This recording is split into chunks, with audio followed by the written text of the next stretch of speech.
Good afternoon. Questions to the Deputy First Minister and Cabinet Minister for Social Justice is first, and the first question is from Helen Jenner. What assessment has the Welsh Government made of whether Wales currently has sufficient childcare capacity to deliver its early years ambitions?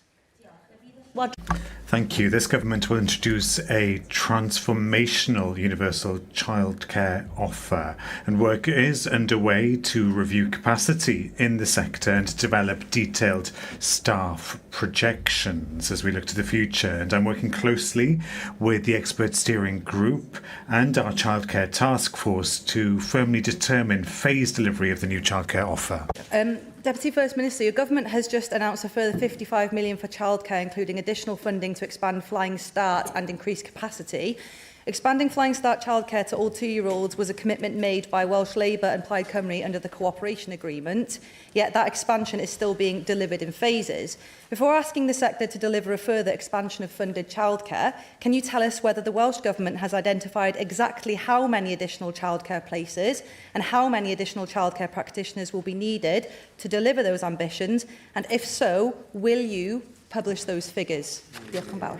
Diolch yn fawr. Yeah, well, Thank you. Yes, you've identified there that we need to do this work in a phased manner, and that's what we've been clear about from the outset. You're right to underline the commitment that the previous government made to providing childcare places through the Flying Start scheme for those aged 2 years and above hasn't been delivered, and that's what the funding in the supplementary budget is going to enable us to do, namely to complete that step. That's the first step as we build towards our ambition of providing 20 hours of childcare for every child in Wales from 9 months to 4 years of age. This is the important first step, as this work has already been started. So the funding in the budget is going to help us to reach that target of delivering that in full, and then to extend and build on top of that. Sarah Rees. Minister, the focus in this chamber thus far has been on the cost of childcare plans, rather than recognising childcare as a critical lever for reducing both poverty and inequality. Childcare is a complicated issue. Just ask any parent attempting to fill out an eligibility form. But it's essential economic and social infrastructure. And this is where we, across the political spectrum, must scrutinise your work. This policy will reduce child poverty, support women who've been forced out of the workplace by the motherhood penalty, which impacts everything from your pay packet to your pension. And we saw on the doorstep how many people cared about this issue, which is why they voted for Plaid Cymru in their droves. The UK Labour government took their eye off the ball, which is why we've ended up with the most expensive childcare here in Wales across the UK. And my parents have said to me that they're moving out of Wales simply to make ends meet. 27 million was reallocated out of the childcare budget in the last term, along with 140 million in Barnet consequentials that were lost due to the expansion of childcare in England. They haven't been spent on childcare. Credit has to be given to Jane Dodds, who secured 30 million for Flying Start expansion. And that helps support the rollout of Flying Start in Merthyr. But I wish to ask why you, Minister, have made childcare a key priority for this Plaid Cymru government, and specifically, given that money that has been stripped from the childcare budget in the last term, what concrete milestones you have, particularly in the next 6 months, to ensure that we're not just planning reform, but actively reversing the damage done to Welsh families. Diolch, Sarah. Do you know, I am so glad to be discussing childcare. Almost every time I am speaking in this chamber, almost every time that I'm interviewed on the media, and I certainly talk about it a lot in the community, and did so on the doorsteps of Brycheiniog, Tawynedd, and all the other places that I campaigned during the election campaign, because how long have we waited for a government to make this a central priority? You know, you have campaigned on this, I know, for years, as has many others. Many who want to see inequality tackled, many who want to see gender inequality tackled, many who want to see socio-economic inequality tackled, and everyone who wants the best start possible for all our children in Wales. So we know that this is a policy that needs to be front and centre. And this government knows that, and that's why it is front and centre. It is complex and disjointed, the landscape we've inherited, as you pointed out. It has been underfunded, it has been undervalued, but we are going to change the focus. We are changing the focus on that, and my focus will be unrelenting to achieve that change. And as regards your point around the milestones, I will be setting out the initial phasing next week in my statement to the Chamber, which will include how we will progress towards those important milestones for families. Yeah. Hugh Thomas. Diolch, Gweinidog. Byddwn ni'n dweud... Thank you, Minister. I would say that expanding access to childcare is an ambition that everyone would welcome. Certainly, high-quality provision does improve outcomes for children, helps to tackle inequalities, and supports parents, particularly women, either to stay or to return to the workplace. But we also know that the success of this ambition will depend on the workforce being available to deliver it. Providers are already raising concerns about the challenges around recruitment and retention of skills within the workforce. Work, supporting children at the most important stage of their development. And if we want to grow the workforce, we also need to ensure it's a profession where people feel valued and can build a career. A universal childcare pledge cannot be delivered on low pay and goodwill. I'm sure you'd agree. So, Minister, will your government commit to ensuring that the childcare workforce is supported through training, progression and committing to fair work principles? And I'd particularly like to see where we are funding expanded childcare, that we expect childcare providers to be accredited as real living wage employers. Will you support that? Cabinet. Thank you very much. Thank you for the question. The workforce, as I've already said, are at the heart of these plans that we have for childcare. Expanding childcare in terms of the provision that we currently have is entirely dependent on that capacity, on the skills and on the support that is in place then to deliver the high quality provision that we know our children deserve. So we are currently providing a wide range of support for recruitment, for retention of childcare workers within the workforce, including funding for the qualifications that are needed and for mandatory training. But because I want to expand on what we currently have, I want to place greater esteem on this profession, on the caring professions that have been undervalued as a whole, I believe, by society. We are currently looking at what more we can do to ensure that we can enable our care workforce through, for example, making qualifications more flexible. But our plan, what we are discussing with the expert group at the moment, which is at the heart of the plan, we are going to build on what we currently have with that clear focus on growing the workforce, but supporting them too. I also feel the same as you. It's really encouraging to hear so much focus that there is on childcare. But with the greatest respect to Helen, it does, in my view, take some nerve for Reform UK to demand answers on childcare when your entire Senedd manifesto contains nothing on it at all. In a nation with nearly 1 in 3 children living in poverty and around 1 in 10 in deep material deprivation, Reform UK had nothing to say on it.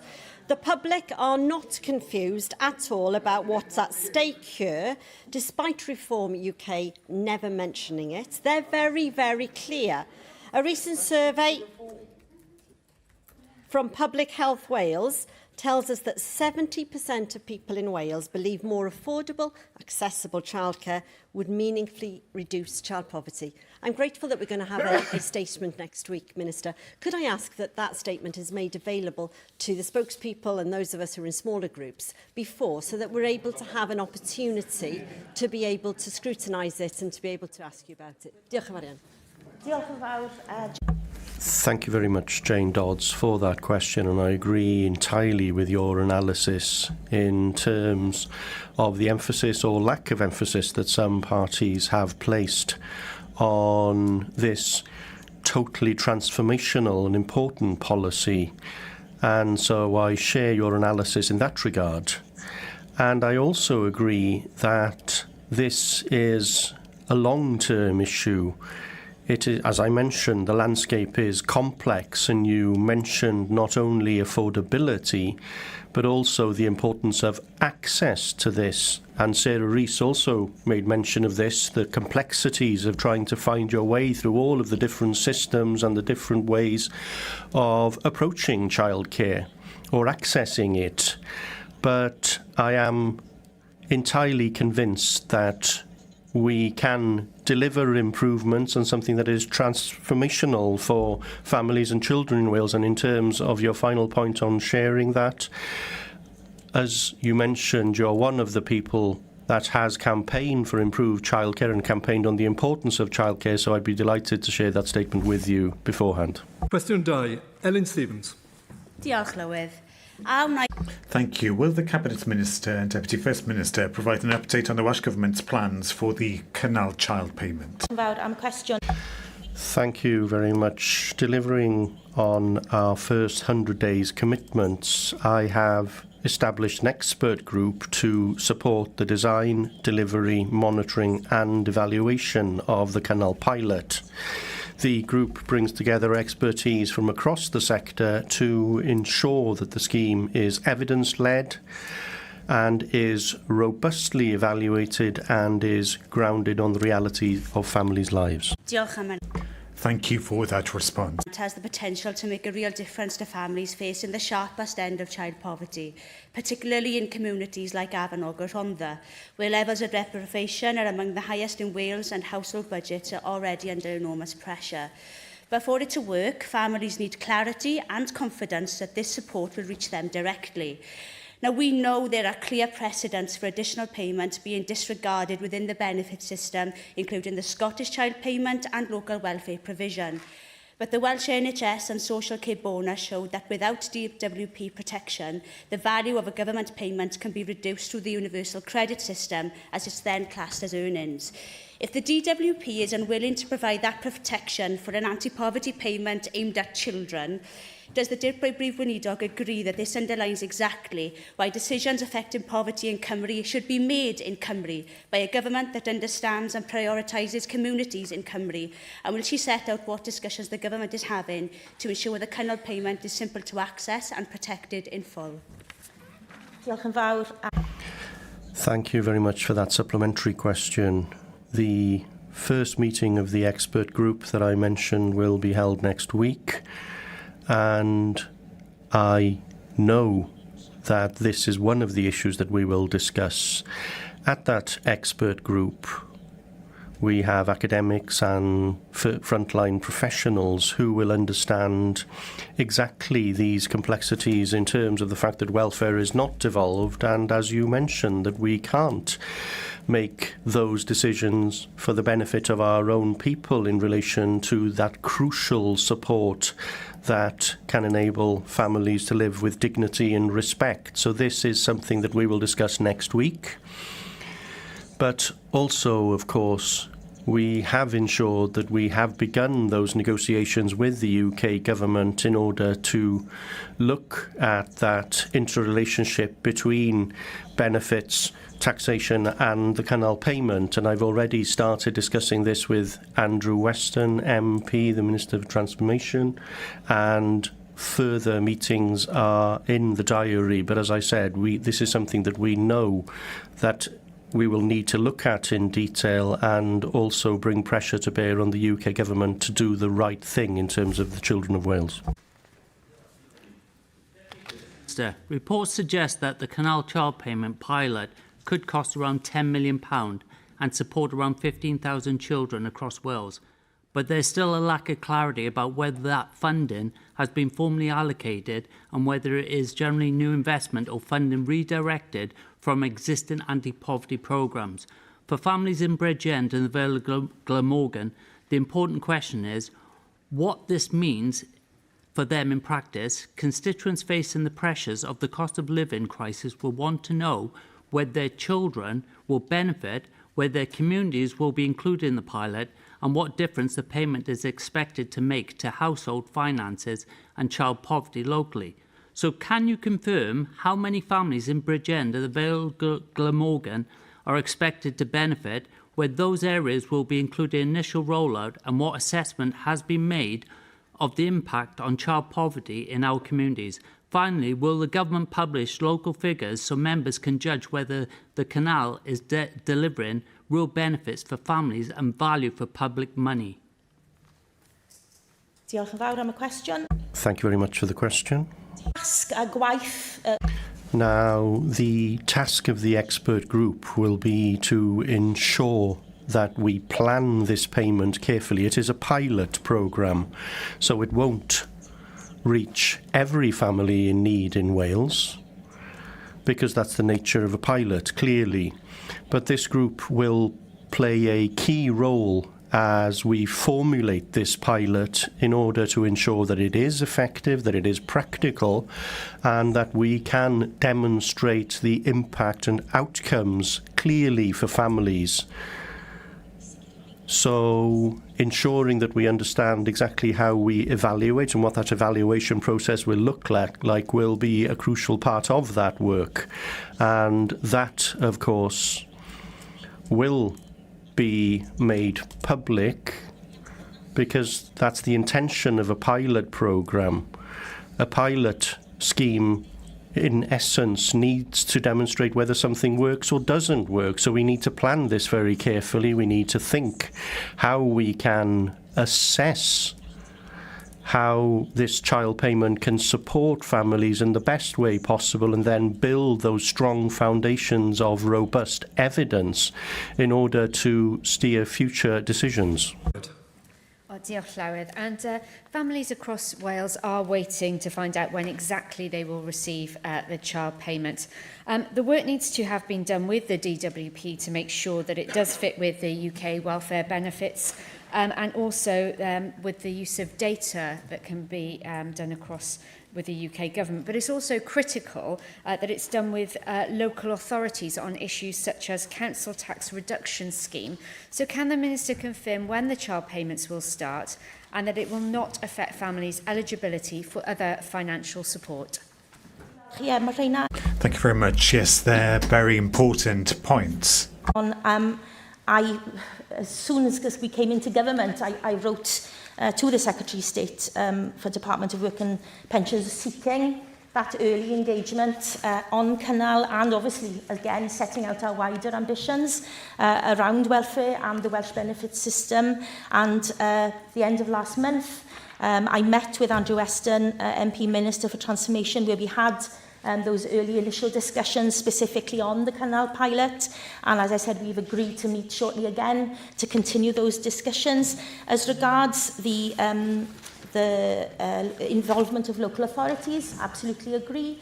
And again, those are we know we have key partners in this work as regards delivery and interaction with other Welsh benefits. So that is, again, what will be completely under the consideration of the expert steering group, which we'll be meeting next week.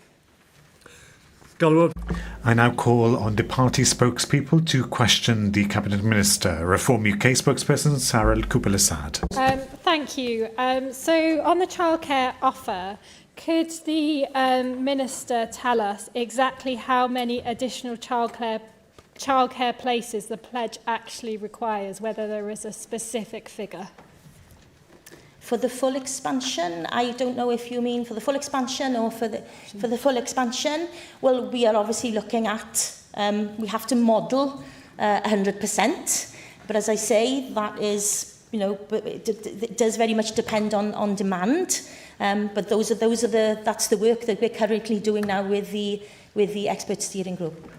And could I ask on that, if demand is hugely higher than you could possibly ever anticipate, have you done modelling on different scenarios, including the worst case scenario that could occur?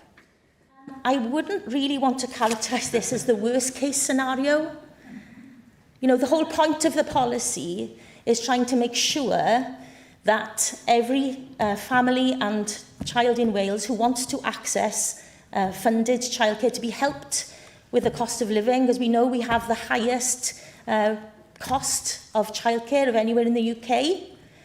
We know this is impacting families, this is impacting them in their pockets. It's making, especially women, make decisions, not voluntary decisions, around whether they have to withdraw from the labour market or unable to take up further hours, which is pushing many families into poverty. And we also know that it's impacting children where, you know, this could be very beneficial for their development. You know, all international research shows that early years education can be delivered obviously through childcare in childcare settings is beneficial for children for the whole of their lives, transforms their potential and their opportunity.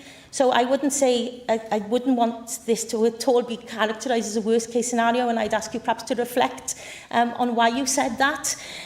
But we are absolutely modelling, as I said, for 100%, knowing obviously being able to look across what happens in similar areas of demographic and deprivation levels, what the likely take-up would be. So we're looking at all those different modelling, factoring them all into the costings then that we will need to find year on year.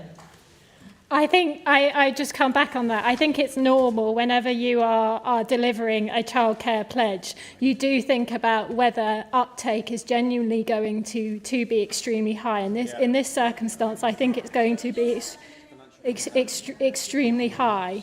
So that was my question. But my final question is, in terms of the data, is there a consistent national framework for measuring early years development outcomes across all 22 local authorities, if this is how we want to track early years outcomes in relation to the childcare pledge? Yes, something I'm working currently on with my colleague, the Cabinet Minister for Education, is that benchmarking, because currently we don't do that well enough.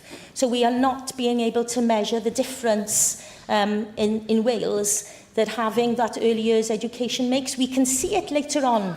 We can see it come through in all kinds of ways, but we want to have a much more definitive and clearer set of data around that. They do it in other countries, and that's why I've said that having a look at international research, and there's been many research studies done on this, and I took part in 2 of them myself when I was a member of the Equality and Social Justice Committee in the last Senedd.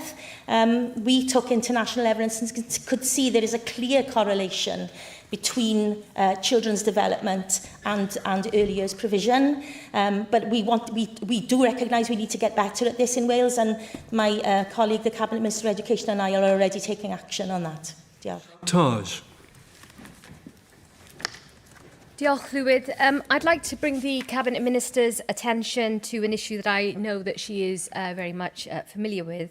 And sadly, we are still waiting on clarity on this issue, and that is the issue of pay for health visitors in Cwmtaf Morgannwg Health Board.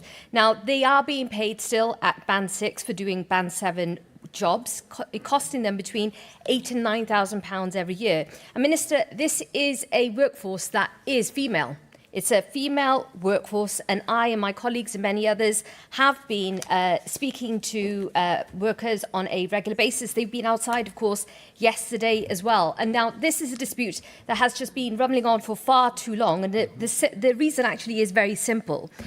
Cwmtaf Morgannwg, they've refused completely to honour the job evaluation process, which makes it very clear that there is an issue here, and the previous Cabinet Secretary for Health and Social Care made a clear statement in the Senedd. To link to this to yes, the Cabinet Minister? I promise you I am getting there.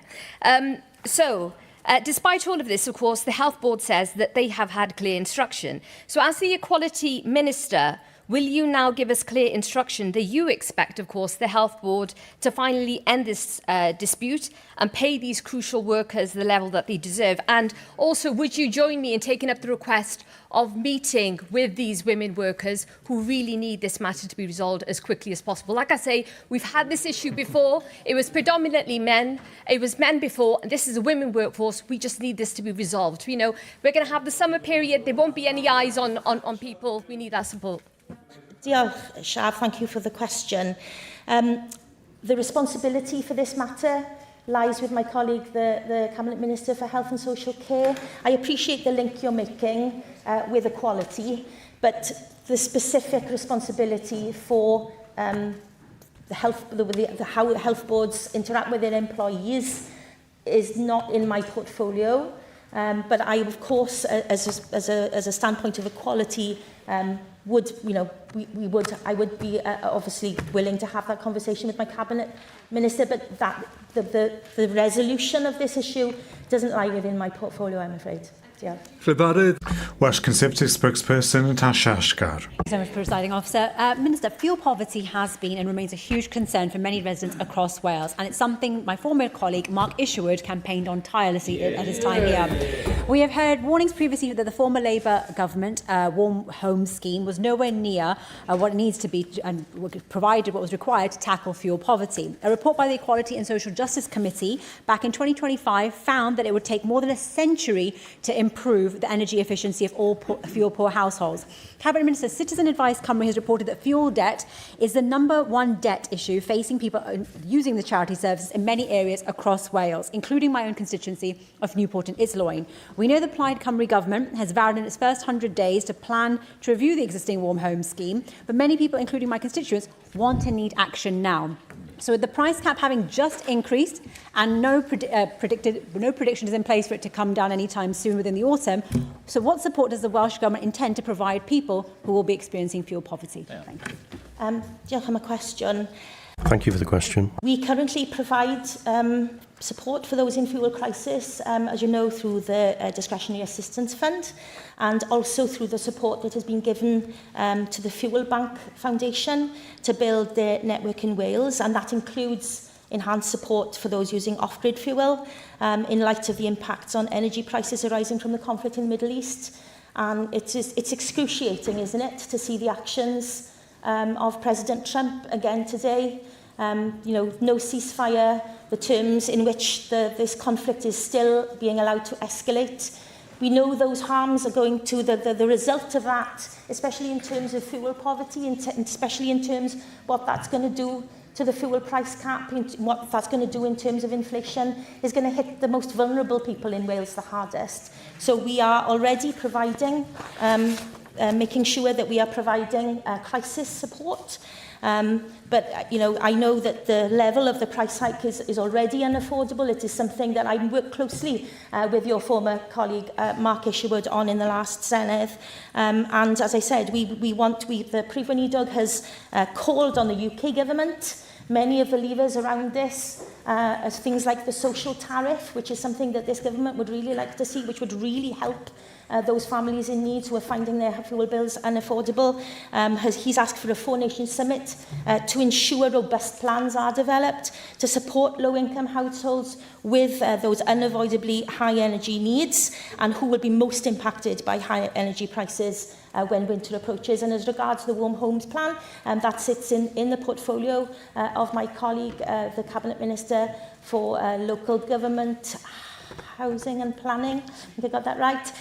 But of course it is, you know, fuel poverty is very much in my portfolio, so we'll be working together on those plans, and I know there's already action afoot as regards the Warm Homes Plan. Thanks for your response. Cabinet Minister, households across Wales are facing further cost of living pressures as prices keep rising.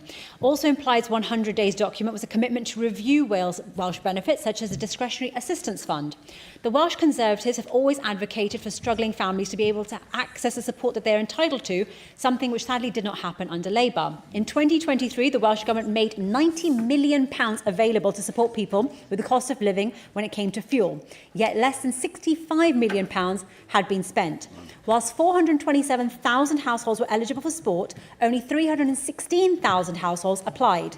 Labour failed to properly inform the people of Wales about the assistance that they could indeed receive, and I sincerely hope that doesn't happen here under Plaid Cymru's watch. So what plans does the Welsh Government have to review the Welsh benefits system and help prevent households from being in crisis in the first place? And it's on when I think the first member legislative proposal that I won in the ballot after being elected in this place was on exactly that, on making sure that every pound that is available to those families in need reaches their pockets as quickly as possible and as easily as possible, because we know too many people are not taking up their entitlements. And so this is, as you say, a pledge that we have had in our manifesto and is in the 100-day plan. Work has already started on that. I've already had conversations with experts in the field and also with the Welsh Local Government Association on this to see how we can progress further. I agree with you that the progress was disappointing under the last Labour government as regards this. So we are taking that work apace because this is money that is there that people are entitled to. And we have to make sure that it reaches their pockets, especially as we see, as I've said, there seems no abatement to the global shocks that can impact especially the most vulnerable people in Wales. Question 3. Siaf Taj. Will the Cabinet Minister provide an update on the work of the Welsh Government in preventing and responding to child sexual abuse? Diolch. Thank you. The strategy for preventing and responding to child sexual abuse continues. We are working with partners to strengthen prevention, improve early identification and response, and enhance support for victim survivors. New arrangements are being established to drive implementation, strengthen accountability, and coordinate action across sectors. I very much welcome the fact that Wales was obviously the first UK nation to publish the 10-year strategy to prevent child sexual abuse under the previous Labour government. And we know, of course, that when it comes to this harm in particular, it's not just children that are impacted, but many family members and others as well. And preventing abuse and supporting those who have been harmed is, of course, therefore, and should be an absolute priority, and I'm sure it will be for this government, because we have that shared moral responsibility. Minister, I acknowledge that, of course, the Welsh Government does also fund a hub platform as well, and that the digital resilience team has produced some really good bilingual materials for teachers. But hosting resources on a website can become a bit of a passive strategy if you don't actually have ring-fence funding. And also, you can't always expect exhausted teachers to log on and become like equipped to battle a lot of the global sophisticated AI deepfake networks and the sextortion, etc., and the rings that currently exist. We do really need to consider ring-fencing some funding there for specialist training, and also without a central cross-sector entity coordinate this further as well. Diolch yn fawr, and thank you for raising this really important question. The strategy for preventing and responding to child sexual abuse, which runs until 2036, was published in March. Alongside a 3-year delivery plan. I just want to draw your attention again to the fact that the Deputy Minister for Social Care, Mental Health and Women's Health leads this work, but it's everybody's business. And our vision as government is that all children in Wales live free from sexual abuse, and that those affected receive the protection and support they need. And the strategy, as you'll know, focuses on 4 priorities: prevention, obviously, as well as effective protection and response and support for children and families.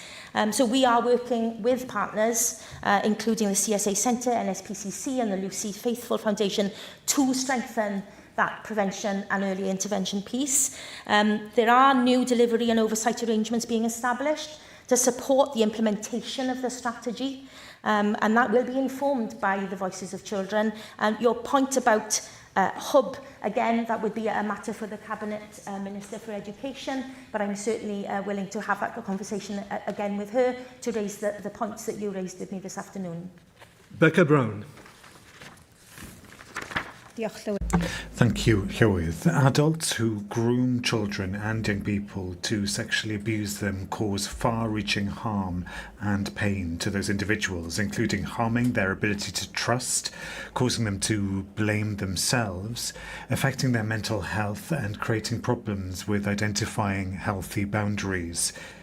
It's a crime that steals children's adolescence and remains with survivors their whole lives long. It's important that we equip our children and young people to identify the signs of grooming and empower those who work with children and young people to recognise the signs and report them immediately and confidently. How will the Welsh Government support children, young people and the workforce around them to recognise and call out signs of grooming by adults? Diolch yn fawr iawn am y cwestiwn. Thank you very much for the question. Again, it's a very important question following up on Shav Charge's question. One of the clearest lessons that we can learn from the recent reviews that have been conducted is that we must improve in terms of identifying behaviours that are damaging, such as grooming. We need to do that at an earlier stage, and we need to create an environment where children and young people are empowered to speak out and to speak up when something doesn't feel right. So we are taking action in two ways. First of all, through the curriculum and the RSC, and of course this is within the Education Minister's portfolio, but we want through that to support children and young people to understand relationships that are unhealthy, to identify behaviours that are inappropriate, and crucially to be able to challenge when trust is abused and undermined, and also to ensure that they know where they can find support. And education settings is one of the first places where those kinds of concerns can be identified. So it is entirely crucial that learners are empowered with the information and the confidence to know that if they do speak out, that they can speak out and identify the signs and know that people will listen to them and action will be taken. Paul Marr. Diolch, Llywydd. Minister, what assurances can you offer that no child victim of sexual abuse is denied timely access to counselling or therapeutic services because of potential postcode differences in provision? Diolch am y cwestiwn. As I said earlier, our vision is that all children in Wales live free from sexual abuse, and that all those, no matter where they are, no matter what their postcode, receive the protection and support they need and they deserve. You know, we are committed to strengthening safeguarding arrangements across the piece, ensuring, as I just outlined, that children's voices are at the heart of decision making. And as I said, we have committed to introducing mandatory reporting duties for child sexual abuse in order to make sure that that happens. Darren Miller. No society should tolerate child sexual exploitation in any way, shape or form. But unfortunately, Cabinet Minister, we do know that grooming gangs have been operating in Wales. We know that from victims, brave victims who've come forward, victims who often have been blamed for inviting abuse and being complicit in it. We know from the work of previous inquiries and independent investigations that Swansea, Rhyl and some places in mid-Wales have been cited in evidence, and that people have been trafficked from Wales to other parts of the United Kingdom. And yet, in spite of this, in spite of an England and Wales grooming gang inquiry now being underway, not a single location in Wales has been identified for a local investigation as of yet. That clearly is a matter of concern for people in Wales who want to hold people to account for their failures to protect vulnerable young people, particularly young girls. What discussions have you had with the chair of the inquiry about making sure that Wales features prominently in its work? And, if necessary, will you commit to a Wales-wide grooming gang inquiry for those areas of devolved responsibility? Diolch yn fawr am y cwestiwn. The former Welsh Government, as you'll know, welcomed the announcement of an inquiry into grooming gangs across England and Wales, and they sought assurances from the then Home Secretary that Wales would be fully involved in the inquiry. Since then, the Welsh Government has consulted on the terms of reference for the inquiry to ensure the unique Welsh context is captured. And I want to talk, as you did as well, Dana Miller, about the experiences of survivors, how they need to be front and centre. It's crucial that their experiences are centred and heard in this inquiry, and my officials have been meeting monthly with the inquiry team. We have been assured that there will be multiple opportunities for Welsh survivors to contribute fully. But as we set out in our manifesto, and it remains the position of this government, if we believe further action is required, we will take that further action. Question 4, Ciara Marshall. Diolch, Llywydd. What steps is Welsh Government taking to ensure that survivors of violence against women, domestic abuse and sexual violence can access the support that they need? Diolch yn fawr. Thank you very much. Victims and survivors is a priority for this government. We are taking a whole system, prevention-led approach, protecting specialist, survivor-centred services and strengthening pathways so people can access the right support when they need it. Diolch, Gwynidog. For the last 3 years, Time to Act have been campaigning to eliminate sexual assault and harassment alongside supporting survivors of sexual violence in Cardiff University. This has been done completely in their spare time alongside their studies, and they're a tribute to how students campaign for what is right, and it's really commendable what they're doing. In England, there are currently regulatory consequences for institutions that fail to address harassment and sexual misconduct. And in Wales, we currently don't have that equivalent protection, despite nearly a quarter of students experiencing sexual violence, according to the OFS, which leaves our Welsh students behind. So I'm really glad to hear about the support that the government's putting in place for survivors generally. But I do wonder if you could let me know what the government is doing to afford the same support to students on our campuses and improve data reporting methods so that we can really understand the scale of this problem. Diolch yn fawr, and thank you for raising this important question. All learners, including university students, should be able to study in safe environments free from violence, free from abuse, free from harassment and free from intimidation. And I recognise Time to Act's significant contribution to tackling sexual violence and harassment on campuses. Their work has supported survivors and has advocated for improvements to reporting and support arrangements. And I think it shows the powerful role that students can play as leaders for change, helping to create safer, more supportive university communities. So I welcomed Medr's recent publication of a VAWDA SV self-evaluation framework for universities and higher education providers in Wales. That was developed in partnership with Public Health Wales, with Welsh Government and the higher education sector through the VAWDA SV blueprint. The framework supports a whole university approach to prevention and as regards response. I understand the importance of robust data in helping us understand the scale and nature of these issues, and the toolkit provides a practical framework to assess their current approach and to importantly look at the gaps and the risks, identify those gaps and risks and the gaps in data, in practice and also in support. So alongside with the Deputy Minister for Skills and Tertiary Education, I will work closely with Medr to continue to assess and strengthen their arrangements, as you pointed out, for prevention, improving support for students. And the next VAWDA SV national strategy, which I'm currently working on, will apply that whole system approach to ending VAWDA SV, and that means there will be an important role for tertiary education in tackling the scourge of sexual violence in universities. Question 5, Mark Jones. Thank you, Llywydd. Will the Cabinet Minister make a statement on steps to alleviate child poverty in Flint Wrexham? Diolch yn fawr iawn. Thank you very much. We have announced an additional investment of £55 million in childcare with Wrexham among the first areas to extend funded childcare provision for all 2-year-olds.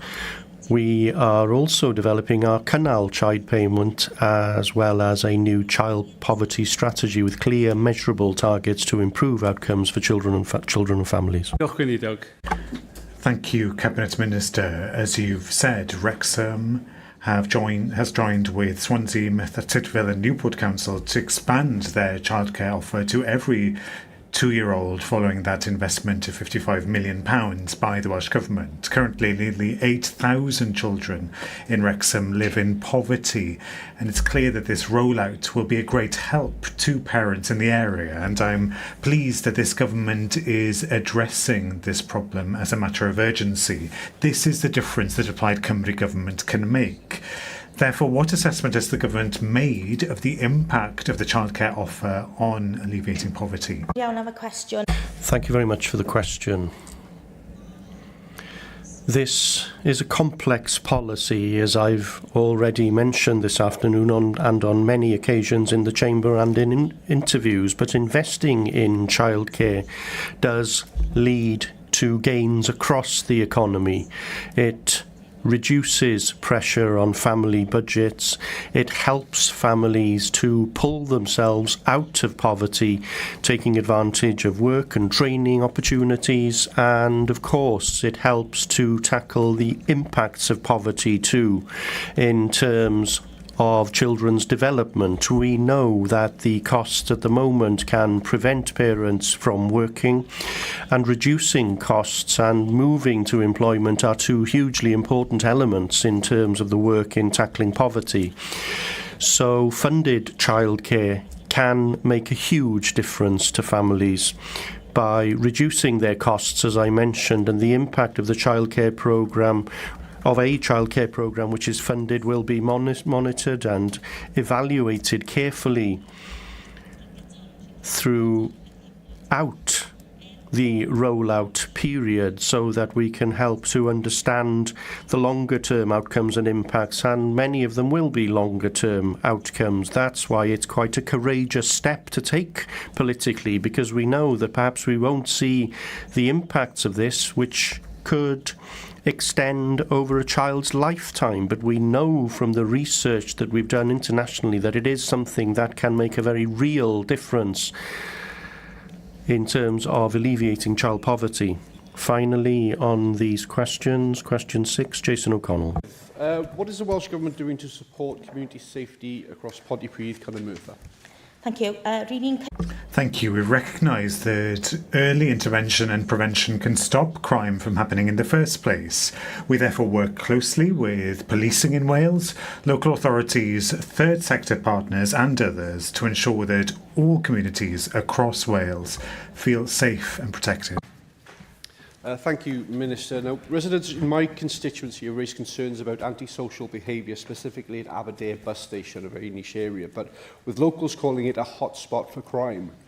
Now, given the pain and disruption caused, many local businesses and residents are feeling unsafe. People want to see a strong and consistent police presence on their streets.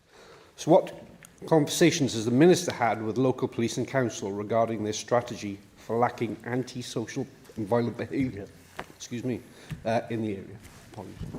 Diolch yn fawr. Thank you very much. Well, the manifesto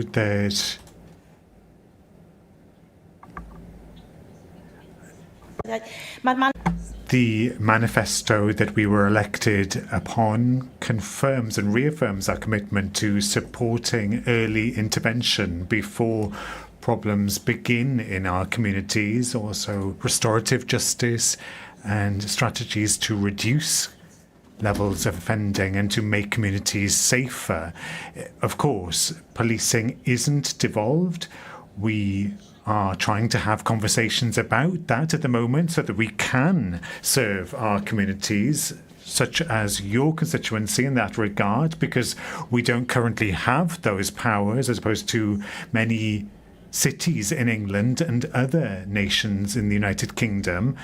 But I am chairing the Policing Partnership Board, and I did do that recently at the end of last month, where I see for myself that strong partnership work being done by the Welsh Government, policing in Wales and other key stakeholders. And our manifesto also affirms our commitment to supporting police community support officers. This is a direct investment by the Welsh Government in community safety in Wales. It also demonstrates that we, as a government, that community policing is very important to us, although, as I said, criminal justice and policing are matters that are reserved at the moment. Thank you, Cabinet Minister. Item 2 now, questions to the Cabinet Minister for Rural Resilience and Sustainability. Llyr Griffith. So these are questions to Llyr Griffith. Question 1, Hugh Thomas. How will the Welsh Government support communities in Caerdydd Penarth to adapt to climate change? Thank you very much for the question. We are committed, of course, to supporting communities across Wales to adapt to climate change and to minimise the impacts of severe weather. We have already started the work on an ambitious new climate and nature action plan, which of course will be delivery focused and shaped by the reality of people are facing across Wales.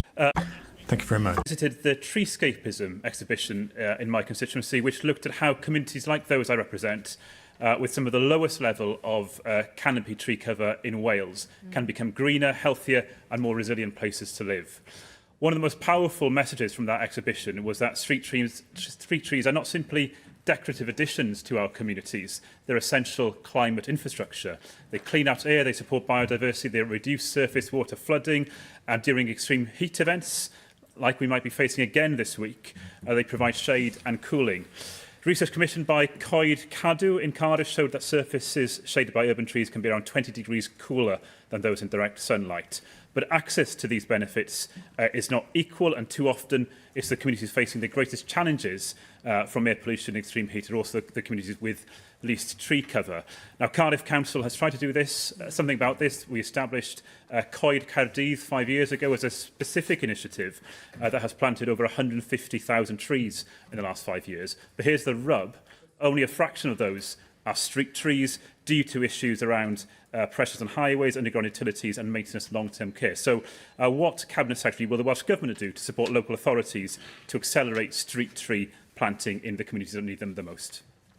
Again, for that question, it's oddly enough, it's something we've been discussing recently. I'm a big fan of increasing urban canopy cover for trees for many of the reasons that you've outlined in terms of providing that shelter and that shade, you know, by biodiversity benefits, drainage and flooding mitigation as well. So there's a lot to be said for that. We're woefully underachieving in that space. And when we look at the broader issue of tree planting levels, you know, yes, farmers and land managers can do more, public and government-owned land can do more, but we can do so much more when it comes to urban cover as well. So I'd be happy to pick up with yourself and to learn more about what's happening in Cardiff, because we need to be replicating any good examples across the whole of Wales.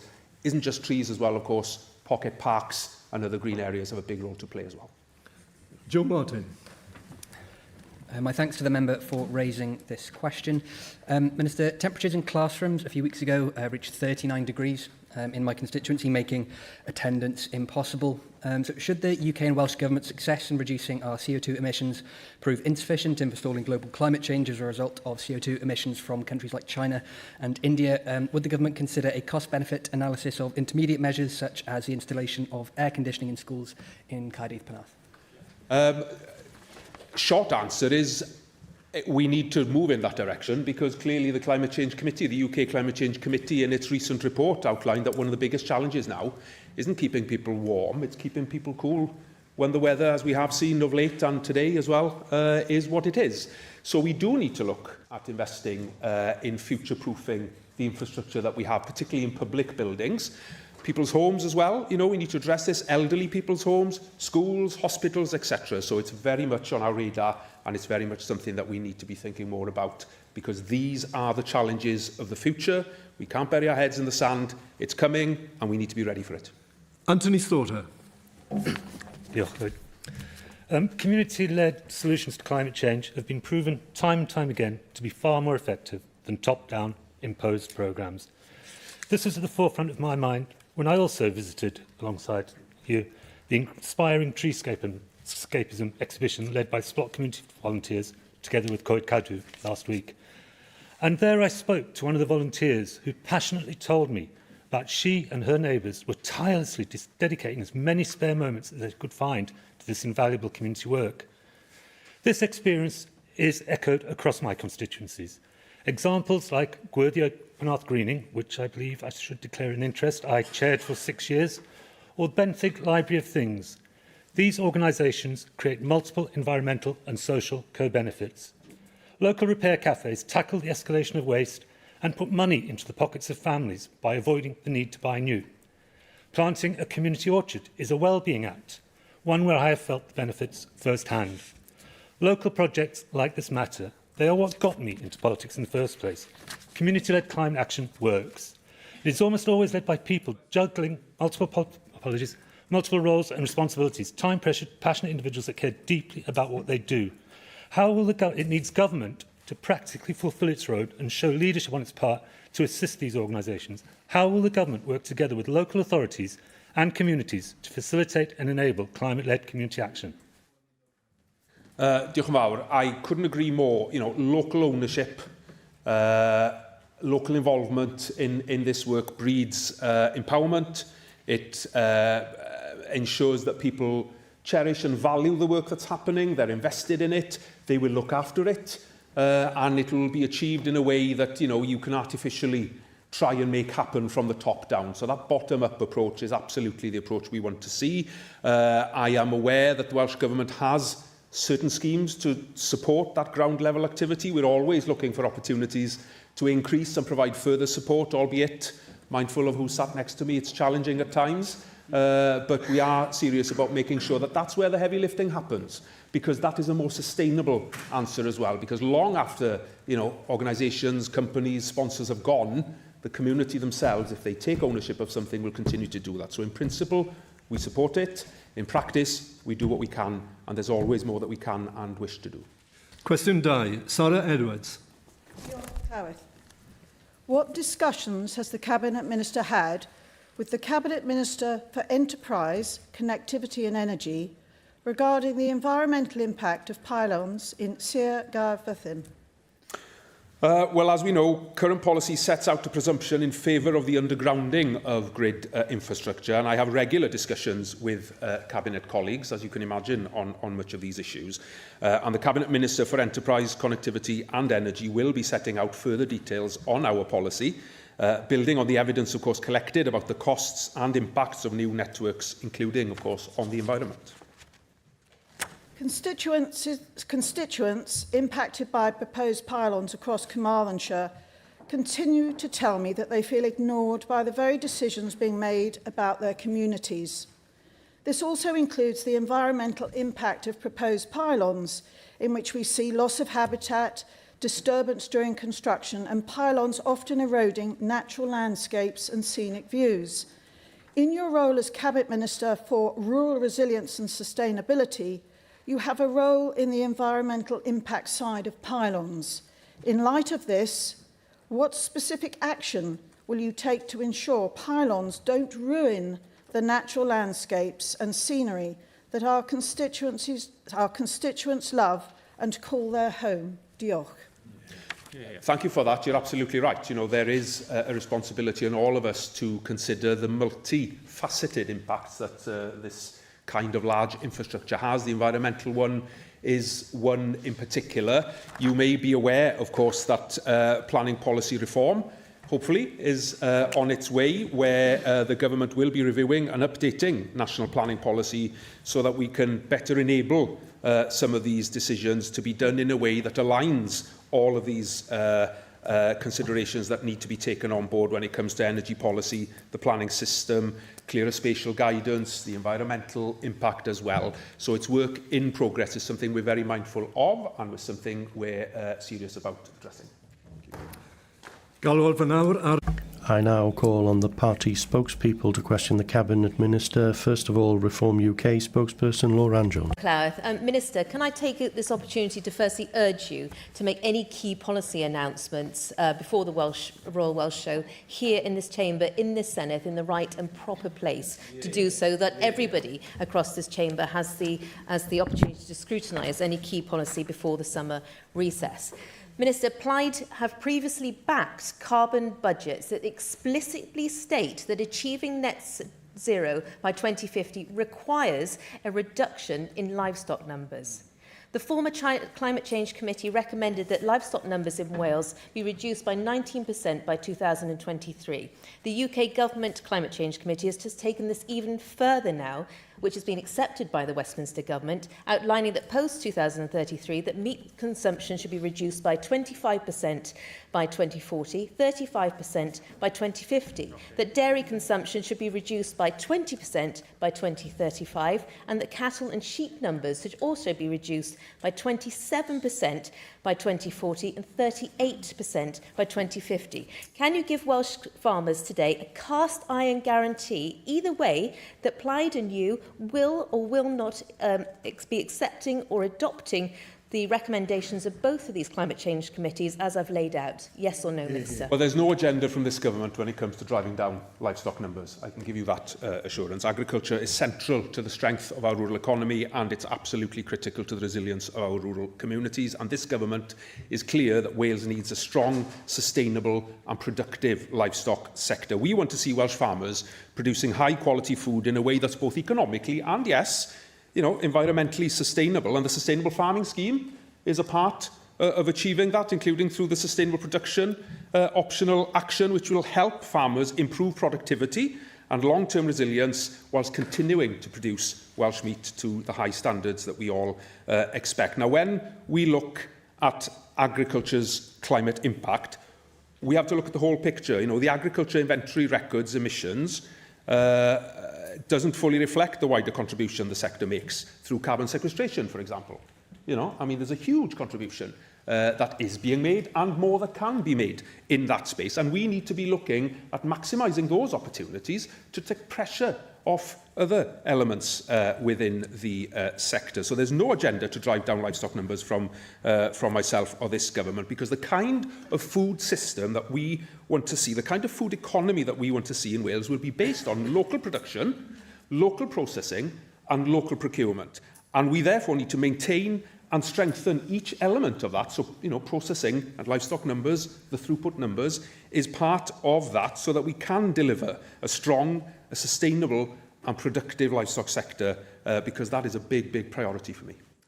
Well, that's surprising, Minister, considering your obsession with hitting left-wing ideological climate targets, that you wouldn't adhere to those recommendations by particularly the UK Government Climate Change Committee. But I'll take it, that is good news, that we will hold you to account on that, Minister, that you have no intention to reduce livestock numbers, and openly or through the back door, because that obviously flies in the face of past Plaid policy and what your Westminster colleagues are saying. Does that mean instead that we can look forward to an announcement before next week, before the Royal Show here in the Senedd, on how you will encourage more food production, more consumption of meat in Wales, as well as increasing livestock numbers, because both the farmers and the unions and Reform want that? Perhaps, Minister, we can always also look forward to an announcement next week that you will tackle TB once and for all, and that perhaps you'll also introduce a suckler cow premium, which would really help the industry in this regard. Is that your intention? There's about 4 questions there. I'll try and answer as many as I can. First of all, that quip about, sort of left-wing ideology. It's your colleague 2 questions ago was asking me about heat in schools and the consequences of climate change and the need for air conditioning and improved infrastructure. Maybe you should talk to each other about where you stand on this, because I'm hearing very different messages coming from these sides, these benches over here. On bovine TB, you know my view. My view has been clear, and it's aligned with the view of the TB Programme Board, which has explicitly said in its policy position that we need to tackle TB both in the human population, in livestock and in wildlife. I am awaiting advice from the technical advisory group that's been considering that approach, and as soon as they report, I will then be in a position to consider options. Until we see their evidence, until we see the signs that they've been bruising, then I'm not in a position to make a definitive statement on that. But as soon as I am, I will, because for me, it's a priority amongst the number, but it's certainly up there, high up on the list.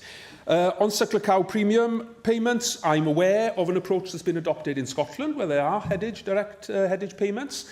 I'm aware of a policy document published by Senedd Cymru a few months ago, because I attended the launch. There's much to be looked at in that space. I'm also aware that, numbers are dwindling, and it isn't actually, it isn't sensible in an environmental sense if you don't get that level of controlled grazing happening, in certain parts of Wales. So there's a lot to consider. It's on my radar, and if we can use the Sustainable Farming Scheme to try and meet that challenge in some way, then we will do so.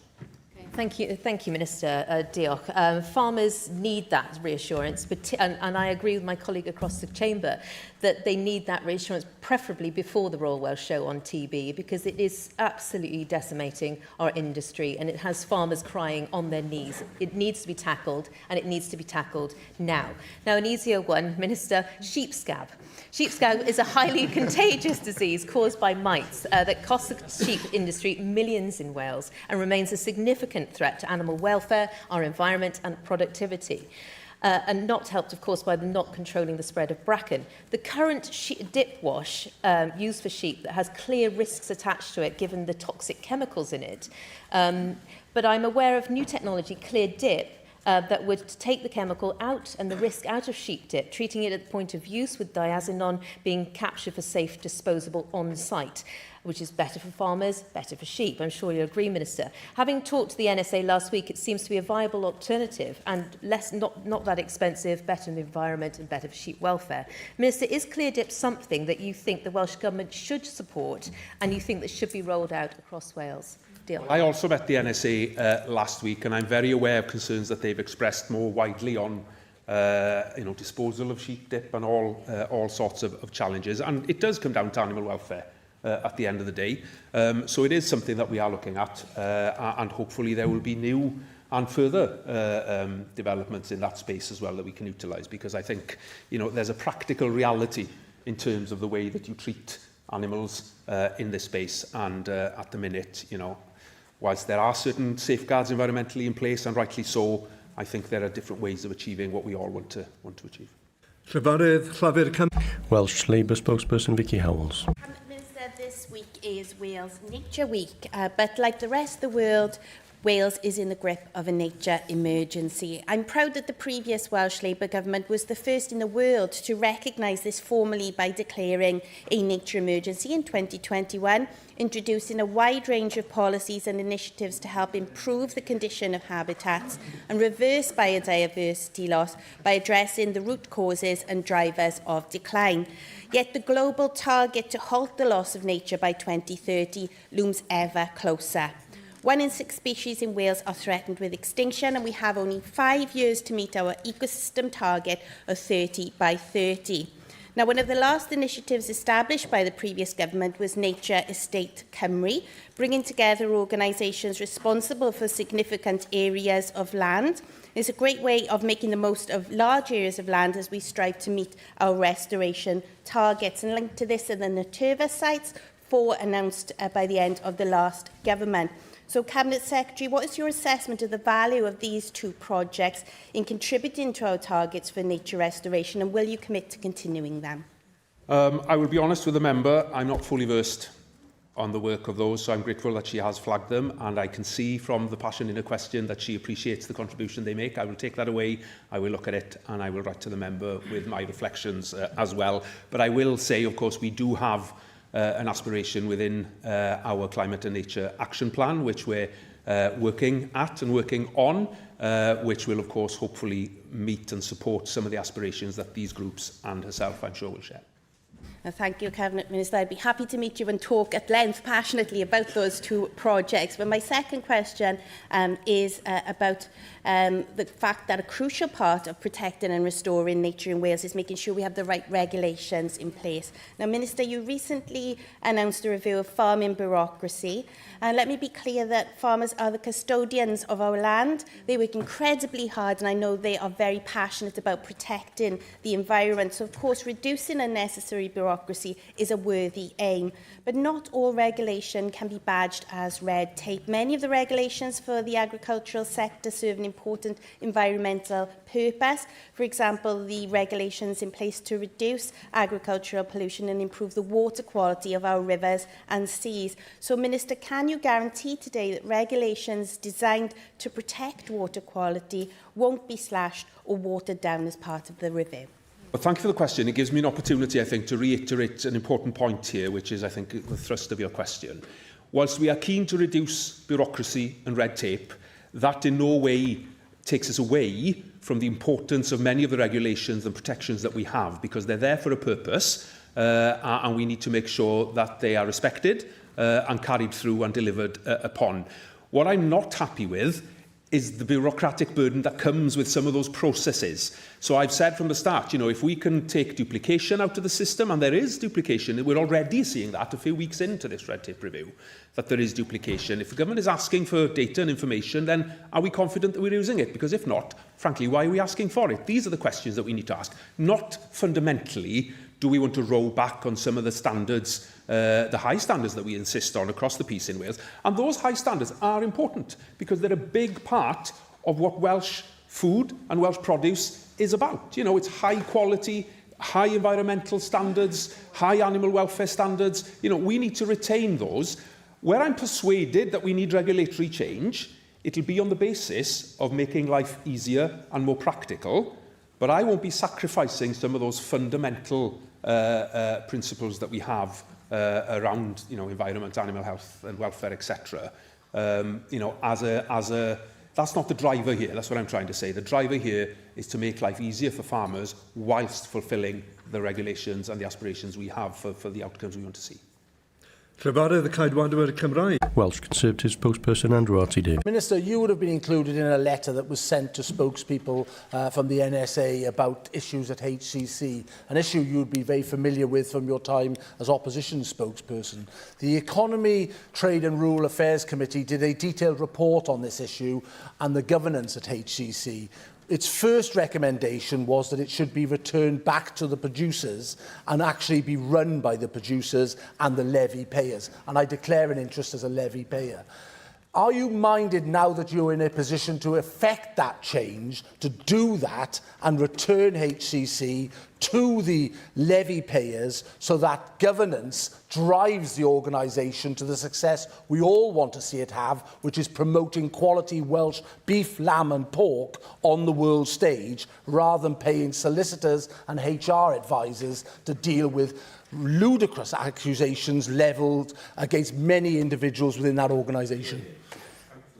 I have met with the Chief Exec and the Chair of Hybiki Cymru recently, and they know what my view is and my aspiration is. I want a fully functioning, firing on all cylinders Hybiki Cymru. I feel that under the new Chief Exec and the Vision 2030 strategy that's been published recently, that they are now on a positive trajectory. I will be a critical friend of theirs, but I will support the work that they do, because I honestly think that they are the organisation to move us forward in this space.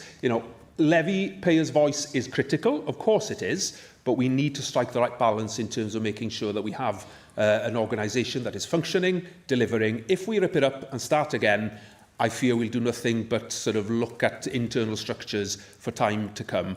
I think we're beyond the point now where we're looking back. For me, it's about looking forward and building Hybiki Cymru into what it could and should be. With respect, Minister, that letter only came 4 weeks ago from an organisation that would be very familiar with the workings of HCC, and they said the culture has not changed. And you didn't answer the question that I put to you, that you supported in opposition and your spokesperson supported in that report that was put together. And it does not mean ripping up all the governance in the organisation. It really means returning the organisation to the producers and levy payers who pay the bills. And as I said, many of those levy payers have been paying high hourly rated solicitors and HR advisors to deal with issues rather than put into the marketing of the quality produce that comes off Welsh farms. So here's your opportunity, Minister.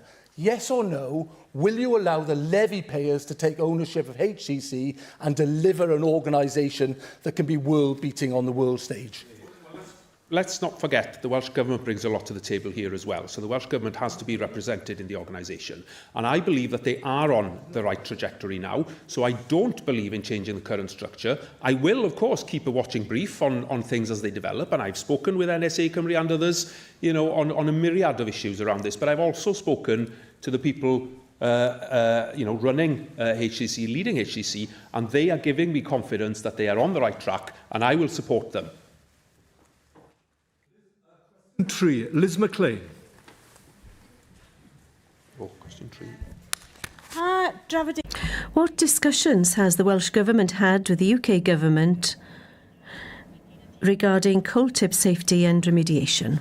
Thank you very much for the question. We are, of course, committed to addressing the consequences of our industrial past and delivering justice for our coalfield communities here in Wales. The Cabinet Minister for Finance has raised this with the Chief Secretary to the Treasury last month. I think that's when the conversation took place. Wales should not carry this burden alone, and of course we remain committed to secure investment to keep our community safe. Thank you. In the last Senedd, there was strong cross-party support for the Disused Mine and Quarry Tips Wales Act 2025, and I'm pleased that the new Disused Tips Authority will be located in Merthyr Tydfil, creating 60 jobs in my constituency. And although I appreciate the fact that the Welsh Government and the UK Government have invested over £100 million each to ensure the safety of coal tips, it's clear that there are concerns as to whether this will be enough to respond to the coal industry's legacy here in Wales. So does the Cabinet Minister agree that the remedial work promised by the UK Government isn't currently sufficient to tackle the challenges that the valleys face in the shadow of the coal industry and history? Yes, and I want to thank the member for the work that she's done in seeking justice for these communities. There's a lot of work still to be done. This is a long-term challenge. The funding challenges are significant, and we will be urging, as I said, the UK Government to play their part. Wales shouldn't carry this burden alone, as I've already said. And there is work to be done to ensure that, over and above the commitments that we've received to date, that there will be additional funding made available, because although we are grateful for the funds that we have received and acknowledge the contribution that the Welsh Government itself is making to this work, there is a lot more to be done, and it will take decades, I think, to complete this work. And I'm sure that whilst we do that work, the member will continue to raise these important questions. David Hughes. Cabinet Minister, having grown up in Merthyr Valley in the 70s and 80s, I had many work colleagues, teammates and friends whose lives were devastated by the tragedy in Aberfan. Communities in Ponty, Cynon and Merthyr, along with many others across Wales, continue to live alongside legacy coal tips. Can the Cabinet Minister provide an update on discussions with the UK Government to ensure that these communities receive the long-term investment they need to make those tips safe? Because I, for one, believe that after nearly 60 years since the Aberfan disaster, we still haven't received sufficient funding needed to make these tips clear and to make these tips safe. Diolch.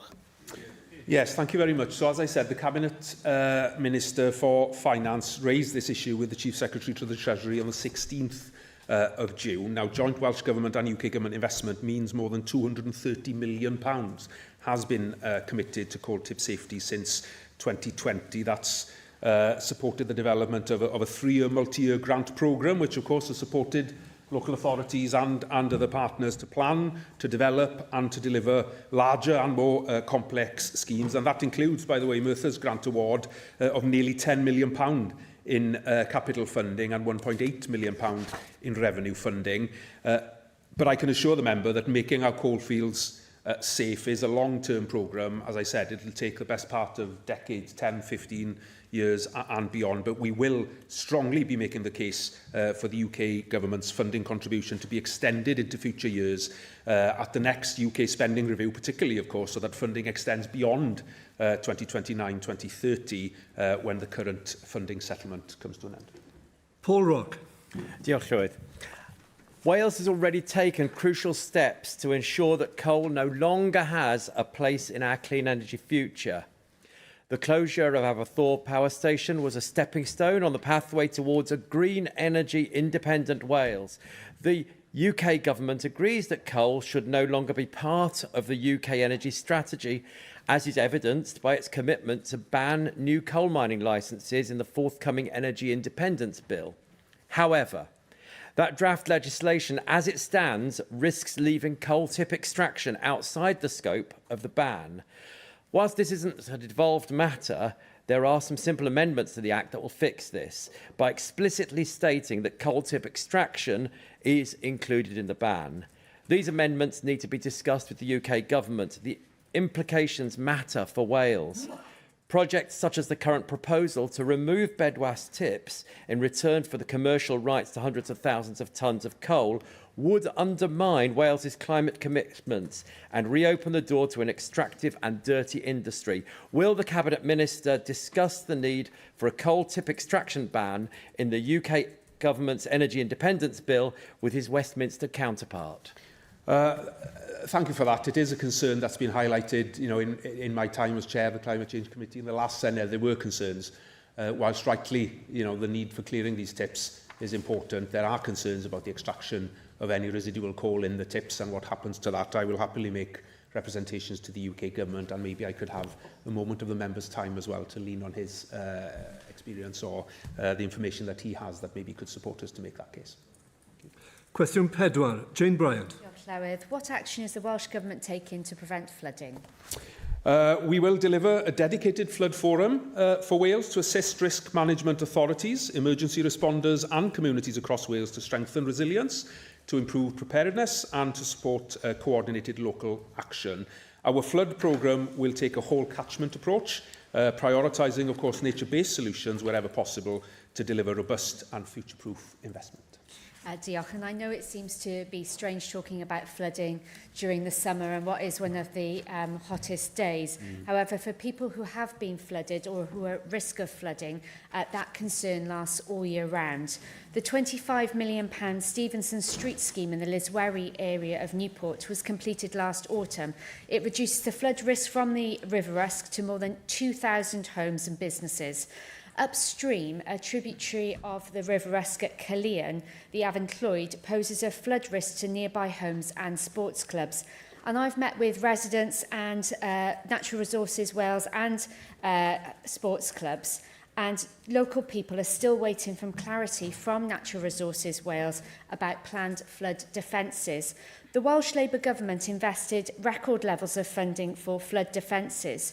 So can the Minister reassure my constituents that this government will invest in flood defences to protect our communities? Well, I can give you that assurance. We are serious about meeting the challenge that communities are facing head on. Of course, it isn't just about mixing concrete, as I was saying, and as I know you appreciate. There are nature-based solutions that we can utilise and implement on a catchment level basis as well. And of course, it isn't just then direct flood funding that can help mitigate some of these issues. There are other sources of funding that can contribute in their unique ways. If the member would like to write to me about the particular investment programme that she was referring to, then I will certainly have a look at that for her as well. Zainab Akbar. Llywodraeth. Flooding continues to have a devastating impact on communities across my constituency too of Caerdydd Ffynnon Taf. I have heard directly from constituents about the damage and disruption caused by recent flooding. Along the River Taff, Taff's Well and Nant Garw face particular challenges. Their steep valleys, dense development and ageing infrastructure mean traditional flood defences alone are no longer enough. The Taff Catchment Programme recognises that reducing flood risk requires a whole catchment approach, combining natural flood management, long-term investment and community resilience. As the River Taff is just one of many rivers flowing through my constituency and Cardiff, this reflects a much wider challenge facing our local communities. Will the Cabinet Minister outline how the Welsh Government is supporting catchment-scale flood management to better protect communities such as Taff's Well and Nant Garw?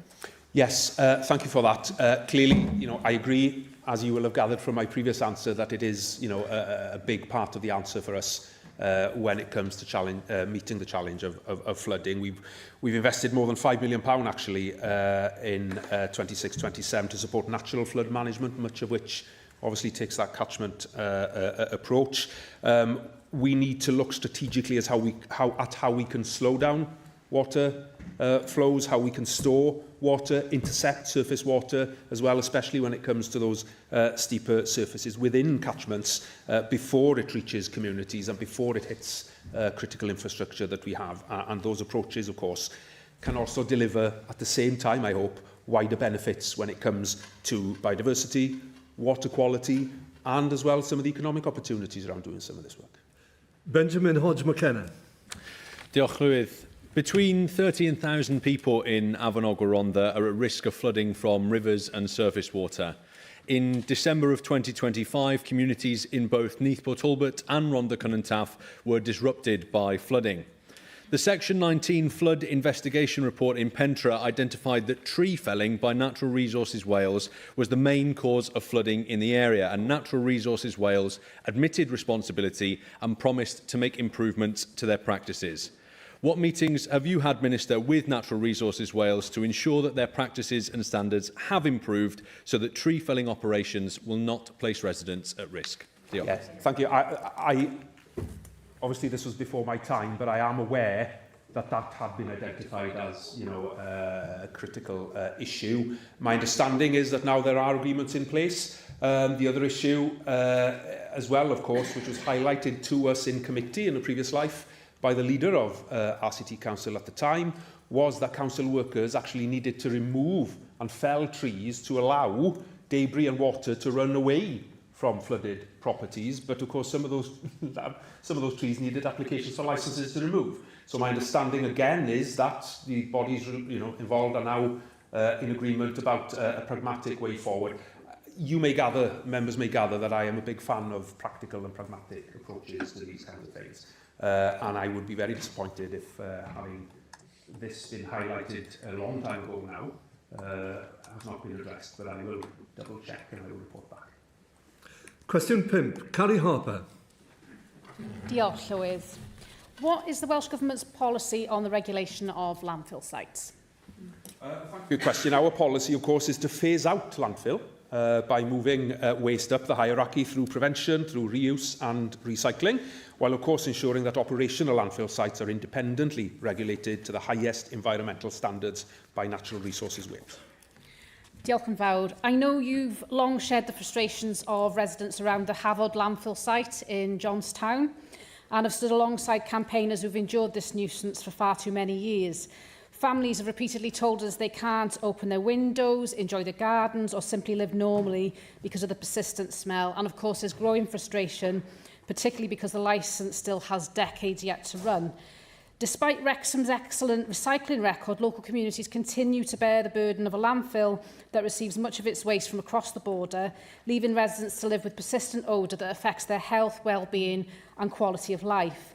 Will you outline what further action Welsh Government can now take to improve the transparency of monitoring at Hafod, and what milestones you expect the operator to meet before the Government concludes that this long-running nuisance simply cannot continue and that closure to stop the stink at Hafod should be pursued?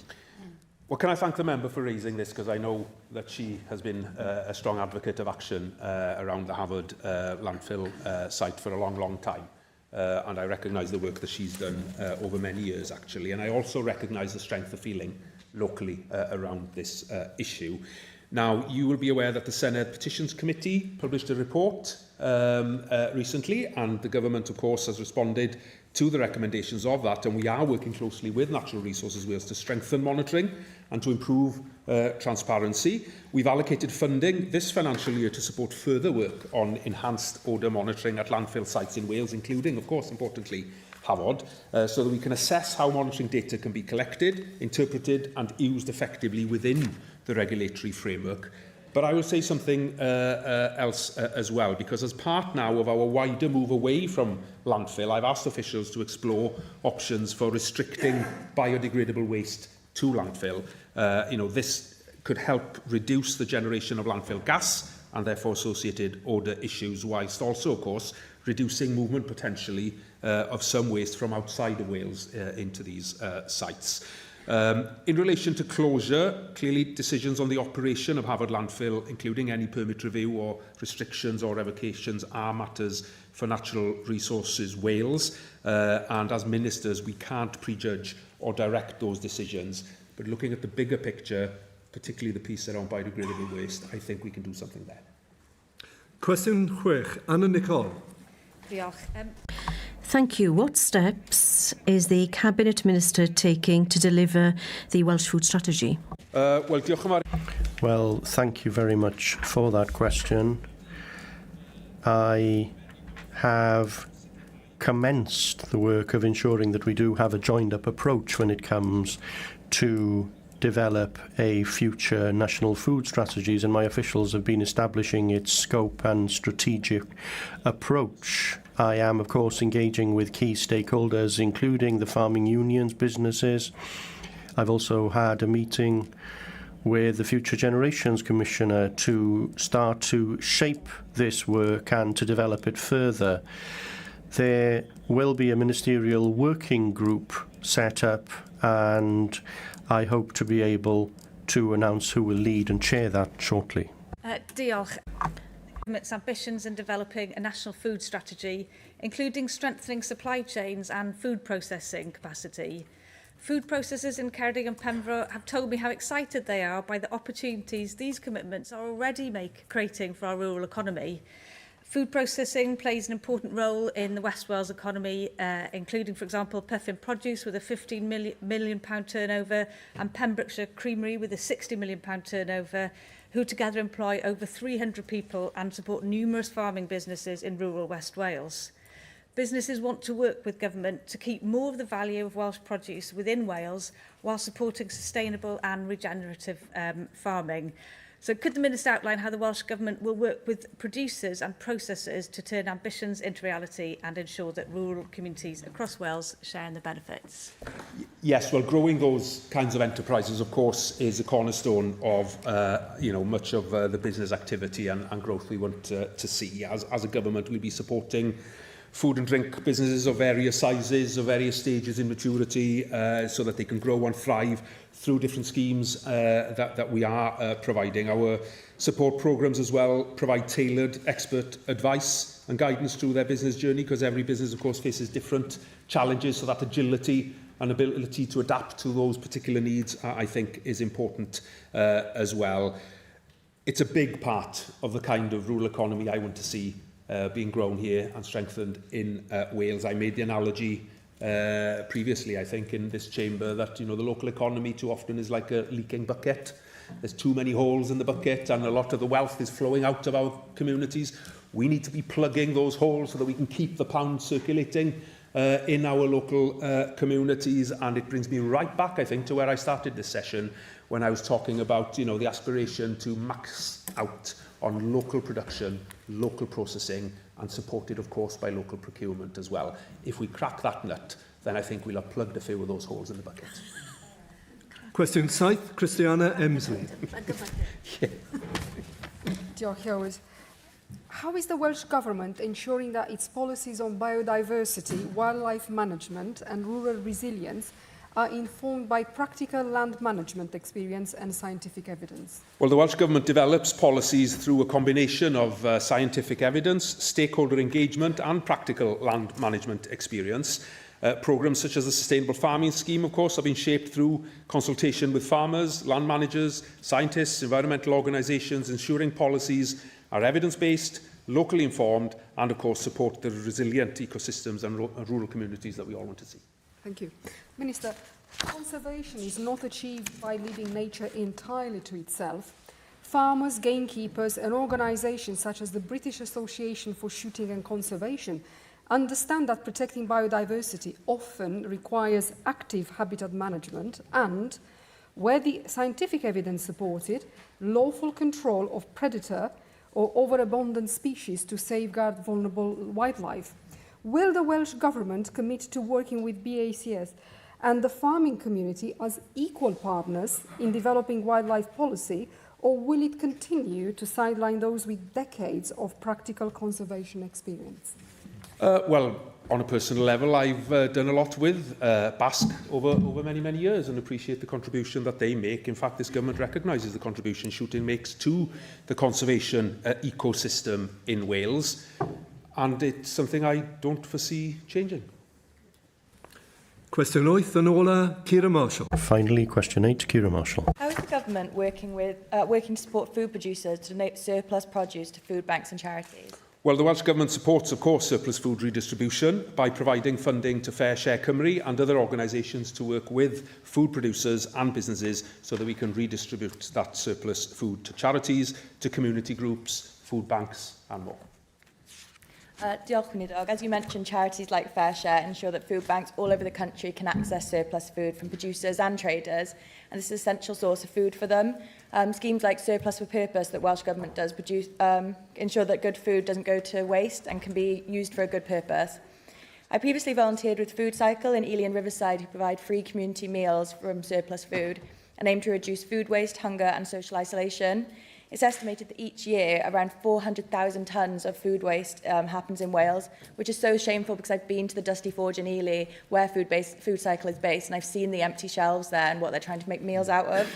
So I'm grateful to the Minister for outlining how the government will support traders to donate, food producers to donate surplus food. But could you outline how you'll also support projects like Food Cycle to ensure that food doesn't go to waste and they get the support they need to maintain their projects? Yeah, well, thank you for your question. I mean, I can confirm that we will absolutely work with these groups and organisations to make sure that they're sustainable and that their programmes support those who have, particular needs when it comes to accessing food. And officials across the food division and tackling poverty actually are working closely with stakeholders to develop a common set of objectives and performance indicators for local food partnerships around this. And this work, of course, will bring together then the cross-portfolio priorities of the combined funding from food, from social justice as well, because, of course, it traverses a number of portfolio responsibilities here, from health to social justice, poverty,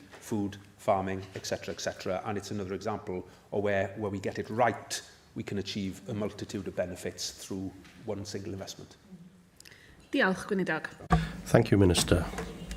Item 3, no topical questions have been accepted, so I will move on now to the 90-second statements. Natasha Ashkar. So I'd like to use my 90-second statement to pay tribute to a constituent of mine who's been fundraising for the Forget Me Not Chorus, a charity which organises singing sessions for people with dementia. My constituent, Andrew Davis' life changed in January 2025 when he was diagnosed with frontotemporal dementia. With so much uncertainty about the future, Andrew decided that he wanted to embark on a mammoth fundraising mission whilst he still could. He decided to drive from Land's End to John O'Groats in just one day to raise money for the Forget Me Not chorus, which have been supporting Andrew through and through. This wasn't just the first time he has completed the journey, having done the same 30 years ago in aid of a different charity. Andrew raised an impressive £1,300 with more cash coming in.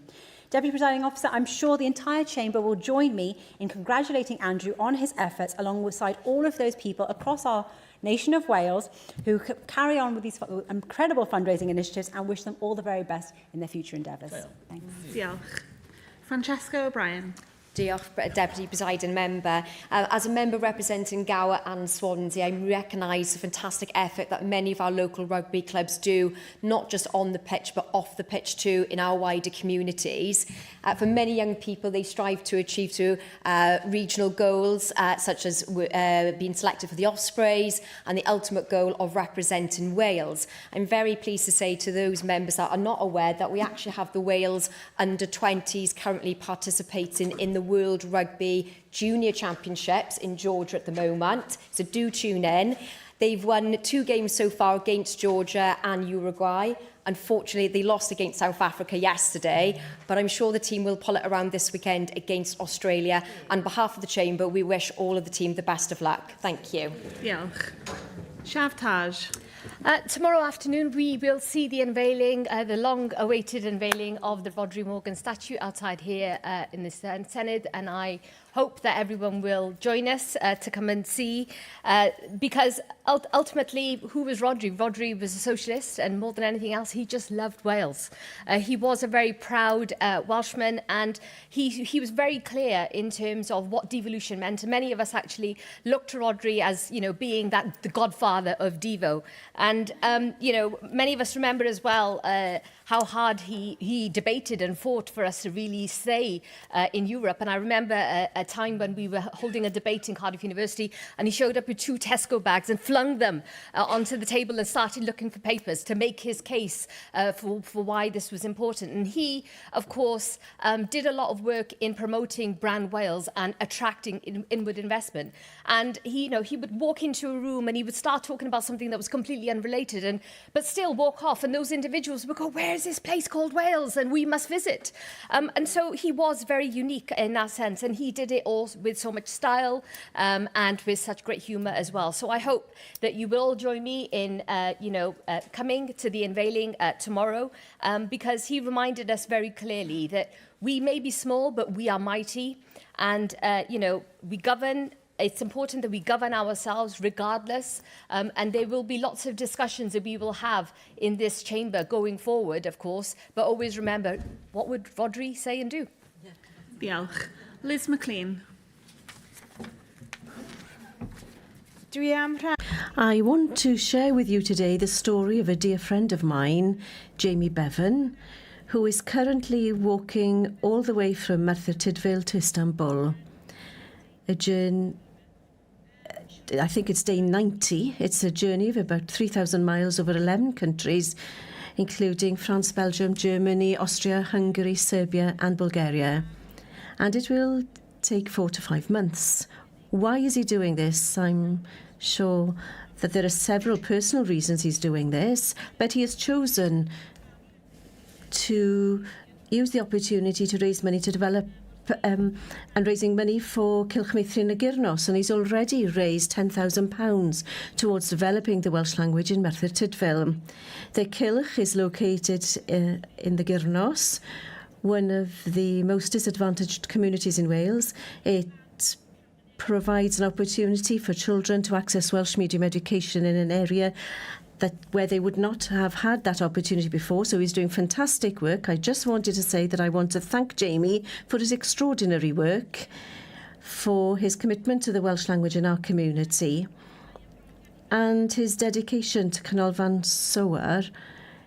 He really built that with myself, and most importantly of all, his friendship and his love over the years. We have faced several challenges over the years in terms of the Welsh language and our society. So I want to congratulate him on what he's doing and thank him and wish him well on the rest of his journey. Ac yn olaf, And finally, yw'r Uncle Davis. I rise today to mark a momentous milestone in the history of Welsh maritime rescue, the 60th anniversary of the Port Talbot RNLI lifeboat station, which first established its vital inshore presence on Aberavon Beach back in 1966. For 6 decades, the brave men and women of Port Talbot have protected our coastal communities. When the pager sounds, day or night, they leave the safety of their homes to brave the unpredictable waters of the Bristol Channel. They embody the very best of public service and selflessness. But a lifeboat station is far more than its heroic sea crew. It's an entire ecosystem of dedication. So we extend the deepest thanks of this Senedd to every single individual who keeps the service running. The shore crew, the fundraisers, the shop volunteers, the trustees, their unwavering commitment behind the scenes saves lives. So we pay tribute to the station's present and past presidents and all the supporters who have steered Port Talbot RNLI through challenges and triumphs. Whether navigating the treacherous surf or raising vital funds to keep this station running, the community's generosity has never faltered. 6 decades of service is a remarkable legacy of lives saved and families kept together. Diolch o galon i'r wirfoddolwyr bad. Thank you to all of the volunteers. Dedication and unwavering service to Wales. Diolch yn fawr. Diolch fawr iawn i chi. Thank you very much. Item 5, a members' legislative debate under Standing Order 11.214, a bill on corporate parenting, and I call on Sarah Cooper-Lassard to move the motion. I would like to record my profound thanks to my friend Terry Galloway. Terry is a care leaver whose guidance has been absolutely invaluable. I bring this debate forward to ensure care-experienced children in Wales benefit from corporate parenting protections at least as strong as anywhere else in the UK. This Senedd proudly took the lead to remove profit from children's care, a defining choice where we rightfully diverged from England. But while we led on removing profit, we have lagged behind on statutory protection. The Children's Wellbeing in Schools Act 2026 places strict statutory corporate parenting duties on non-devolved bodies like police and youth justice. A care leaver is legally protected by them, yet our own devolved bodies, crucially our local health boards, are left completely off the hook, bound only by a voluntary charter which they sign only if they choose to. The government's policy is to demand devolution of policing and justice to Wales. Set aside whether one agrees, devolve those forces tomorrow and the statutory duty to look out for a care leaver simply falls away. Whatever you believe about where power should sit, this isn't about this. Our most vulnerable children should not pay the price. So I challenge the Deputy Minister to answer, would devolution carry this protection across or dissolve it into a charter? I understand the government say the voluntary charter is better because it can reach private and third sector bodies that legislation cannot. But let us be honest about how private organisations behave. They follow the law, not a leaflet. So the charter's breadth is precisely its weakness. It reaches widely because it demands less. Keep it for the bodies we cannot compel. But for our health boards and NHS trust, the bodies we can bind, a care leaver deserves the duty the law enforces, not a promise quietly set aside. We do not leave safeguarding to goodwill, so we should not leave corporate parenting to it either. The Council General leaned heavily on one specific defence, that Part 6 Code of Practice is being revisited with a new chapter on corporate parenting to be laid later this year. I must tell the Chamber this defence is a dead end. By law, its scope is strictly limited. It applies solely to local authorities exercising social services functions. It cannot legally impose a single duty on a health board. Local authorities are already under a statutory corporating parent duty. This achieves absolutely nothing for a young person failed by the NHS. The government cannot expand the scope of this code. Only primary legislation passed by this Senedd can. And I hope no one offers me yet another review. Because in 2023, this Sened's own committee looked at exactly this and asked a question titled, "If not now, then when?" 3 years on, we are still answering, not yet. The legal reality is clear. The most robust mechanism is an Act of the Senedd, one that either imposes duties directly or requires ministers to bring regulations that we can subsequently shape together.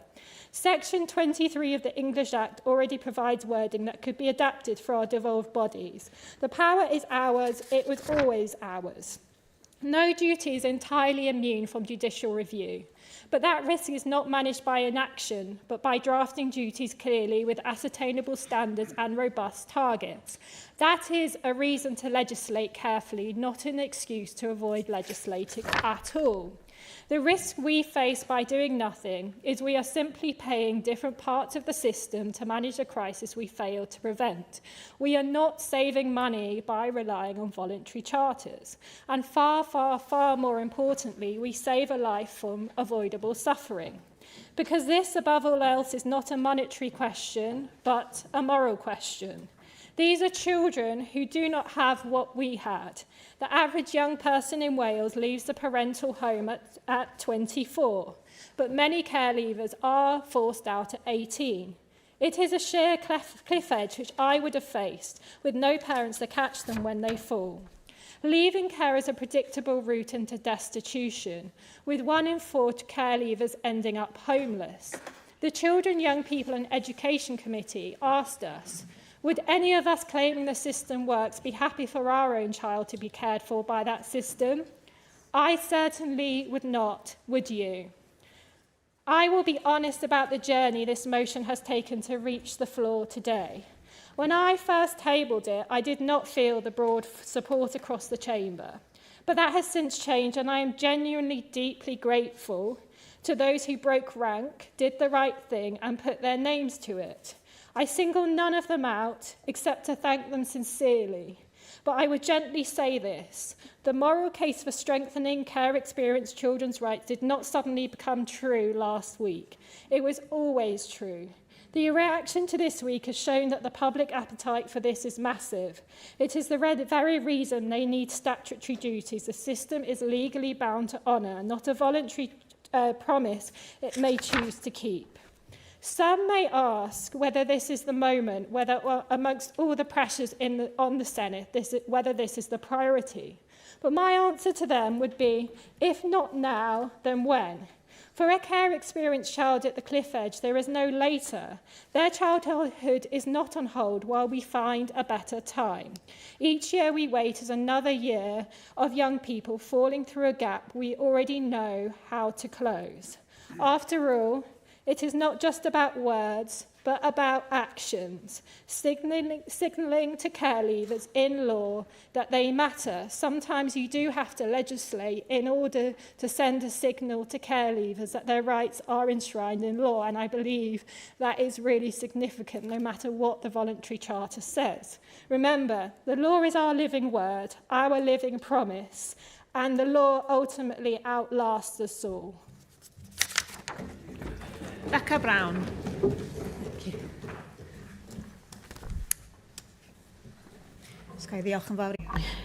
If I could thank Sarah Cwpl-Esad very much for bringing this debate today. Care-experienced young people are amongst some of the most vulnerable in our society. Many of them have experienced significant hardship, trauma and instability before they've even reached adulthood. For too many of them, those challenges are indivisible. Often, their experiences are intersectional, steered by factors such as poverty, disability, mental health needs, ethnicity, identity and other circumstances that can create additional lifelong barriers. Parenting is so important. It is not simply a statutory responsibility or a set of duties to be completed. It is about recognising that, as a society, we have a responsibility to stand alongside care-experienced children and young people, to advocate for them and create opportunities for them, and to provide the consistency and the support that every child deserves. However, we must be honest about whether our current arrangements are meeting that ambition. A young person does not stop needing support simply because they reach a particular birthday. The transition to adulthood is challenging for any young person, but for those who have experienced the care system, that transition often comes with additional pressures and without the family networks that many of their peers rely upon. We can see the consequences of that reflected in the evidence. Around 1 in 4 adults in prison in Wales has a care background, and research has found that by the age of 24, around 15% of people who have been in care have received a custodial sentence, compared with just 1% of those who have not. Those figures should concern every one of us, and they are absolutely not a reflection of the potential of care-experienced young people, and they are a reminder of what can happen when vulnerable young people do not receive the consistent supports they need as they move into adulthood. Our ambition should be to ensure that no care-experienced young person loses access to meaningful support simply because they reach a certain age. Extending the age at which local authorities retain formal responsibility to 25 for all care leavers, rather than limiting extended support to those in education or training, would better reflect the realities of the transition to adulthood and provide a more consistent and a more compassionate offer of support. We should aspire to a system in which every local authority consistently delivers the highest standard of support for care-experienced children and young people, with clear accountability where those standards are not met. Care-experienced young people have been asking for years, who is held accountable when these duties are not fulfilled? Corporate parenting must mean more than words on a page. It must mean a genuine commitment that every care-experienced child and young person receives the support, stability and opportunities they need to thrive. Diolch yn fawr.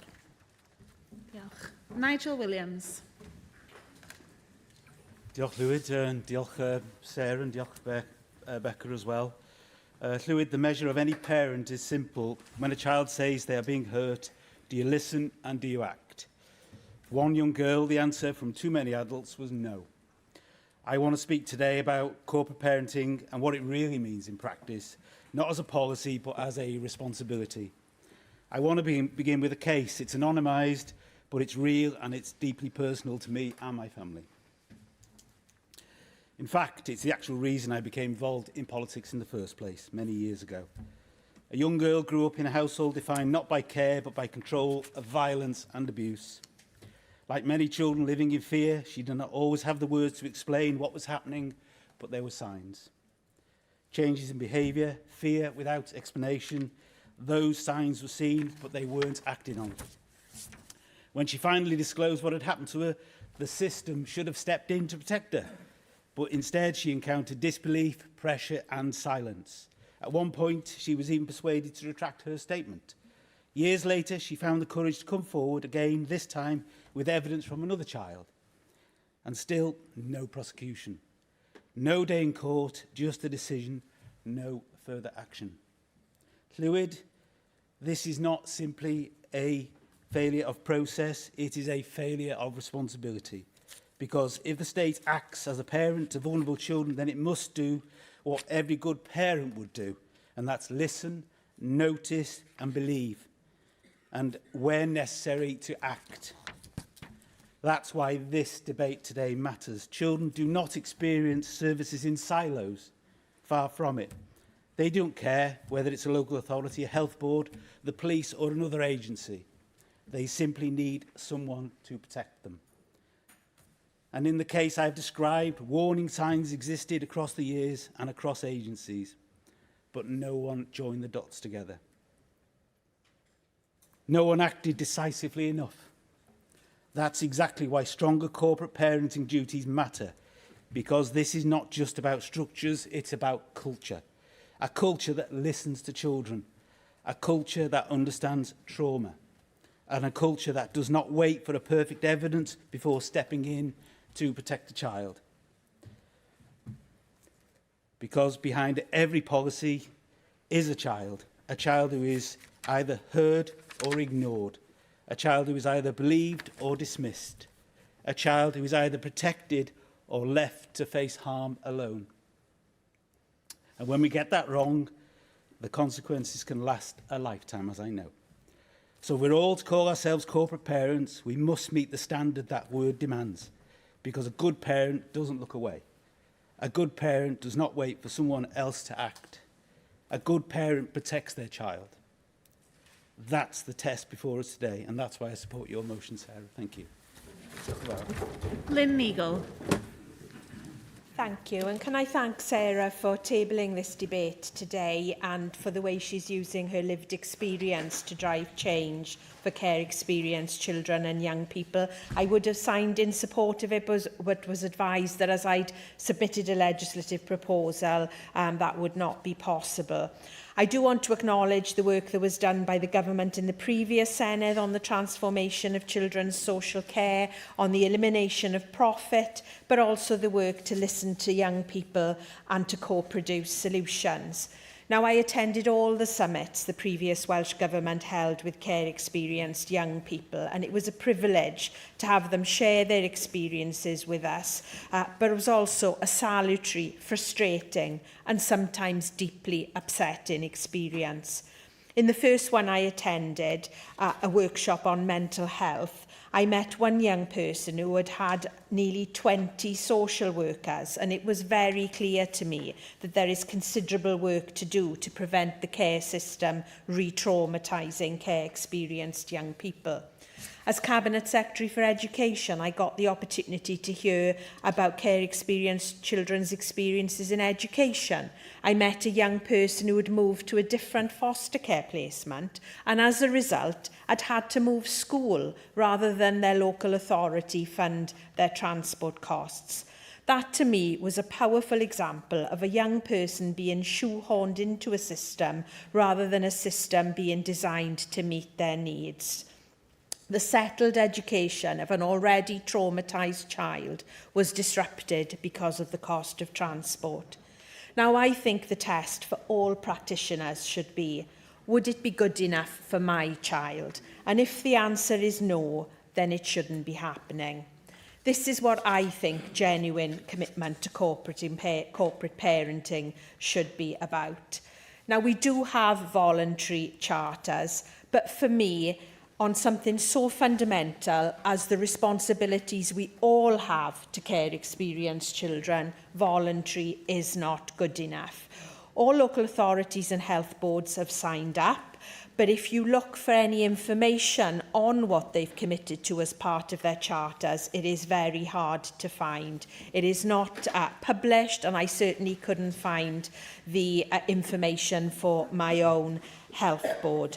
So I think it is now time to look at how we strengthen the protections for looked after children and care experienced children and young people.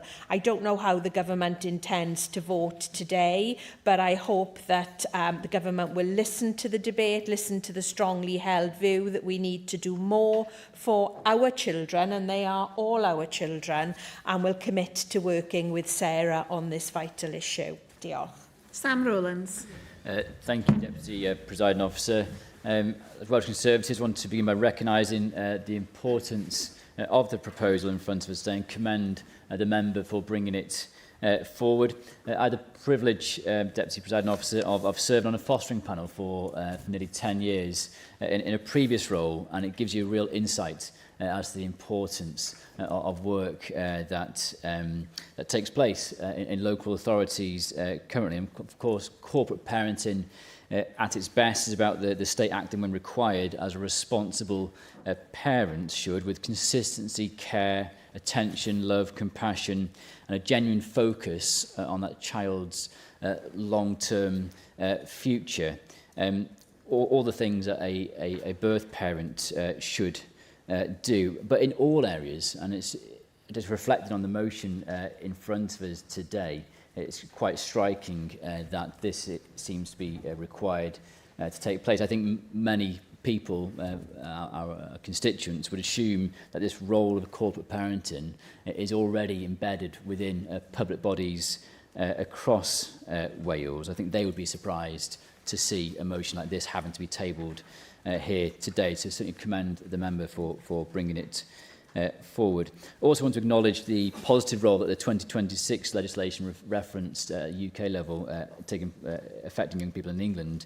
The recognition of that's improving those life chances of care experienced children, and it requires a whole system approach. It's absolutely right that Wales now considers how best to achieve the same ambition.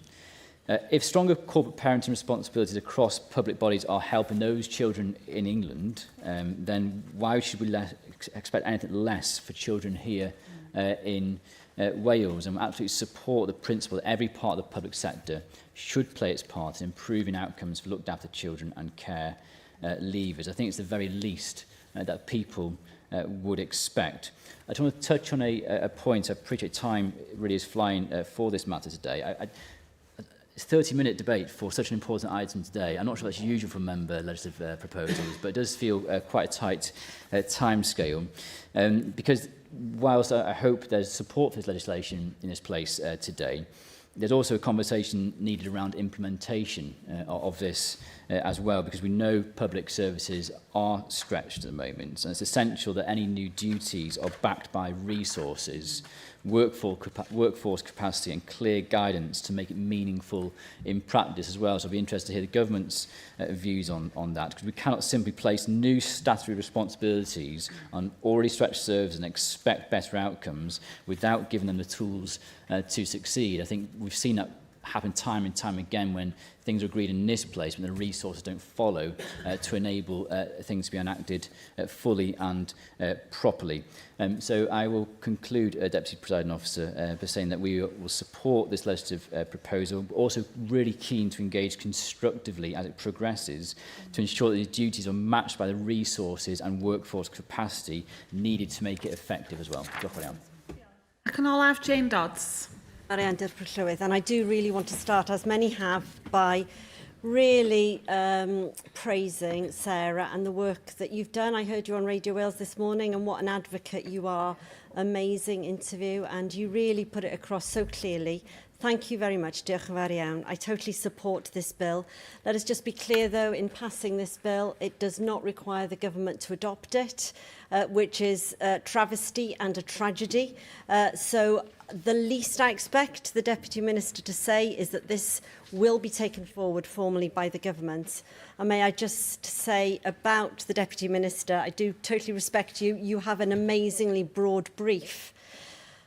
We've called for a minister specifically for babies, children and young people. And that is what our babies, children and young people here in Wales deserve. So I hope the Welsh Government will take this back and create another cabinet role at a very senior level for that brief specifically. I've worked, as many of you will know, with children over 25 years as a social worker. Most were lost, traumatised, desperate for love, and many of them, sadly, could only react by kicking out and feeling in a corner. Why do they do that? Many people ask. Because it's actually easier to reject straight away than think they are going to be loved and then find out later that they are not. So they are immediately judged, they are rejected, they are damaged even more.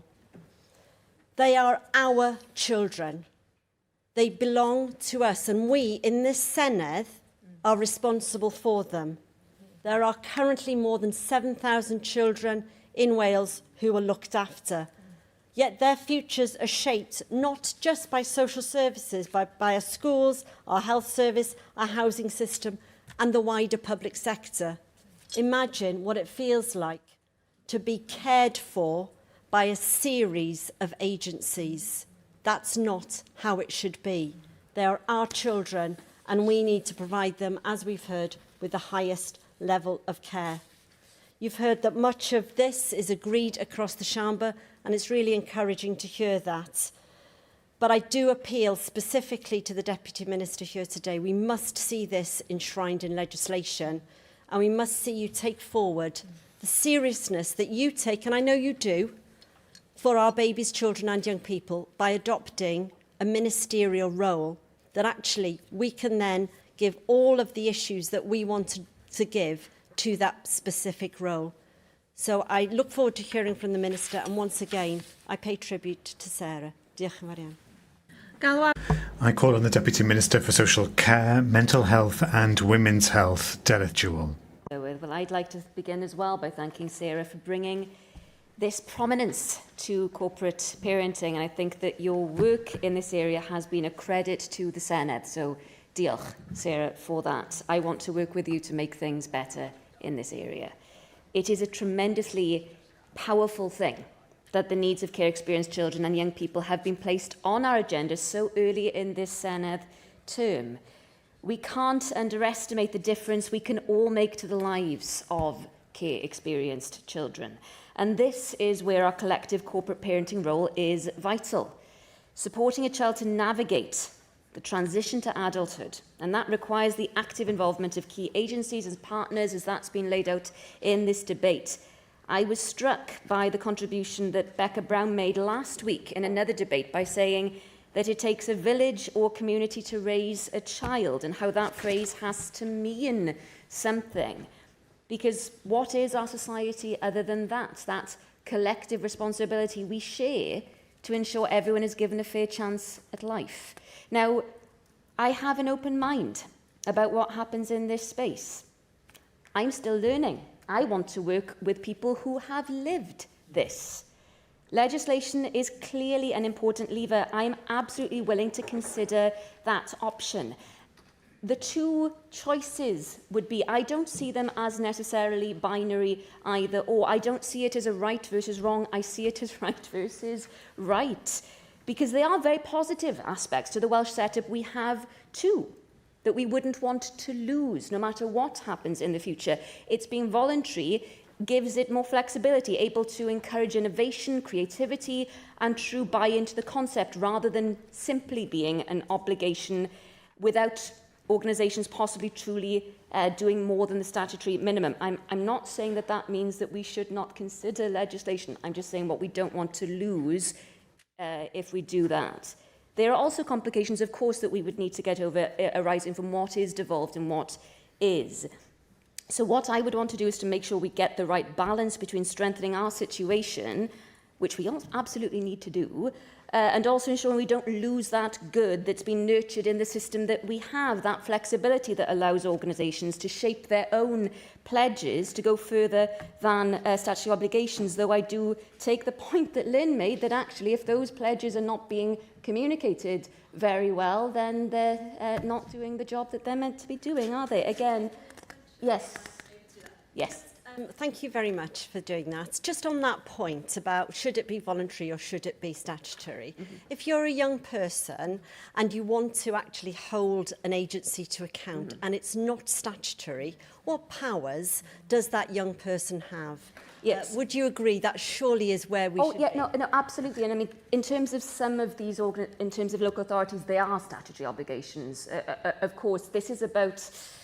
Yeah, I don't disagree at all with what you're saying. I don't. Again, I'm not seeing this as an either or. I want to make sure that the system that we develop has the good of both. And that's why I want to make sure that we are doing this with care experienced young people as well. So no, I don't disagree at all, Jane, of course. Now, our corporate parenting charter enshrines corporate parenting on a far broader footing than the legislation in England. We're not simply focusing on public sector bodies, we're also establishing partnerships with the private and third sectors to reflect the way that society works, because Wales is a nation of communities. The Charter has been developed alongside young people who are care experienced, so we will want to work clearly with those groups too, and every principle is aligned with the articles of the United Nations Convention on the Rights of the Child. To date, over 70 organisations have signed the Charter, including every local authority and local health board. Now, yes, signing the Charter is voluntary, and we do need to look at this, but every organisation that does sign it is asked to pledge what they will offer, with the caveat that Lynn has introduced earlier. There are some excellent examples that I would like to share with you. Cardiff Council has a corporate parenting strategy that focuses on 5 priorities. They've recently held an event on corporate parenting, specifically to demonstrate the work being done there. Premier Forest Products, which was the first private sector company to sign the charter, support individuals through work placements that provide support from mentors as well as educational support to move forward successfully into employment. And Cwmtaf Morgannwg Health Board has pledged to provide a health team specifically focused on care experienced individuals. They've also pledged to introduce a transition programme that will deliver a strategic approach that is trauma-informed. They offer work experience and apprenticeships, and they guarantee that care-experienced children and young people will have the opportunity to participate in candidate selection processes. Examples of what the creativity, the innovation that I would not want to lose, and we need to find a way, I think, of making sure that where we move to still encourages that innovation and that it's being nurtured from the ground up as well, potentially as being from top to bottom. Now, this autumn, as we've heard, Sarah had referred to this, we will strengthen table guidance through a dedicated chapter on corporate parenting within this Code 6 Code of Practice, and that will set out a strengthened strategic and partnership approach to corporate parenting. That isn't to say that that is enough. I know we can improve things further. That is why I very much welcome this constructive scrutiny and cross-party dialogue that is fostered through motions like this. This government is committed to expanding the corporate parenting network in Wales as part of our future vision for children's services. Now, for the purposes of today's debate, the government will abstain from this motion, and we will keep this position under close review. I do not intend for this to be the end of this conversation. We are in no way ruling out possible statutory options. I'm keen to see and to make sure that we get this right. And I'm also determined to make that we make sustained progress in building upon that great work, that enthusiasm, that goodwill that's already in evidence amongst our committed partners. And I would very much welcome further discussions with Sarah so that we can work together to improve opportunities and outcomes for the children and young people of Wales. Diolch i'r Prydlywydd. Diolch i'r Prydlywydd. Thank you, Deputy Minister. Call on Sarah Cooper-Lasad to reply to the debate. I thank members for contributing to this important debate, and I thank the breadth of the discussions. They have been truly deep and insightful. Becca Brown put it exactly right. We must be honest about whether our current protections, how strong they are, and whether they are fit for purpose, and who is held accountable. I think that's one of the most key and important questions to this. Nigel Williams reminded us that children do not experience services in silos, and it's about a culture that listens. He is right, and you cannot build that culture on a voluntary promise that some bodies keep and some don't. Lynn Eagle, I mean, it says it all that you couldn't even find on your own health board's website information about what the duties did and what the duties didn't. This is precisely the difference in some cases between a charter and a law. I also thank Jane Dodds for her intervention. She is exactly right about lines of accountability, and this is why we're having this debate today. And yes. Will you accept an intervention? Yes. Thank you, Sarah. Hopefully we can all agree that corporate parenting is one of the most important responsibilities that we hold for every child in our care. This does include unaccompanied asylum-seeking children, whereas sadly many members in this chamber just last week voted against the nation of sanctuary concept. So I'd be very grateful if you could clarify if the needs of unaccompanied asylum-seeking children do fit into your proposed bill. Thank you. I would say that I'm going to work with the Minister on this to shape how legislation going forward. I thank the Minister for her openness on this to working with me, and I want to work in that spirit. I think that's really important. Voluntarism is a wonderful part of our Welsh culture, and we don't need to lose this, but I think we can have a hybrid approach between a statutory obligation and also a voluntary action as well. So I look forward to working with the Minister on this. Thank you. A question? The proposal is to agree the motion. Does any member object? The motion is therefore agreed in accordance with Standing Order 12.36. Item 6 on today's agenda is a member debate into Standing Order 11.214 on ophthalmology services. I call on Gwyn Williams to move the motion. And I, first of all, have to declare a very obvious interest in this, which you all can guess anyway, but for the record, I myself am a consultant ophthalmic surgeon at Singleton Hospital, as is Safa, who is a co-submitter. And I have to thank as well, not just Safa, but Jane Dodds, who also is a co-submitter, although to the best of my knowledge, she does not have any formal ophthalmic surgical training. I want to thank, though, everyone around this chamber from all parties who supported the motion and allowed it to get to this debate. Thank you, everyone. I don't see this as a party political thing at all, really, but something for everyone who wants our people to see better. Because eye care affects everyone.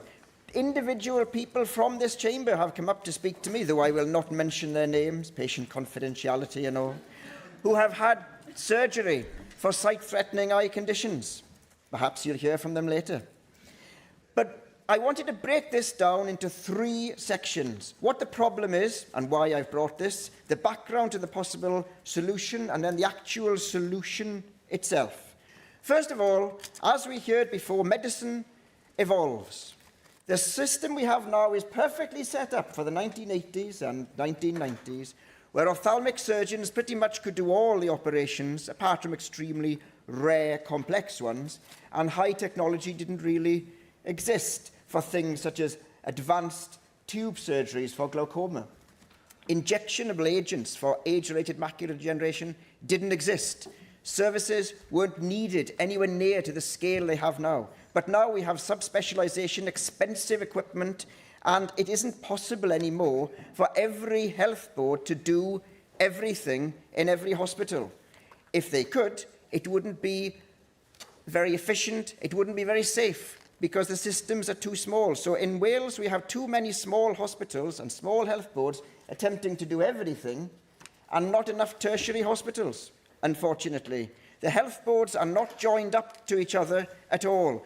There is great walls separating the flow of patients and staff between the health boards. And I know, because I've attempted to break the walls down, and they are insurmountable barriers of bureaucratic Sovietness in the worst kind of way.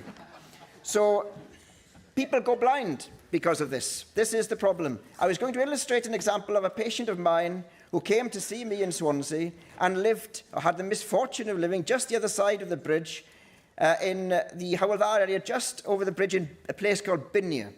Very nice place, but the fact that it's the other side of that river caused a huge problem, because I couldn't order any scans in my hospital properly without filling out an IPFR, it's called, an independent patient finance form, for every single interaction. If I wrote to Hywel, the people there rightly would say, who are you, working in a whole other health board to tell us what to do? And everything is delayed by 100,000%. That's the problem.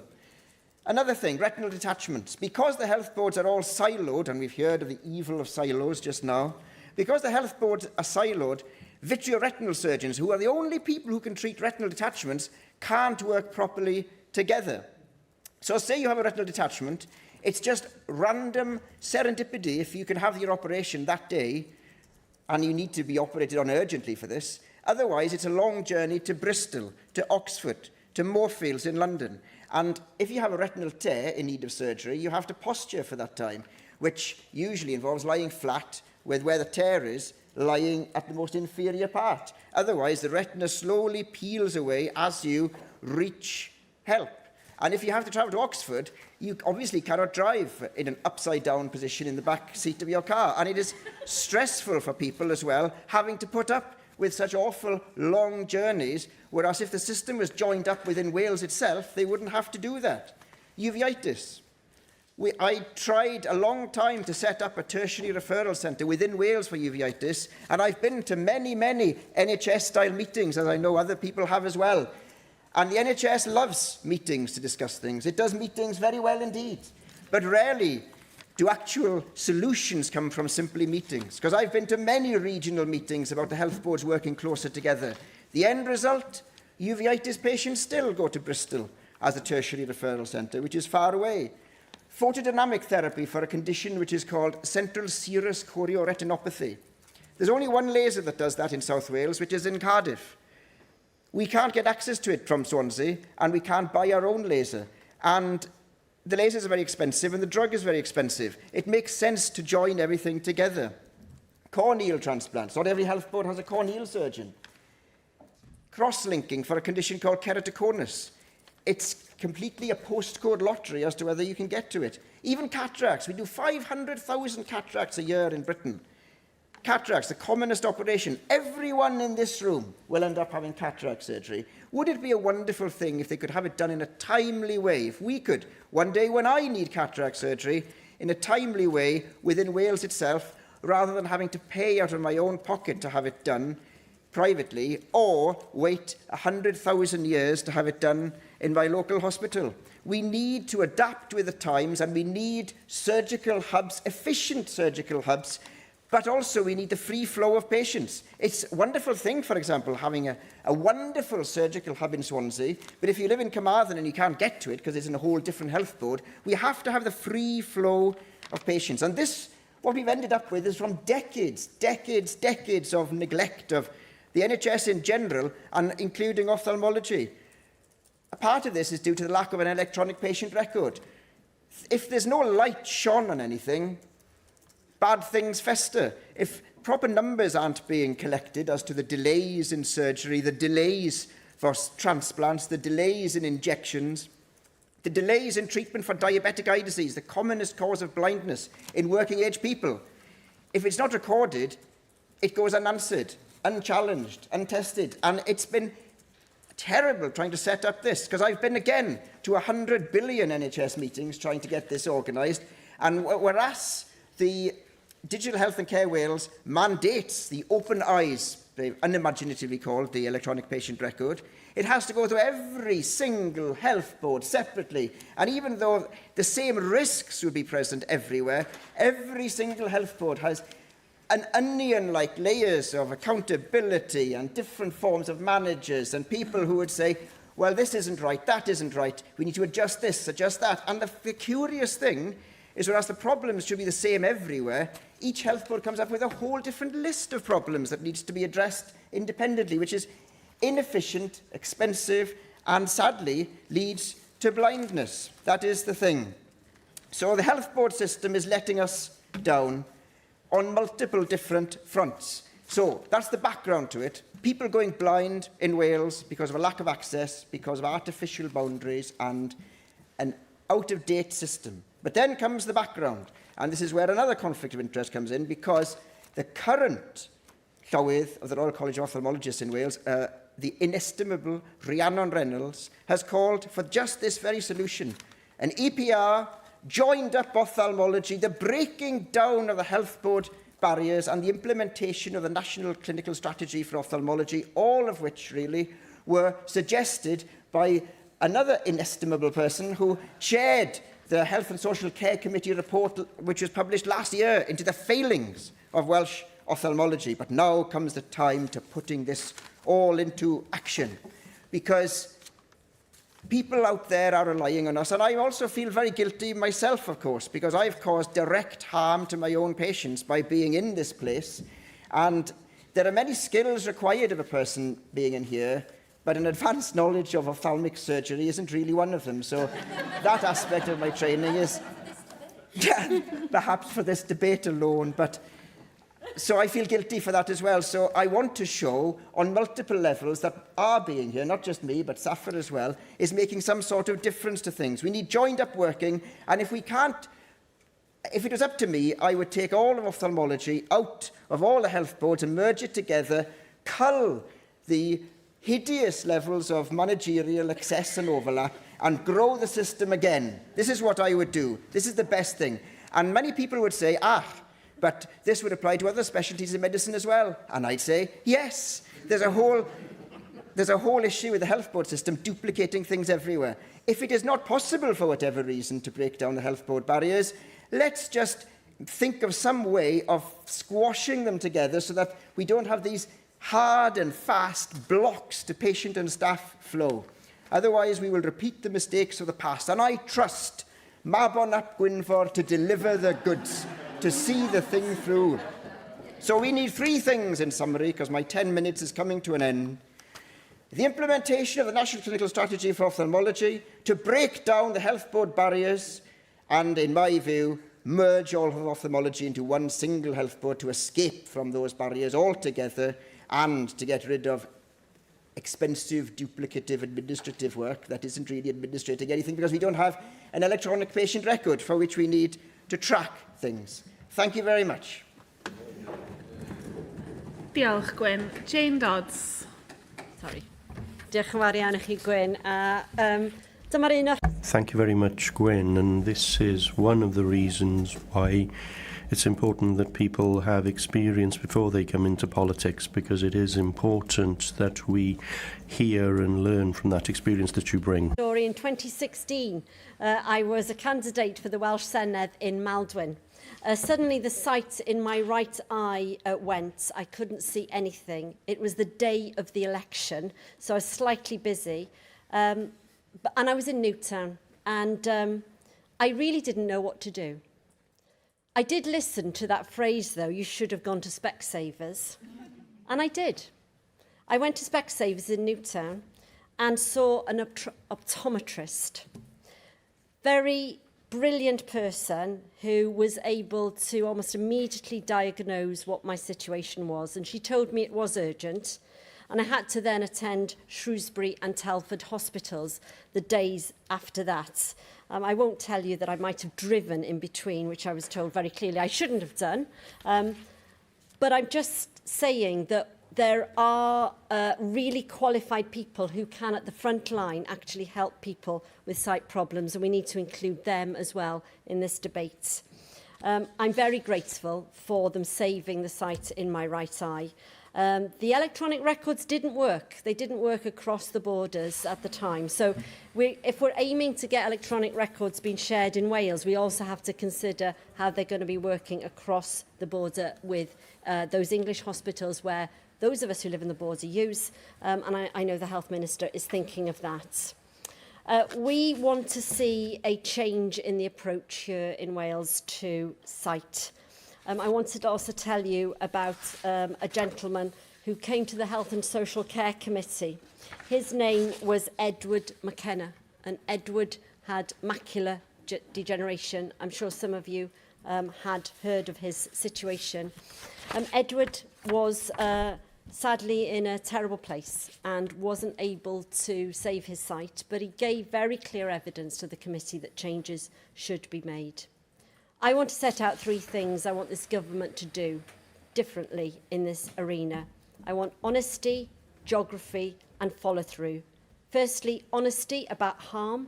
Between 2021 and 2023, as the number of patients waiting beyond safe timeframes climbed past 70,000, Wales managed to record only 45 incidents of harm.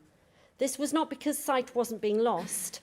RNIB Cymru, the Royal College and the health boards themselves all told the committee that harm was almost certainly going uncounted, and that is unacceptable.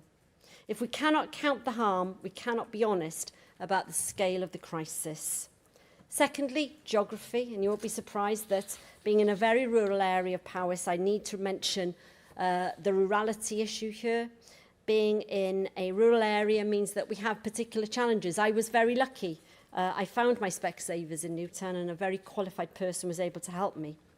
But Powys, as we know, has no DGH, and we have to, in Powys, make other arrangements. And I would like to hear from the Minister how we're going to deal with geography and rurality in this issue.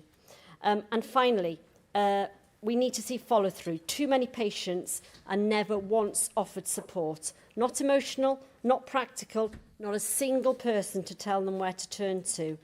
We don't need a new idea to fix this. We need an eye care support pathway with ophthalmology and optometry lying at the heart of it. That already exists, but we're not seeing it followed through. And as we've heard, what we want to see is a single agency for ophthalmology that actually operates across Wales and actually offers our residents here and those who use across the border a really high quality service. People losing their sight in Wales today are not losing it because we lack the medical knowledge to help them. They're losing it because of where they live, because we have not trained enough people to treat them, and because too often, when they have tried to tell us something is wrong, nobody has been listening. I hope that through this debate, and I know that there is no burden on the government in order to take this bill forward, but I do hope that through this debate, the Health Minister will listen and look at what options there are in order to make sure that we deliver better on this. Diolch yn fawr iawn. Diolch. Safael Hassan. So I too begin by declaring my interest as a practicing consultant ophthalmologist. My remarks today are both informed by my professional experience and my role as a member of the Senedd. And throughout my career, I've had to tell patients that their sight can't be restored. And these are amongst the hardest conversations any clinician has to give. That is why preventing avoidable sight loss matters so much. And I'm pleased to second this motion. As a consultant ophthalmologist and a member of this Senedd, I believe that everyone in Wales deserves timely, high-quality eye care, regardless of where they live. When we talk about ophthalmology, we're not simply talking about eyesight. We're talking about independence, dignity, and quality of life. We're talking about a person's ability to work, drive, read, and to remain active within their community. Whether it's a child that's struggling to see the whiteboard at school, or a grandparent that wants to recognise the face of their grandchild, timely eye care makes a difference between living independently and losing that dependence, and that's why this debate matters. My message is simple. Ophthalmology in Wales is under immense pressure, and those pressures will continue to grow as our population ages. Ophthalmology is the busiest outpatient specialty in NHS Wales, with 66,000 people waiting for treatment. And too many people are still presenting with advanced disease that could have been treated earlier. And if members want any evidence on the scale of the challenge, they only need to look at the Welsh Government's eye care measures. The target is 95% for high-risk patients to be seen within a clinically determined time frame, and all of Wales figures it's 49.7%, and no health board is meeting that target. So too many patients whose sight's at risk are not being seen in a timely manner. A major reason for this is workforce capacity. Simply, Wales does not have enough ophthalmologists. The Royal College of Ophthalmologists recommends 3 consultants per 100,000 people. Wales has 1.97%. That's the lowest ratio in the UK. Retention is also challenging, with many resident doctors leaving Wales to complete their training in England. We should have an all-Wales recruitment pathway that will help retain more doctors in NHS Wales. Recruitment alone won't solve this problem. We have very highly skilled team of optometrists, orthoptists, nurses. We need to provide local opportunities to develop and upskill this workforce. Meeting this challenge requires reform, and this is why I support the proposal set out in this motion, particularly the focus on dedicated surgical and diagnostic hubs. And concentrating expertise, we can improve efficiency, increase capacity, and deliver better outcomes for our patients. So these hubs can help reduce the reliance on outsourcing to the private sector, allow us to invest in Welsh services, Welsh staff, and Welsh hubs. Patients don't really care which health board provides them treatment. They just want to receive safe, timely, high-quality care. Alongside that, we need better workforce planning, stronger digital infrastructure, and a long-term strategy to match these growing demands. To conclude, this debate is far more than waiting lists. It's about protecting people's sight, protecting their independence, protecting their confidence, and protecting their quality of life. Both as a clinician and a member of the Senedd, I know that the expertise exists in Wales. And our responsibility now is to ensure that the system enables those professionals to deliver the care patients deserve. The motion provides a practical roadmap to achieving this. We have the expertise, We have the evidence and we know what works. Now we must match the evidence with action, because in ophthalmology, every referral matters, every appointment matters, every member of the clinical team matters, and most importantly, every patient matters. So I'm pleased to second this motion, and I urge members across this chamber to support it. James Evans. Well, Presiding Officer, during many of these debates, people get up and make very grand speeches, but, you know, I think the best speech probably I've ever heard was just made by Gwyn. Actually, I think he said everything I wanted to say, so I don't intend to repeat everything that went on, because I agree with almost 99% of what you put forward. I do want to pay tribute to you for all the work that you have done in your professional life, and also your wife as well, you know, serving the people of your health board area, and thank you for your service to our NHS. And thank you for your service to this Senedd as well. I know your expertise are going to be really welcome, but I don't want to go over old ground. You know, we agree on a lot of the matters which you talked about, especially about how managers and different people in the NHS are very good at identifying what the problems are, but can't actually put nothing in place to try and simplify things. You know, that's something that we support very heavily. And also, what else we talk about, Gwyn, about the fragmentation across health boards. We see that too often. We don't see the sharing of best practice. You could be doing absolutely something phenomenal in Swansea Bay, but just up the road in Cardiff and the Vale, they won't copy what you're doing because they've got their own structures, their own bureaucracy, and it doesn't work. So we support the motion in the way it's called. You also call for surgical hubs. That's something that our party has called for also, because we do know that surgical hubs can really help get waiting lists down across the NHS. It's not a new concept. It's been happening in England for a very long time, except we've never actually grabbed the metal here and got on with it. So we support that, and also the government's view of doing that. It's about delivery, though. It's how quick these things can come online to make sure we're getting waiting lists down. Because I sat on that Health and Social Care Committee with actually the current Cabinet Minister putting those recommendations forward, and I hope he, as a co-author of that report, will implement all the recommendations in full and not leave one out or just accept them in principle, which the government's quite handy for doing over the years. But I support you, Gwyn, in what you're doing, and we support you in this motion. I'm not going to go over all ground because I don't think there's need to, but thank you very much for what you've brought forward today, and we're very look forward to supporting this motion when the vote comes later. Diolch. Diolch. Sarah Crowley. For the record, I wish to declare a personal interest. I previously gave evidence to the Health and Social Care Committee's inquiry into ophthalmology services based on my lived experience of sight loss, and I remain a patient under ophthalmology services. I grew up knowing that as somebody with type 1 diabetes, sight loss was a very real possibility. By the age of 26, that possibility had become reality when I experienced a vitreous hemorrhage whilst on holiday in Italy. Losing my sight was frightening. Waiting to find out whether it could be saved was in many ways even harder. After 18 months of treatment, referrals and uncertainty, my surgeon told me that when I finally underwent surgery, I was likely only a week away from permanent sight loss. I can't say that I was suicidal, but there were many times where I genuinely questioned how much more waiting and how many more setbacks I could endure. That experience showed me something that statistics alone never can, what it actually feels like to live on a waiting list. But if we only measure the wait, we miss the experience of waiting. So perhaps we should ask not only how long people are waiting, but what is happening to them whilst they wait. For me, the impact went far beyond my eyesight. Discrimination at work, unfair dismissal, my mental health deteriorated into severe depression. I had to pay my way for a tribunal because of a Tory government in UK at the time, and I became overwhelmed by anxiety, thinking I'd never be employed again.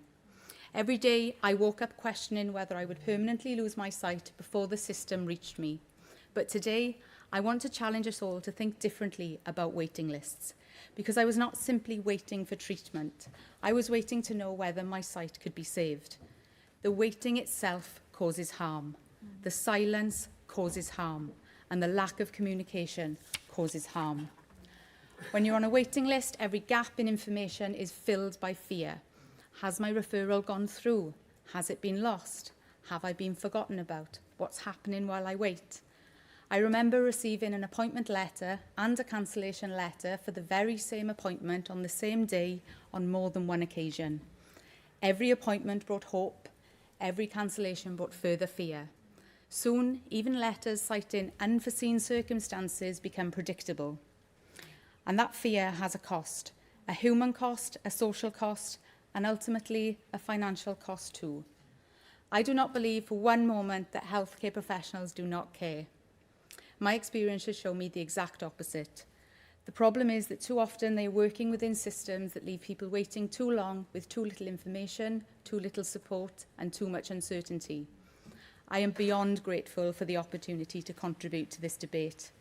Of course we need to reduce waiting times and of course we need more capacity, and we should be looking at surgical hubs, centres of excellence and more consistent services across Wales. But I would also ask the Minister a simple question. If we cannot eliminate every waiting list tomorrow, can we at least ensure that nobody feels forgotten while they are on one? What if every patient on a waiting list had access to someone who understood not just the condition, but the experience, someone who had walked the same path, faced the same uncertainty, and come out the other side? Because good healthcare does not begin when treatment starts. Good healthcare begins the moment somebody enters the system. Some of us remember when Twitter was a good place, a place where support saw no health board or border boundaries. Over the years, I lost count of the number of people who contacted me through social media, distraught after receiving a letter telling them that they had background retinopathy. Often, all they needed at that point was reassurance that they were not alone, guidance on questions to ask, and understand what might happen next. Many understandably assumed the worst without realising that with the right intervention and support at that point, the condition at that stage can be stabilised. Their anxiety did not disappear, but it became more manageable. They felt informed, more confident, and better able to engage with their care. We rightly value experts by occupation. Our clinicians, nurses, and healthcare professionals do remarkable work every day. But we should also value experts by experience. One understands the condition, the other understands what it's like to live with it. And the strongest systems recognise the value in both. I needed that support and I gave it to others because they needed it too. Llywydd, there are people in Wales today who are, there are people in Wales today who are where I once was.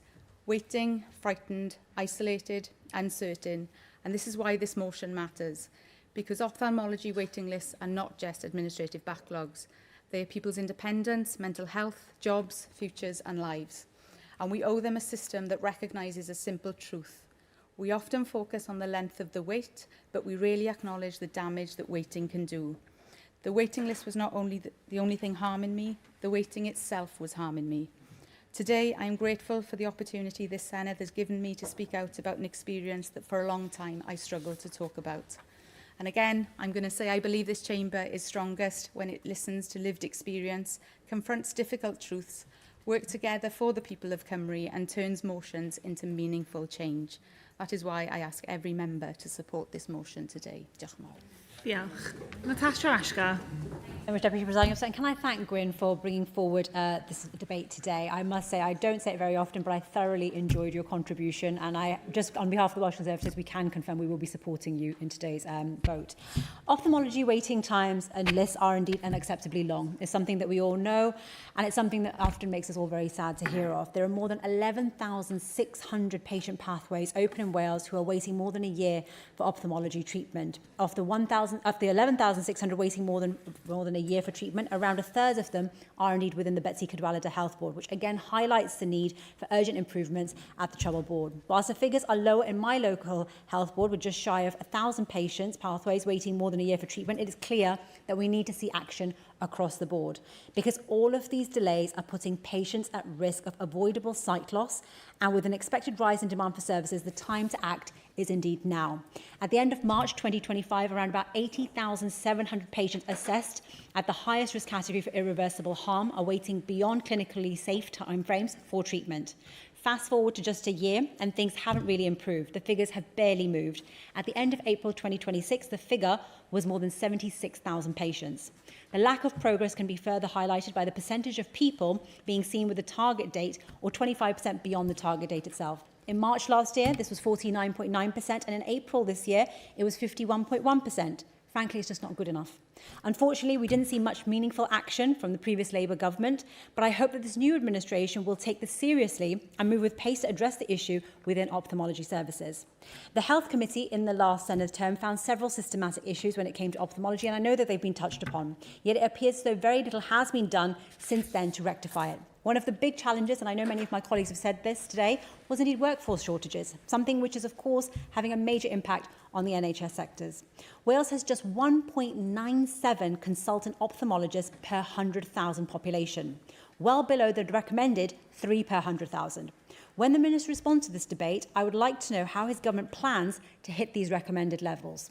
Also, the crumbling NHS estate, something I've raised on numerous occasions already, was found to be one of the big barriers, as was indeed equipment.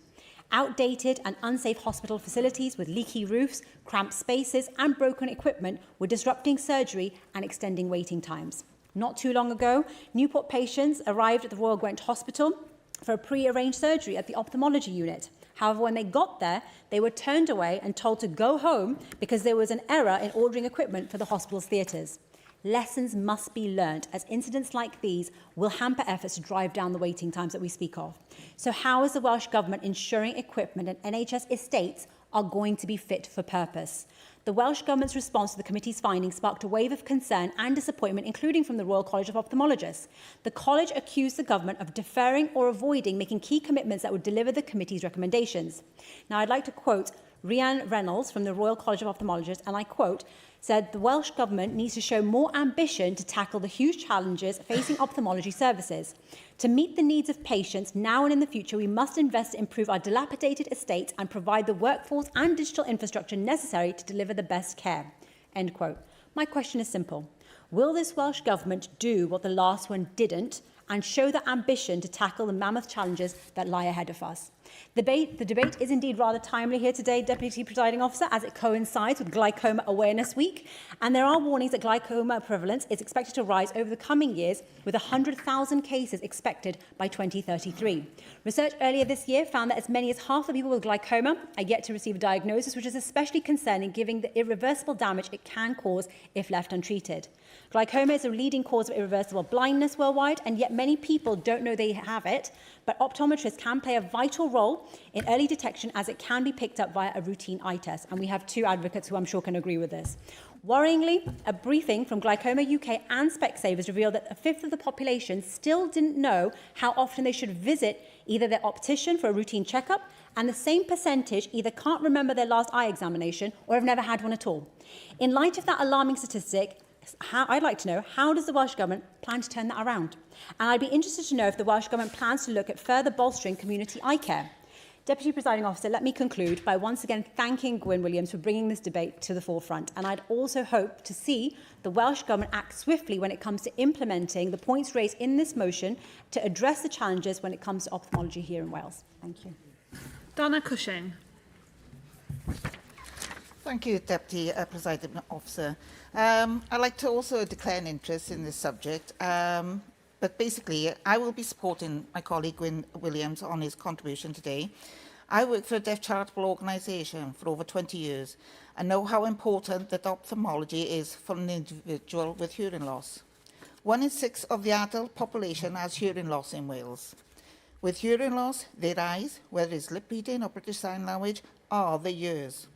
With an older generation and the increase of macular degeneration, which is the commonest cause of blindness in the UK, cataracts and glaucoma, it is important that individuals suffering hearing loss become a priority on detection and treatment. So that's my wish. I'm not making demands, I just wish. Christiana Emsley. Herewith, I'd like to begin by thanking Gwyn Williams for securing this important debate.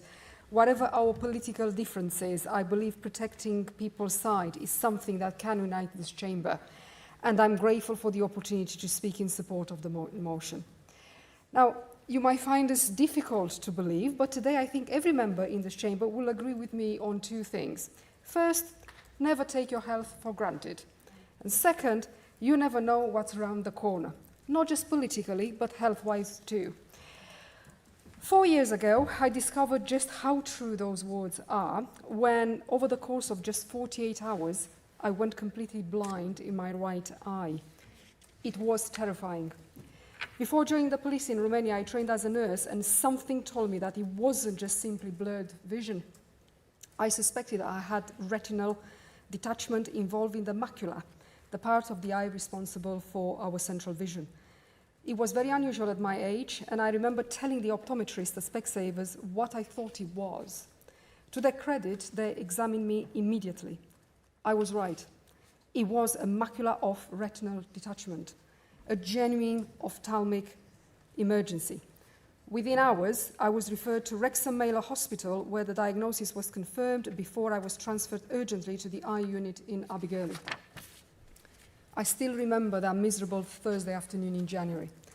The following day, the consultant phoned me. "Can you get here for surgery on Monday morning?" "Absolutely," I replied. Then came the preoperative assessment, and finally, on the surgery day, the injections to numb the eye. Now, I have enormous respect for ophthalmic surgeons, but when the anesthetist said, "This is going to hurt," I can confirm that I was the most accurate diagnosis that week. But in keeping in line with parliamentary standards of conduct, I shall not repeat exactly what I said when I both felt and heard the needle passing through the tissues around my eye to get to the back. Suffice to say, when the doctor tells you it's going to hurt, believe them. Thankfully, the surgery was a complete success. I remember being wheeled back to the ward afterwards. A lovely nurse handed me a slice of buttered toast. To me, it tasted like caviar. That was the moment when the relief finally caught up with me. But recovery wasn't easy. For a week, I had to remain in one position for 50 minutes every hour, 50 minutes every hour, 16 hours a day, so that the gas bubble inside my eye could do its job. I wasn't upside down, thankfully. I also want to thank my husband, whose love, care and support made all the difference during my recovery week. So much so, I was secretly hoping the consultant might prescribe another week. But unfortunately, he said that I was making excellent progress. It was exhausting, but it worked. My eyesight returned. I generally struggle to put into words what it feels like to regain something that you generally thought you might have lost forever. But unfortunately, the story didn't end there. Like many patients following this type of surgery, I later developed a cataract. Cataract surgery is one of the most successful operations the NHS performs, but timing matters. In Wales, the waiting time in many areas stretches to around 2 years. Just 10 miles from my home, across the border in England, patients can often receive surgery within weeks. I was fortunate. I could afford to pay privately. So last summer I had the operation, and once again it restored my vision. But most people cannot make that choice. The pensioner who has stopped driving because they cannot safely see the road. The grandparents struggling to recognize their grandchildren's faces. The self-employed tradesman whose livelihood depends on precise eyesight. The child whose education depends on being able to read the board in school. They cannot simply buy their eyesight back. Their only option is the NHS. And that is why today's debate matters. This motion is not simply about organizational structures, consultant numbers, or waiting list statistics. It's about preserving people's independence, protecting livelihoods, preventing avoidable blindness. Giving people back one of life's greatest gifts, the ability to see the people they love. No patient should lose their sight because the system moved too slowly. No family should spend months wondering whether permanent damage could have been prevented. And no matter where someone lives in Wales, they should expect the same timely, high-quality ophthalmology service. If establishing centres of excellence, reducing duplication, and implementing the committee's recommendations help achieve that, then this chamber should unite behind those ambitions.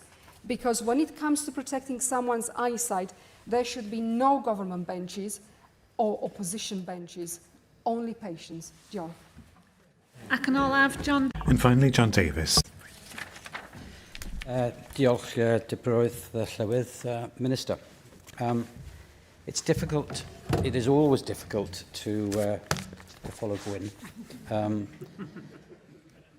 In some ways, he's always been my warm-up act, but I've always been a flop. Some of the people that spoke today have been absolutely fantastic with their lived experience, and it shows the depth of the problems that exist. To a very minor way, I ended up having to go to England to have an operation about 8 years ago, because my eyesight got so bad for a number of reasons that I had new lenses put in, and I just couldn't work. It reached the point that you can't work. So these things really do matter, and they improve life dramatically. A few things about Gwyn. I mean, Gwyn obviously knows exactly what he's talking about, and same as Safa.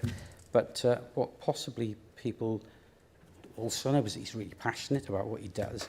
However, as an ornithologist, he is one of the top people that you would ever get. He travels internationally to show how to do things, and he does also go abroad, to help wherever he can. So in that respect, he's what he's pushing here really does need support, and I'm glad everybody so far has come this way. I'm going to be a bit of a damp squib. I mean, everybody's talked so well, and just like James, there's no real point in pushing those things over and over and over again. What I'm going to do is bring it down to brass tacks, and the whole thing, apart from being absolutely fantastically wonderful to do, it is essentially something that's going to save the NHS money. It's going to produce huge amounts more productivity, and as a lovely byproduct, it's going to affect so many people's lives. Plaid Cymru have a fantastic part of our manifesto, which is essentially the hubs, a place where specialists can stand alone beyond all the battle that's going on in the NHS, where they can focus and they can rely on predictable methods, because people are coming in, everything's controlled, which leads to the productivity gains. These are the simple things that really change. What you do, you get more people through, you get more pleasant working, because it isn't that stress that you've got in accident and emergency, and people can focus on the specialisms, and therefore everything increases in terms of the ability to do what you can do.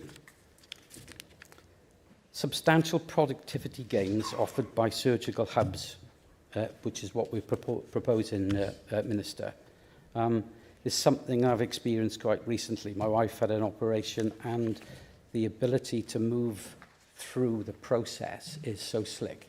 It's like a production line. That's the only way I can describe it. So it actually does work. Implementing this across Wales is without doubt the solution to the problems that we have. Surgical hubs also means there's less outsourcing. We're saving money. I had to go private when I went abroad, to England, to England, to have it done. But other people will have to, previously Labour have been paying quite heavily for money to be outsourced, and people have operations privately but paid by the NHS, which isn't anywhere near a long-term solution. Staff retention in the NHS, and in this particular sort of area as well, is massively difficult, and the very fact that you've got good working conditions, you've got high productivity and happy people means you're going to have better productivity just as a result, and people will want to stay.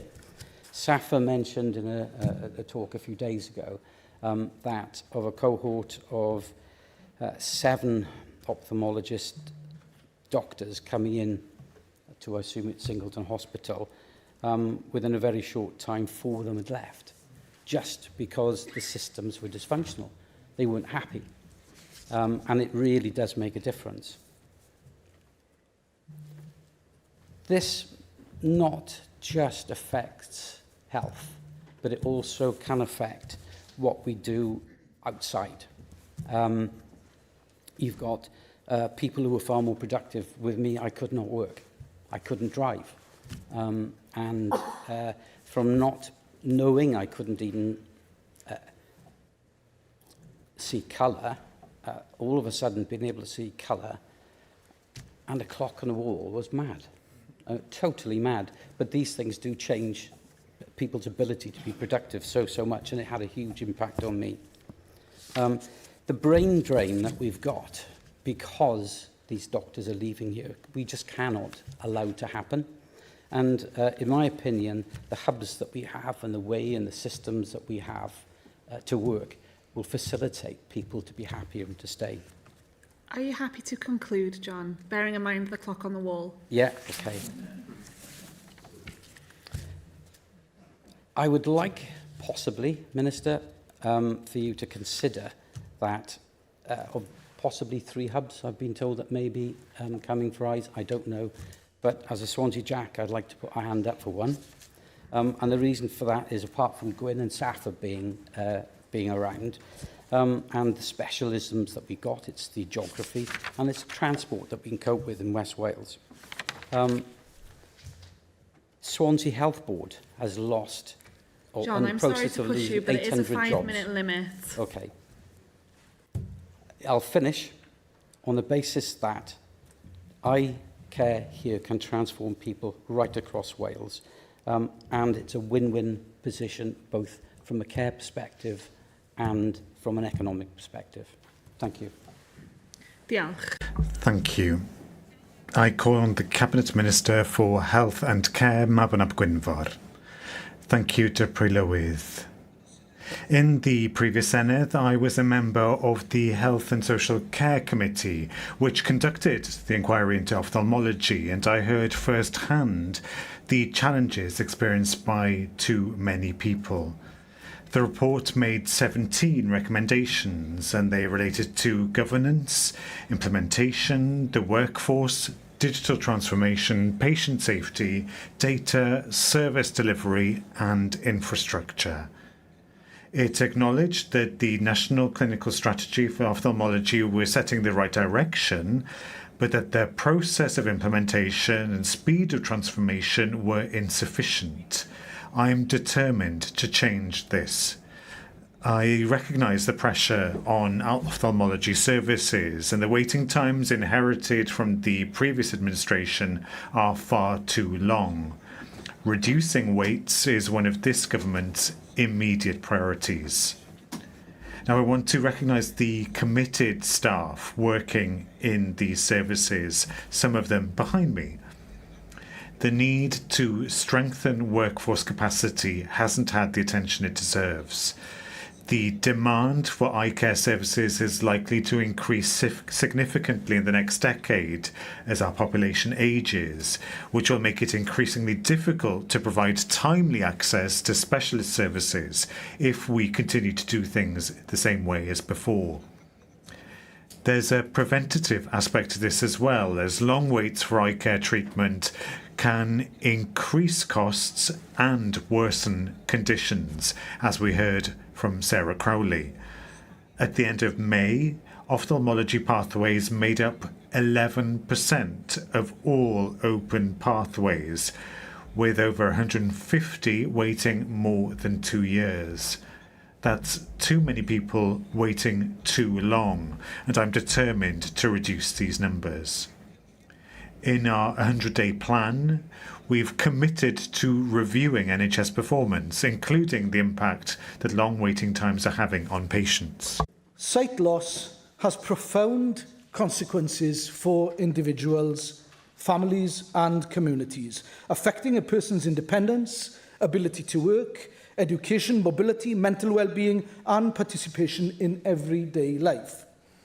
Preventing avoidable sight loss is about maintaining independence, reducing health inequalities and enabling people to continue living healthy, fulfilling and productive lives. That is why timely access to eye care remains such an important priority for this government. The national strategy remains the agreed blueprint for transformation of eye care services. It sets out a model based on regional working, workforce transformation, clinical networks, digital enablement and more effective use of capacity across the whole system. But the challenge has been and is implementation. Patients experience better care only when strategy is translated into delivery. I want a renewed focus on implementation and outcomes. Work is underway to establish a clearer understanding of progress across Wales, identify variation and provide a stronger basis for future delivery. I expect clearer implementation planning so progress can be measured against defined priorities, milestones and expectations. Digital transformation is essential to future success, ensuring we rectify the mistakes of previous years. Better information sharing and integrated digital services will support safer, more efficient and connected care. We're encouraging health boards to work more collaboratively, building on the regional work already underway across parts of Wales. Working with NHS P&I, health boards in Wales are increasing activity. Many organisations are treating 6 or 7 patients on a cataract list as standard, closer to the GIRFT expectations. This national approach will ensure services benefit from improved capacity and more consistent pathways supporting timely delivery. We must provide staff with the facilities to do what they do best, to see and treat patients. Our focus remains building a system that can meet demand sustainably and deliver timely care. We're launching an ambitious programme to expand elective capacity, developing up to 10 surgical hubs across Wales to focus on delivering the high-volume, low-complexity procedures to reduce long waits for procedures such as cataract surgery. And it's good to hear cross-party support for this plan. So I look forward to seeing cross-party support for our supplementary budget in order to achieve this next week. Infrastructure alone is not the solution. Sustainable improvement requires workforce development, service redesign, digital transformation and implementation of the national strategy. Health boards need to share the available resources and work together on a regional basis. One of the strongest examples of service transformation is community optometry. Through Wales General Ophthalmic Services, optometrists with additional postgraduate qualifications are increasingly managing patients closer to home, improving access, allowing hospital services to focus on those with greatest clinical need. This approach is making a difference. Over 2,000 care episodes a month are managed by independent prescribing optometrists in the community, which has to reduce unnecessary demand on hospital and GP services. But we have to go further. The future of eye care calls for more than just expanding hospital services. It means creating an integrated system where optometry and ophthalmology work together to provide the right care in the right place at the right time. And whilst there's been significant improvement in optometry, we now need to see the same progress and same emphasis being made on ophthalmology capacity. The member talks about the possibility of developing an all-Wales health board for ophthalmology. I understand why he suggests this, and I agree that there's a strong case for reducing institutional, bureaucratic complexity, as is reflected across our policy agenda. I acknowledge the member's complete frustration. There's been too much slippage, and this failure to implement the strategy has led to an appetite for rapid change. I share that frustration, and I have committed to the task ahead. So let us see that work bearing fruit before we consider anything else. We are one nation, one NHS, and I'm determined to reduce unnecessary regional variations and inconsistencies. My immediate priority is to ensure that current NHS organisations in Wales work together more effectively to deliver the national strategy and to improve outcomes. I welcome the cross-party interest in this area and intend to have further discussions with members. I want to ensure that implementation proceeds swiftly and that we have a clear overview of progress. We are committed to ensuring that people have timely access to good quality care. The committee report challenged the government to move beyond acknowledging the problem to focus on providing a solution. I share that ambition.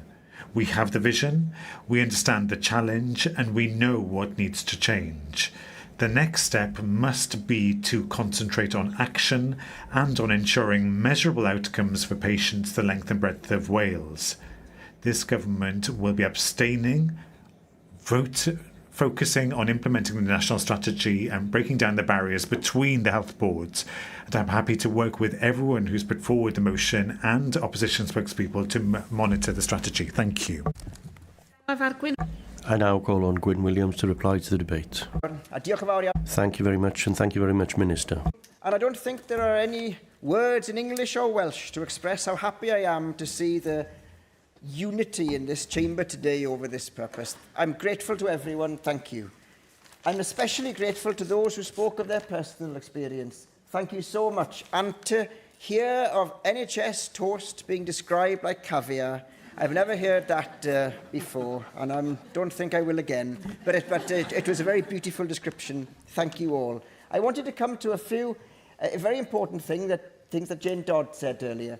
First of all, she said about the optometry side, which is something that was echoed, of course, by the Minister himself. And I hope that she will be gratified to know that I have bored David O'Sullivan, the Chief Optometric Officer, to death over multiple hours over my rumination as to how things should run in Wales, and he is exactly in line with everything. And I hope perhaps, for he asked me what time this would be on, that he might be even watching now to say, David, there's work to be done.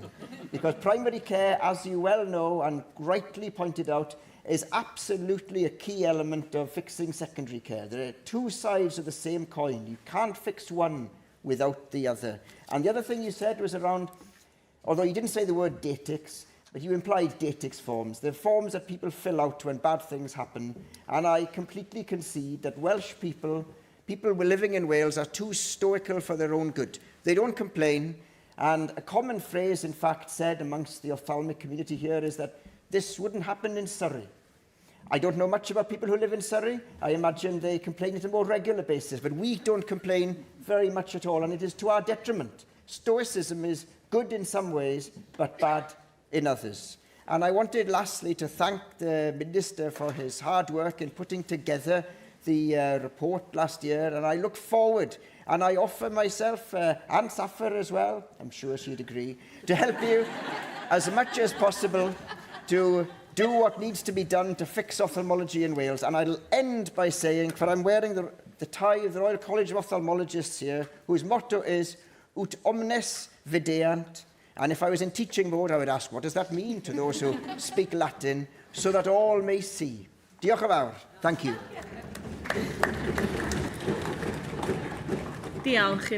Thank you to the member. The proposal is to agree the motion. Does any member object?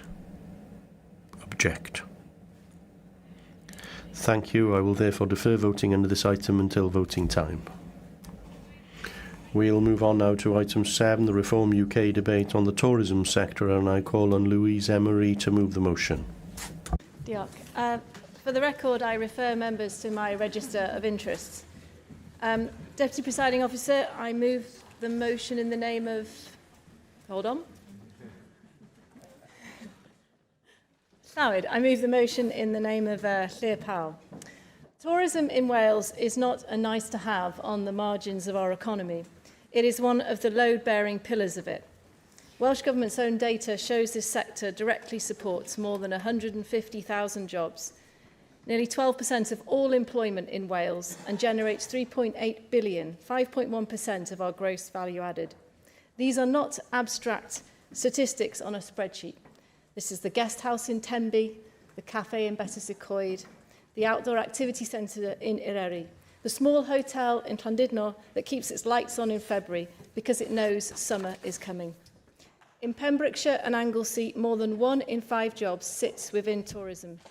This is not a supplementary income stream for those communities. It is the backbone of their local economy. And 4 in 5 tourism enterprises in Wales employs fewer than 9 people.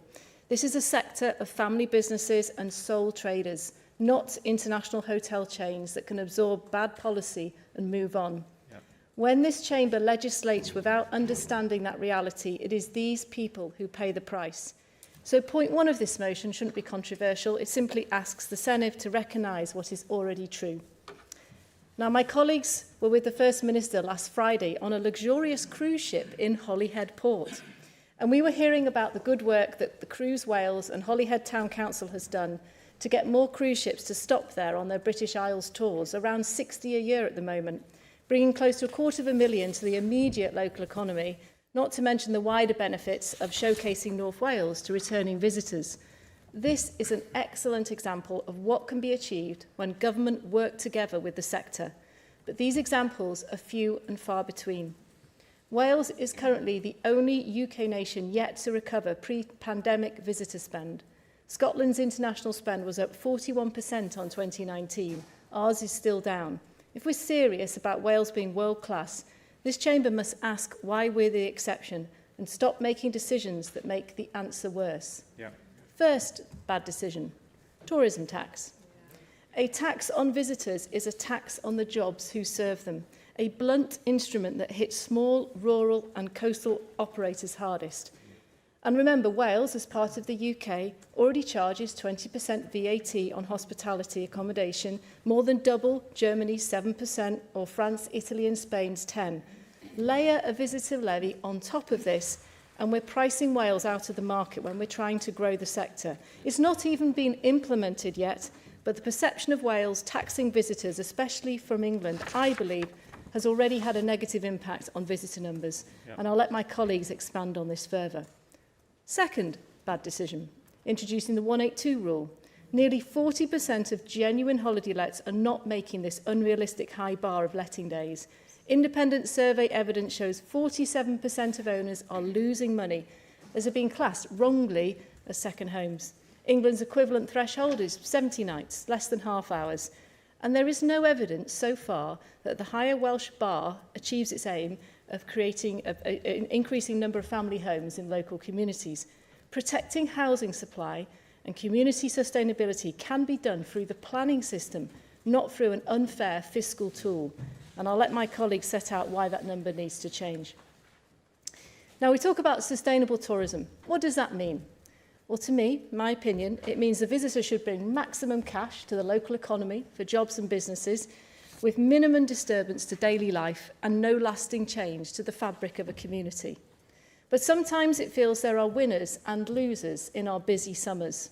The tourism sector makes the majority of their revenue over summer, but for those who can't park outside their house or find their bins full of visitors' litter, it can feel that they are not benefiting from this surge in numbers, and we totally get that. But this needs not be the case. We can have winners and winners if we ease up on regulation. Let the farmer open his field to cars on busy weekends in certain hotspots.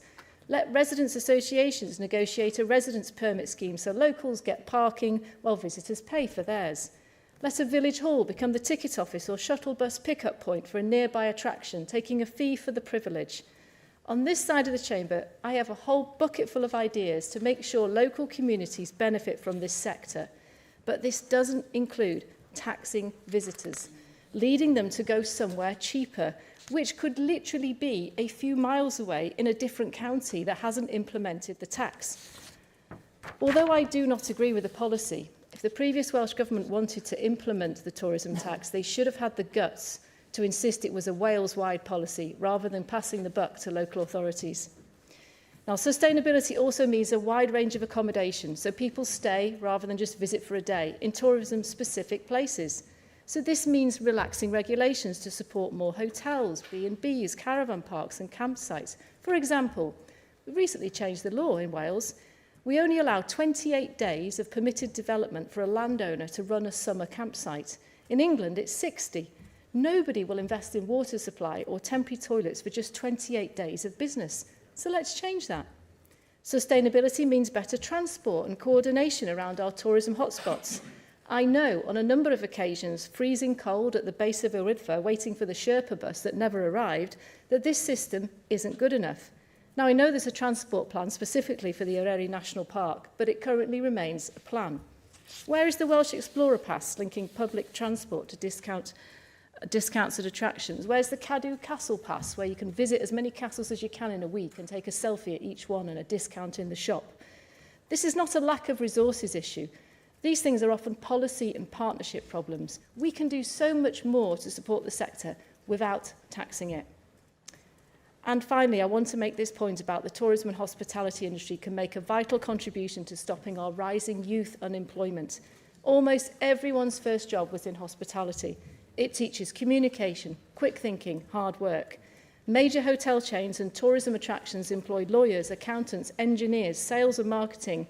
It's not just making beds and serving tables, but many of those best paid professionals, that's where they started. And I've seen firsthand how hospitality careers are valued across Europe.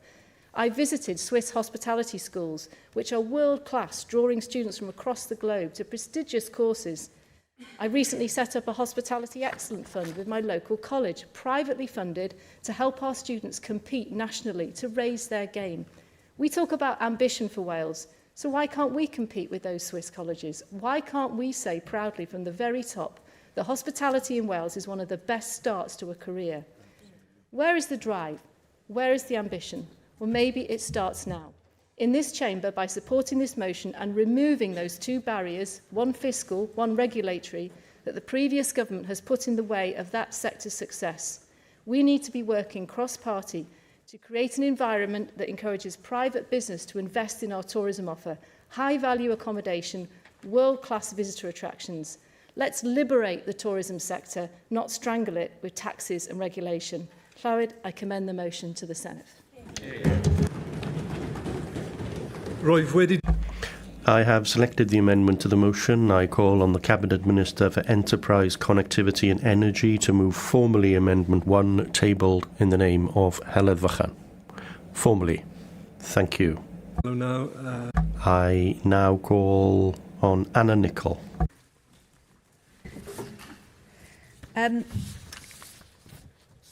Sorry, diolch Llywydd. I want to start by celebrating the huge contribution that tourism makes to Wales and to my constituency in Ceredigion-Pembroke. Ceredigion-Pembroke is one of the most beautiful places in the world, shown by the millions who visit each year. In Ceredigion-Pembroke, you can travel from sandy beach to rolling hill to ancient woodland and sometimes find all three in one place. From the only coastal national park in the UK in Pembrokeshire to the remote wilderness of Ceredigion Cambrian Mountains. From Tenby to Trefdraeth and from Aberaeron to Arberth. It's no wonder that people across Wales and around the world want to visit Ceredigion-Pembroke.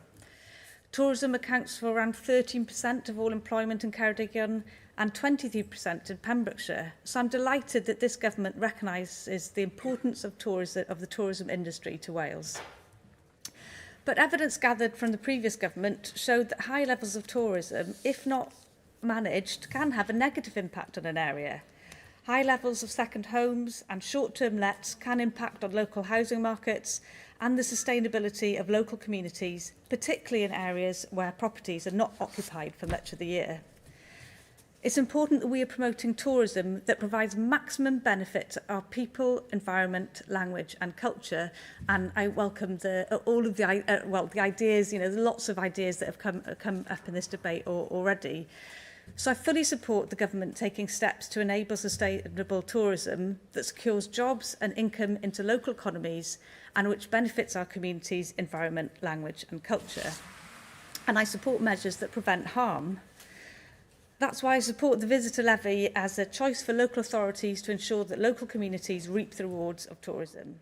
Funds raised through the visitor levy enable investment in the local environment, the Welsh language and culture and local infrastructure, which also supports tourism. However, it's also important for government to act quickly where good policy intentions are not delivering the intended change, and in the case of the 182 days threshold, may be in danger of taking us in the wrong direction. Since becoming a member of the Senedd, I've met with many constituents who have told me about the challenges that the 182-day rule for holiday lets is creating. I've heard the pressure that the policy is putting on many self-catering businesses and the toll it is taking on people running local businesses. I've heard how it's threatening the viability of some local businesses, as well as jobs and spend in the wider economy. And I've also seen examples where it's not achieving the intended outcome for the local housing market. So whilst I welcome I fully support the intention of the 182-day rule, I also welcome this Plaid Cymru government's commitment to keep the 182-day occupancy threshold under review, and I urge the government to begin this work quickly so that we can find pragmatic solutions that better support the original purpose of the policy. This should include whether 182 days is the right threshold, but also clear and reasonable exemptions, particularly where a property would not qualify as a private home.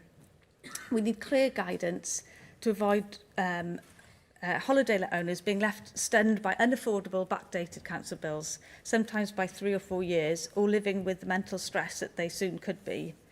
So that's why I'm pleased to support the government amendment today, and I urge other members to do so.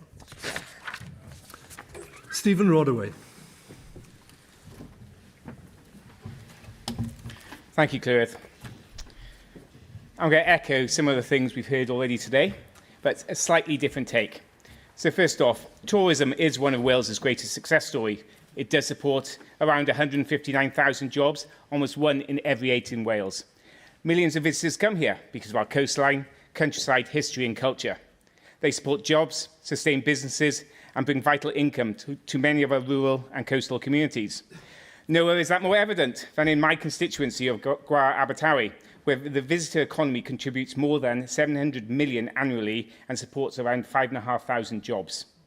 For many communities, tourism is not simply an important industry, it is the industry. It supports family businesses, keeps our high streets alive and helps sustain the very communities that people want to visit. When tourism prospers, our community prospers. But for that prosperity, depends on businesses having the confidence to invest, employ local people, plan for the future. Tourism businesses understand the need to support local communities and recognise the pressures on the housing market. What they need are policies that reflect the commercial realities of a seasonal industry. We all share the same ambition, a successful tourism industry alongside communities where local people can afford to live.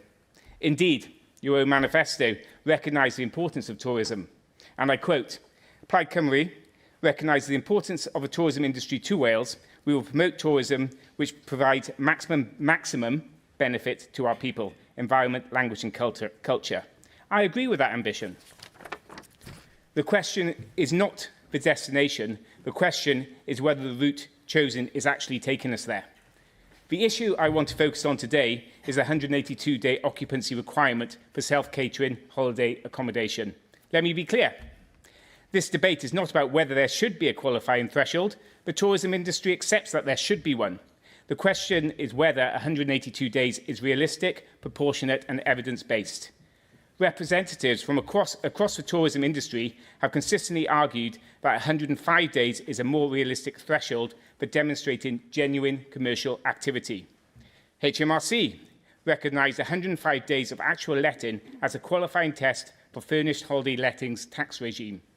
Ministers may argue the purposes are different, but the principle remains the same, identifying genuine commercial activity. And I have to say, persuading HMRC to agree to anything outside their own way of thinking is no small achievement. It's certainly not an organisation renowned for changing its mind simply because somebody asked politely. So what evidence led the previous Welsh Government, with Plaid Cymru's support, to conclude that 182 days was a necessary and proportionate figure? Why 182? What modelling of economic assessment supported that decision? If that evidence exists, publish it. The government's stated objective was to increase the supply of homes for local people. But intentions do not automatically create good outcomes. The assumption behind the policy was that raising the threshold would return more properties to the residential market. But has that happened to any meaningful extent? Many tourism businesses report that income has fallen off significantly.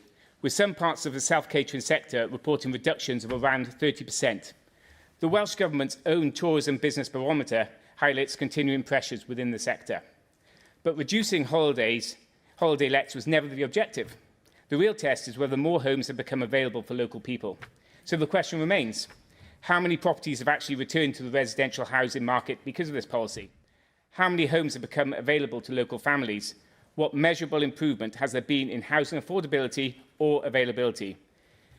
If the government believes this policy has succeeded, publish the evidence. I understand ministers are considering further flexibility and additional exemptions, and I welcome the fact that they are listening. But there is a certain irony here. A policy introduced to solve one problem is now requiring exemptions to solve the problems created by the policy itself. The tourism industry is not asking for special interest. The message is loud and clear. It is asking for a system that is fair, proportionate and based on evidence. So, Cabinet Minister, if you remain convinced that 182 days is the correct figure, publish the evidence that justifies choosing it. Publish the evidence that shows it has delivered more homes for local people. Because if this policy requires an ever-growing list of exemptions simply to make it workable, perhaps the problem is not the exemptions. Perhaps it is the policy itself. Exemptions are not the answer. Good government is measured by whether policies deliver the outcomes they promise. If the evidence shows that this one is not, then we need real and substantial change. I call on all members to support our motion. Thank you. Taj. Diolch, Llywydd. I think we can all agree, of course, that Wales is very much a world-class destination for tourism. That moment when you see someone posing for a photograph outside a castle or looking around at many of our museums or enjoying our national parks, that is a special moment and it should make us all proud. Because, of course, Wales does actually belong to all of us and we're very lucky that we can share our beautiful country with people from all over the world. I often enjoy having family over and taking them up to Penavan and getting them to do that early morning walk up the mountain, and of course the many various other lush waterfalls that we have now. But getting back to our capital city for a moment, we've had some incredible success lately in putting Cardiff on the map. In just the last decade, of course, we hosted the UEFA Champions League final, which smashed the previous football record by bringing more than 310,000 people into our great city. We hosted, of course, Clash in the Castle, a real global event, and the company's first stadium event in the UK for over 30 years. Now, most of these spectators came from outside of Wales, and when they were surveyed, they said they just wanted to explore a bit more. Last year, of course, we had the European Rugby Champions Cup, and with the eyes of the world on them, of course, Oasis chose Cardiff to kick off their reunion tour. Now, all of these major events bring thousands and thousands of people who want to spend their time and money in Wales. And this brings me to the topic of this debate. The Visitor Levy Bill, which only became law last year, it isn't even coming into effect anywhere until next April. So we haven't had a chance yet, of course, to assess the positive impact that it can actually have on our communities. Now, to be clear, this gave councils the choice to introduce a small charge on overnight accommodation after they had consulted with local residents and businesses. And in Cardiff, we have chosen to introduce the levy and it will come into effect next April. Anglesey, Conway, Gwynedd councils are currently consulting and they will make their decisions later this year. The challenges and the opportunities, of course, around the visitor economy will ebb and flow, and all councils are, of course, free to make their decisions in the future. And that's exactly the point here. This is a great example of devolving power beyond the Senedd, taking decisions closer to the people who live there. Now, reform would have you believe that this is a tourism tax, and they call it, and they say that it's going to cost people in the future. Now, it is, I would say, somehow, this idea that it is going to deter people from coming to Wales and spending their money here. The truth is, this is a visitor levy where local councils choose to adopt it and decide. Now, £1.30 for a night. I mean, you can't even get a pint and you can't get a coffee for that much money. That's what we're talking about here, a very small contribution from people who have chosen to visit Wales, which will collectively actually make a real big difference. And councils who adopt the visitor levy will spend that money on improving their tourism offer, protecting local nature and landmarks, and promoting Welsh culture. Surely these are objectives that we all support. And most importantly, the people who choose to come to Wales will be happy to support them too. Now, this is a way of making sure that our visitor economy grows, the benefits feed back into our communities, creating good jobs, revitalising our towns and cities, and protecting Welsh culture for future generations to enjoy. Now, this is all about, of course, making sure that the infrastructure works as well. And this government's amendment makes reference to two specific policies. Yeah, go for it. When you talk about £1.30 a night, so you need to add the VAT on that for a lot of businesses, that comes up to £1.57. If you do the calculation, £500 for a cheap week on a caravan in my constituency, that's £65 extra tax for a family of 5 or 6. So that's not just a cappuccino, yeah? I think well, listen, I think, look, the fact of the matter is it's not something that we're going to agree on, right? So let me just finish off. So the first being, keeping the 182-day occupancy threshold for self-catering businesses under review, we absolutely support. Keeping this policy under review to ensure that it works as fairly and effectively as possible. Second, the visitor levy, I've already set out the benefits. It's common practice, it happens across many parts of the world, and Scotland are now also looking to follow suit. And this is, ultimately, it's all about choice, right? It's about giving choice and power to local people, to local councils, so that decisions that affect their communities can be made in those same communities. So we will be supporting the government's amendment, and we will continue to push for a thriving tourism economy all over Wales.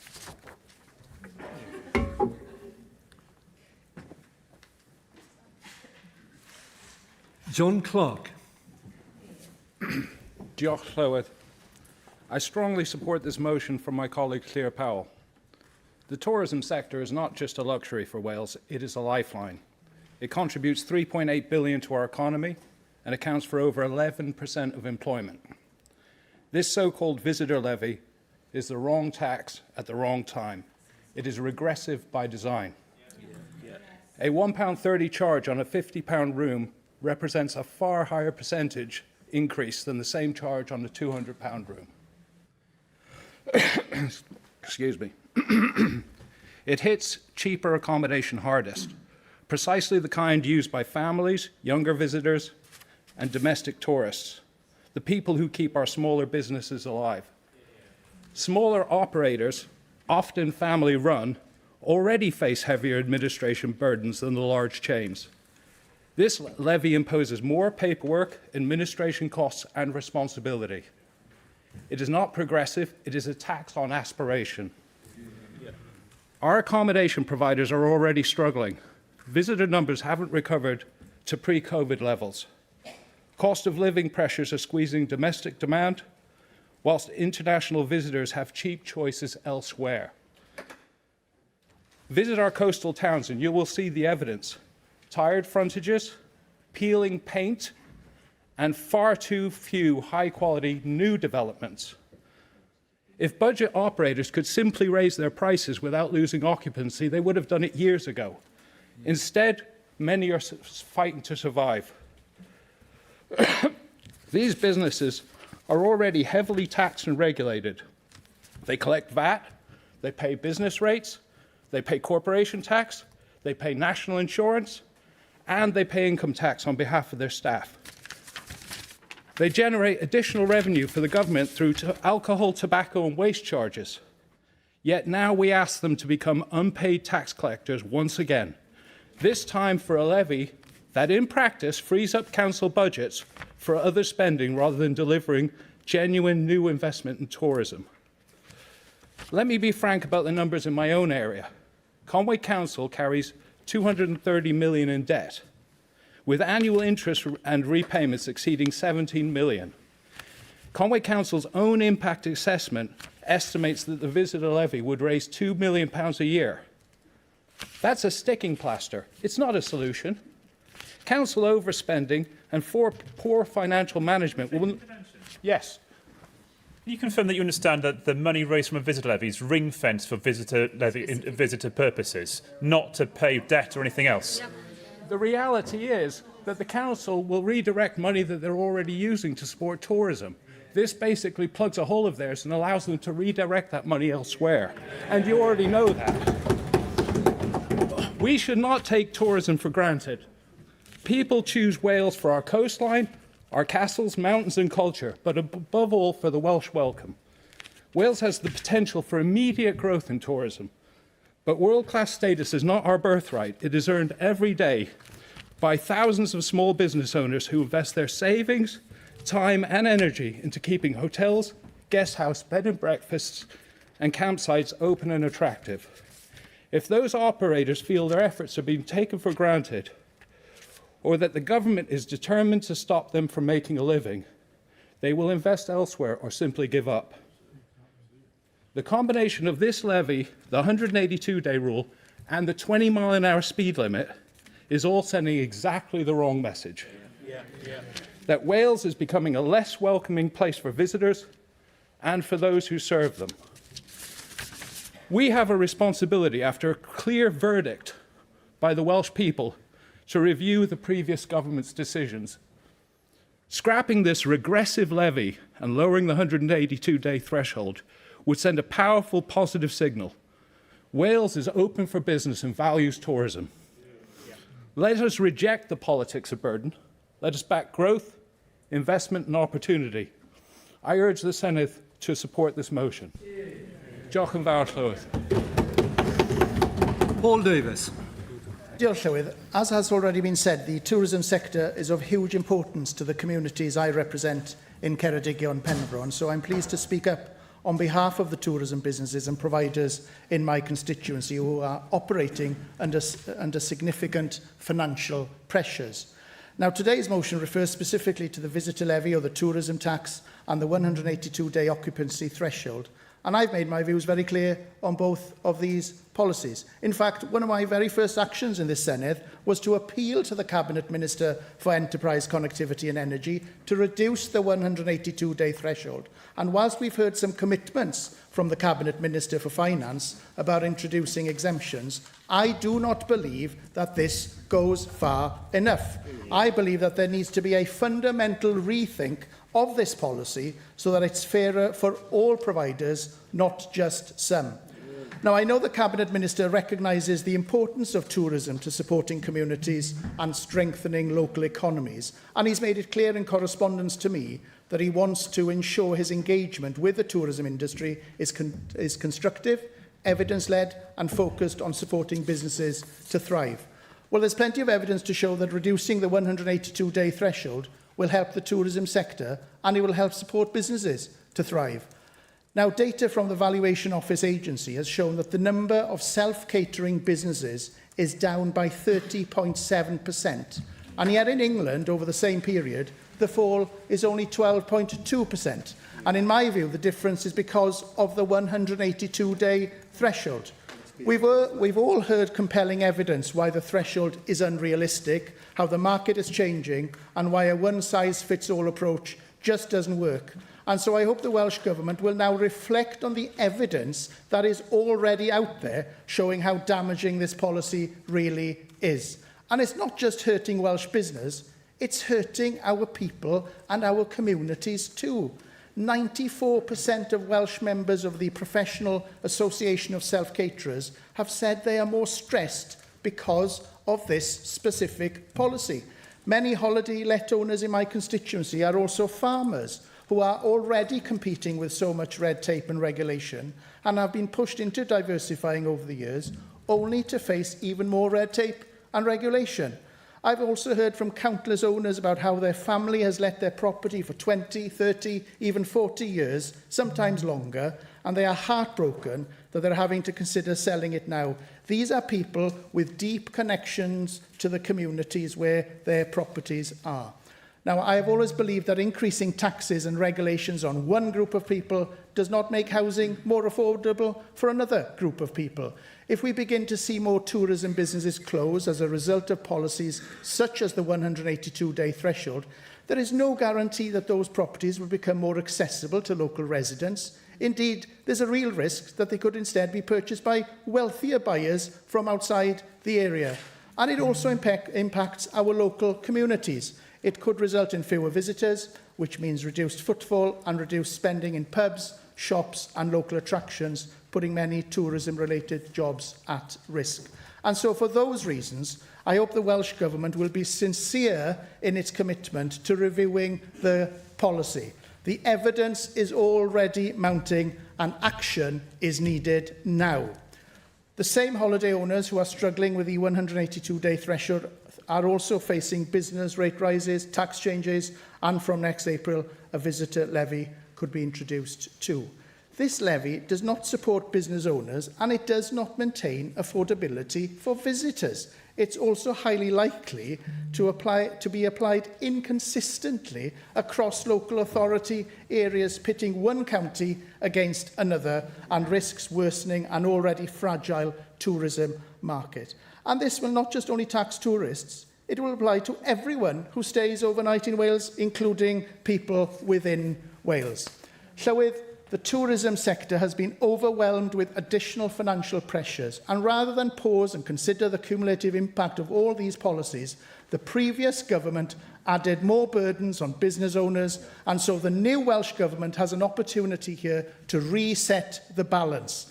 It also has an opportunity to take a more strategic approach to how the sector is valued and how its long-term sustainability can be secured. For example, how do we properly recognise the contribution made by seasonal workers within our communities or by those who rely on multiple part-time jobs in the tourism and hospitality industries? These are important questions that require thoughtful consideration if we are serious about supporting a thriving tourism sector while delivering sustainable economic growth in our communities across Wales. So, Llywydd, I look forward to hearing from the Cabinet Minister about his views on these issues and how we can create conditions for the sector to grow and flourish in the future. And I can confirm that the Welsh Conservatives will be supporting this motion.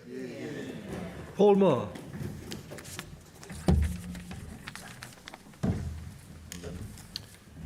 Diolch, Llywydd. I rise today to address yet another example of Welsh Government introducing policy without fully understanding the consequences. I refer to the 182-day occupancy requirements for self-catering accommodation providers. The policy was supposed to help tackle housing pressures and the impact of second homes. Instead, it is placing genuine tourism businesses under increasing strain, particularly in Ceredigion and Penfro. Since 2023, holiday-let operators have had to achieve 182 days of commercial occupancy to qualify for business rates rather than council tax. Fail to meet the threshold and they can face significant additional costs, often including second home premiums. In theory, ministers may argue that this sounds reasonable, but governing is not done in theory. It must be rooted in the realities faced by communities in Tenby, Saundersfoot, Newport, St David's, Aberavon, Newquay and countless other coastal and rural towns whose economies depend heavily upon seasonal tourism. Owners cannot control the weather. They cannot control rising living costs which reduce holiday bookings. They cannot control wider economy uncertainty. And they also cannot control the fact that West Wales remains a highly seasonal tourism market. Yet Welsh operators face one of the highest occupancy thresholds anywhere in these islands. Reports suggest that almost 40% of operators have failed to meet the target, while many are now questioning whether their businesses remain viable. These are not large investors. They are family-run businesses which support jobs and local economies. They employ local cleaners, gardeners, tradespeople and maintenance workers. They support cafes, pubs, restaurants, shops and visitor attractions across our communities. What is particularly difficult to justify is the comparison with England. There is the equivalent threshold of 70 nights. In Wales, it is 182, more than double. So where is the evidence that this is a higher threshold is delivering better outcomes? Has housing become more affordable in Pembrokeshire and Ceredigion? Has the housing supply significantly increased? Or has this policy simply created financial pressures and uncertainty for local tourism and businesses? The evidence increasingly points to the latter. The government's consultation generated over 1,200 responses, yet the result was largely administrative changes and technical exemptions. The central issue remained untouched, the threshold itself. This is not about protecting second homes or those who exploit loopholes. It is about recognising that legitimate tourism businesses should not be penalised because they cannot guarantee year-round demand. The realities of Ceredigion and Penfro are not the realities of Cardiff. A one-size-fits-all approach simply does not work. At Reform UK, we believe government should support enterprise, not burden it. If housing supply is the problem, build more homes. If affordability is the issue, reform planning and increase housing delivery. But please do not place the blame on small businesses that create jobs and support one of Wales's most important industries. So I urge this government to think again. Please review the 180-day rule. Work with the tourism sector and local communities, introducing a fairer, more flexible approach that reflects the realities of rural Wales. Because good policy should be based on evidence, common sense and economic reality, not arbitrary targets that risk damaging the very communities that they claim to help. Diolch. Elwyn Vaughan. Diolch, Llywydd. Thank you, Llywydd, and I don't want to use many words. The truth is that tourism taxes are common worldwide, including in Amsterdam, Venice, Barcelona and Paris, some of the cities with the greatest influx of tourists in the world.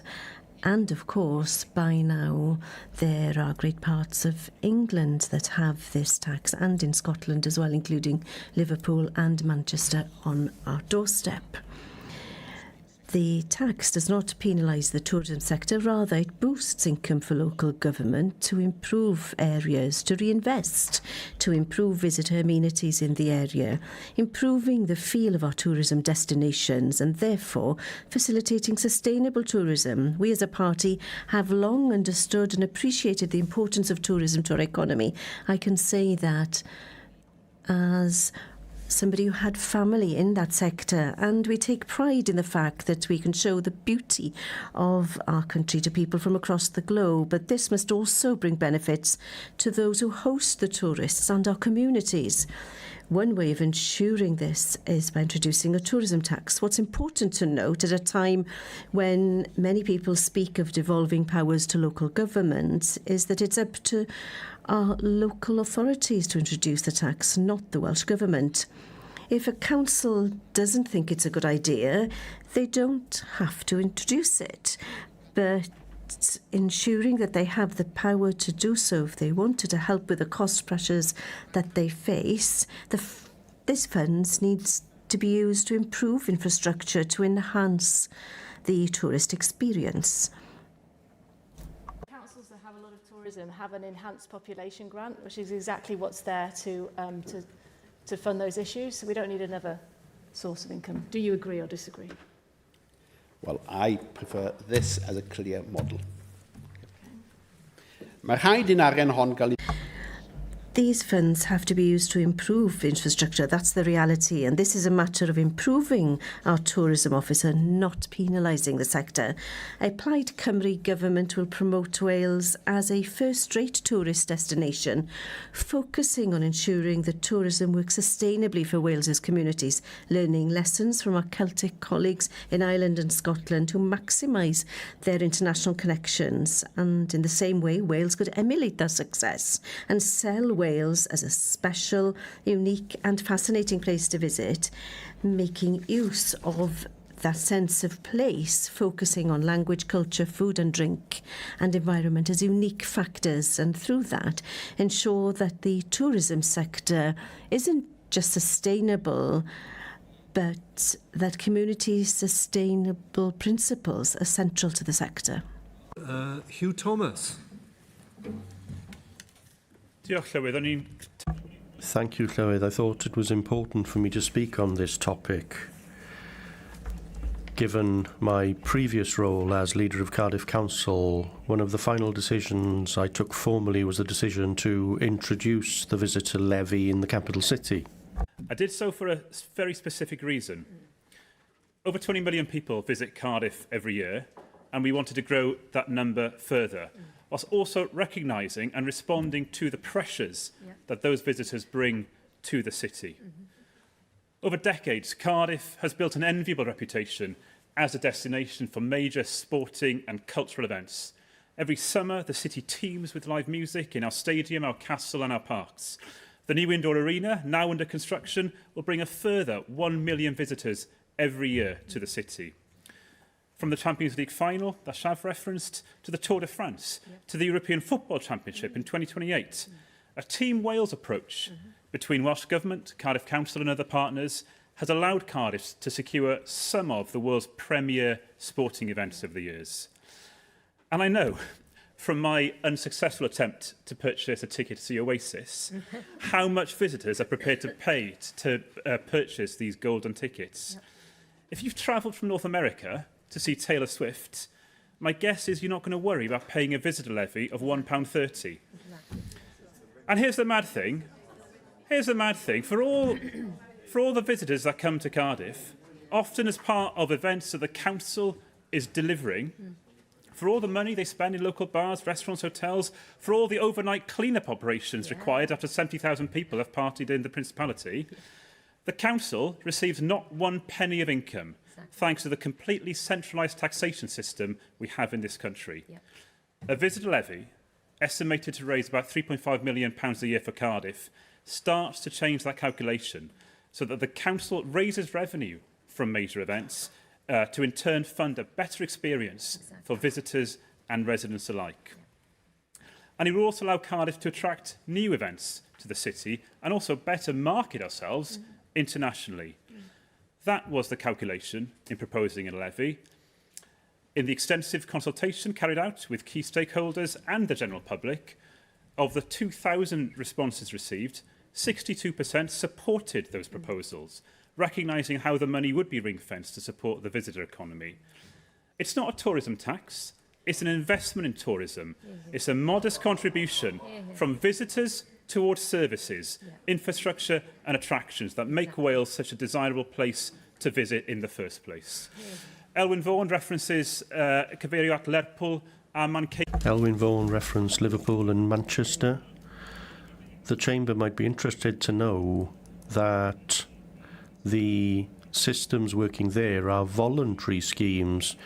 It's the councils and local businesses that have come together to agree those measures, and in speaking to the leader of those councils, that they are envious of the powers that local authorities in Wales now have. Named a number of fantastic Welsh destinations in her opening remarks. None of the councils in those areas have confirmed plans to introduce the visitor levy. In fact, many have already ruled it out.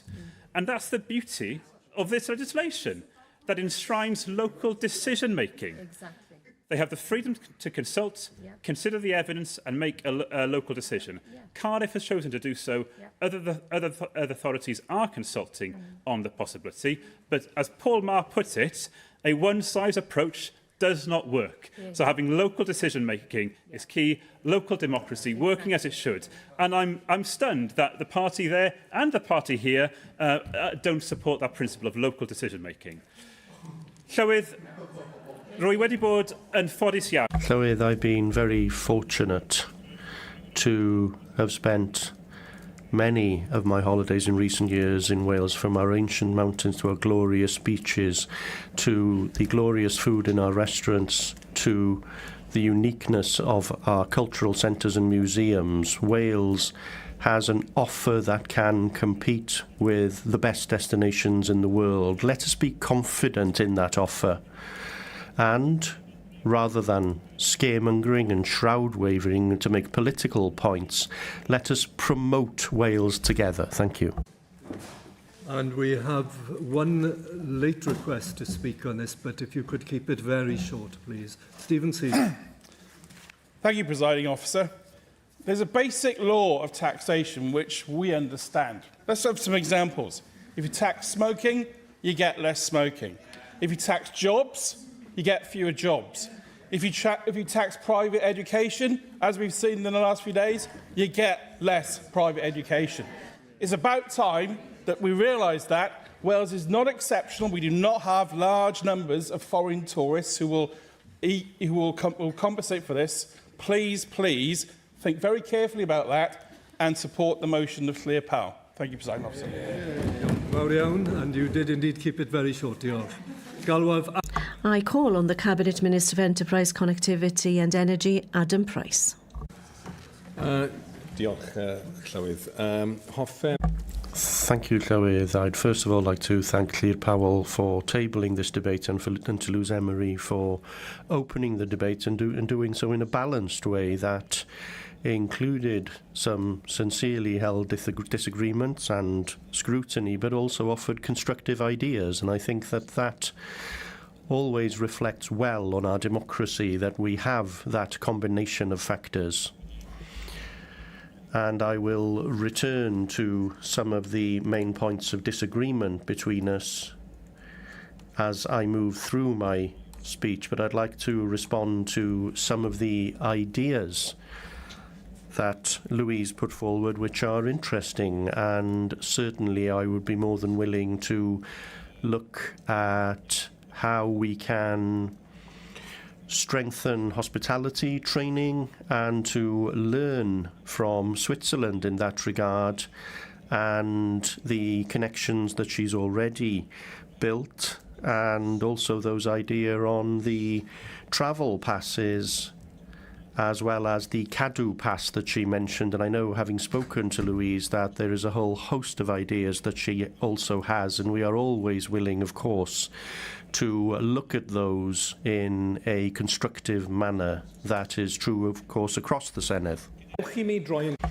Let me first of all turn to the ambition, a visitor economy that works for Wales, works for our communities, for the businesses that rely on that economy, and for the people who live in those areas where the world wishes to visit. The first part of the motion calls on us to recognise the contribution of the sector, and I do that gladly on behalf of the government. Around 1 in 8 workers in Wales work in tourism and hospitality, and unlike many other sectors around, or rather, that work is distributed the length and breadth of the country, maintaining incomes in rural and coastal communities where other opportunities are scarce.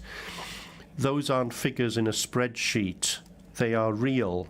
And I agree entirely with the second part of the moment. Wales is a world-class destination, and that is a cause of celebration. We had great luck to live in a country with glorious views, glorious coastline, outdoor activities that are unsurpassed, excellent food and drink, and a warm Welsh welcome. Our work is to make the most of that good luck. That's what Visit Wales does, strengthening our international profile through activities in Europe, the United States and beyond, bringing visitor expenditure and benefits to all parts of Wales. Next year, that international profile takes on a new dimension. Wales steps onto one of the biggest sporting stages on earth as we welcome hundreds of thousands of Tour de France fans, and there's a certain justice in it. For decades, we've been apologising to cyclists for our gradients, and now the greatest race on earth is coming precisely because of them. It turns out we were sitting on a world-class asset all along. But a great event that leaves nothing behind is just a party. Our ambition is a legacy. So I'm proud to announce today a 4.5 million investment over 2026 and 2027 in tourism-related cycling infrastructure. The peloton will pass through Wales in a matter of hours. What it leaves behind must last for decades. This is about converting a moment of global attention into a permanent national asset, routes, facilities and businesses that serve visitors and communities long after the last rider has crossed the line. And if we're inviting the world in, the welcome must be real for everyone. A quarter of all visitors to Wales are disabled. If Wales says croeso to the world, that word cannot come with small print. It must hold true for disabled visitors, neurodivergent visitors, and people with hidden conditions and barriers. That's why I'm launching Croeso I Bawb, £2 million in grant funding to help tourism and hospitality businesses open their doors wider still. Accessibility is good business, but more than that, it is simply what hospitality means. Let me turn now to the two questions at the heart of this debate. First, the visitor levy. Where tourism happens, there are impacts on the local area. That's not a criticism of the sector, it's a facet of success. Visitor levies are neither unusual nor untested. They operate successfully in destinations across Europe and the world, providing resources for the very infrastructure and services that make places worth visiting in the first place. It's rightly for each local authority to consult and decide, but where a levy is introduced, it's an opportunity to make the visitor economy work both for the sector and for the communities that host it. And this government supports that model. Second, the 182 letting threshold. Tourism matters to our economy, so do homes for local people. Those two truths must be held in balance, and where the balance is wrong, we will act. That's why our manifesto committed to reviewing the threshold and creating clear, reasonable exemptions where self-catering accommodation would not qualify as a private home. The Cabinet Minister for Finance is considering these matters as an early priority and will set out our proposals in due course.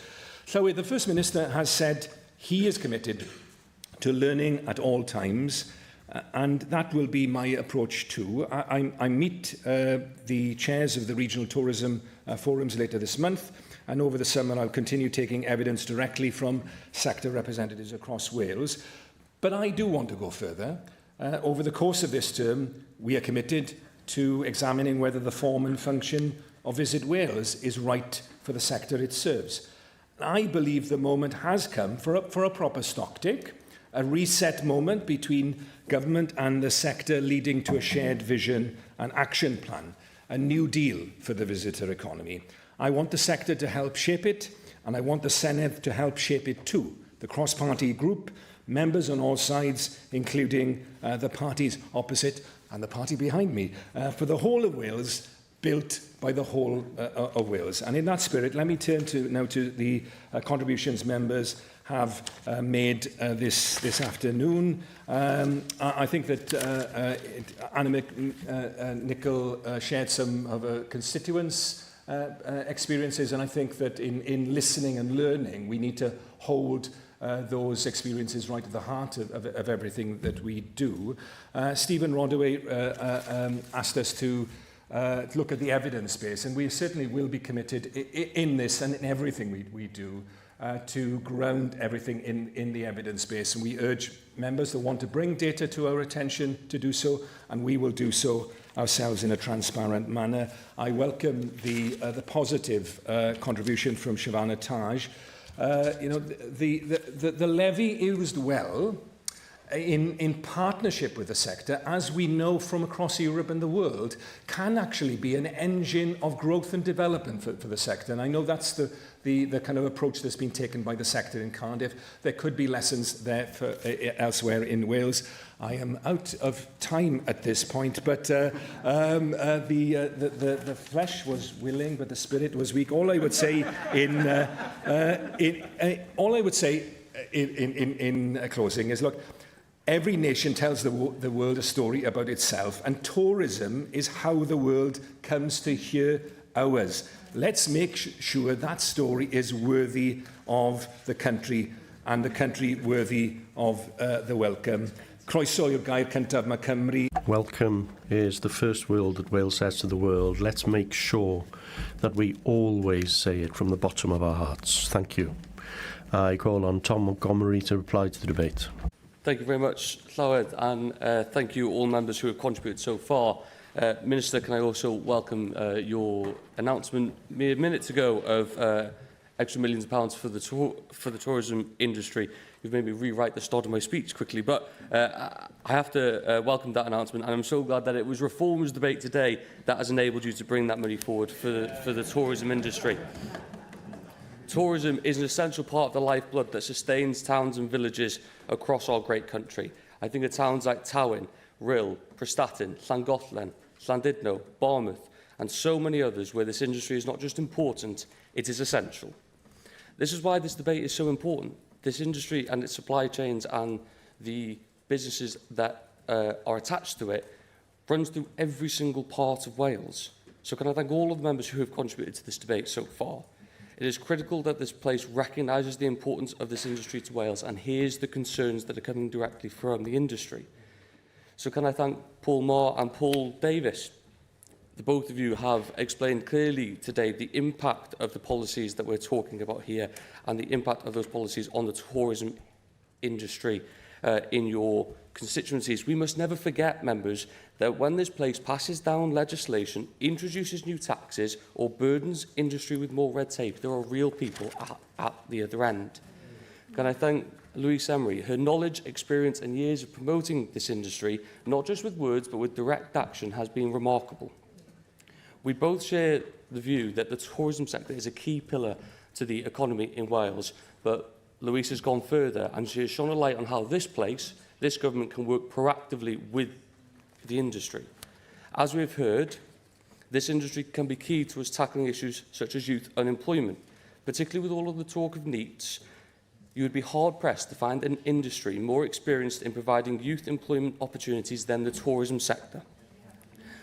Louise has shown also how on these benches in reform, we recognise the importance of sustainable tourism. We recognise that this, like any other industry, can have an impact on the area that they operate in.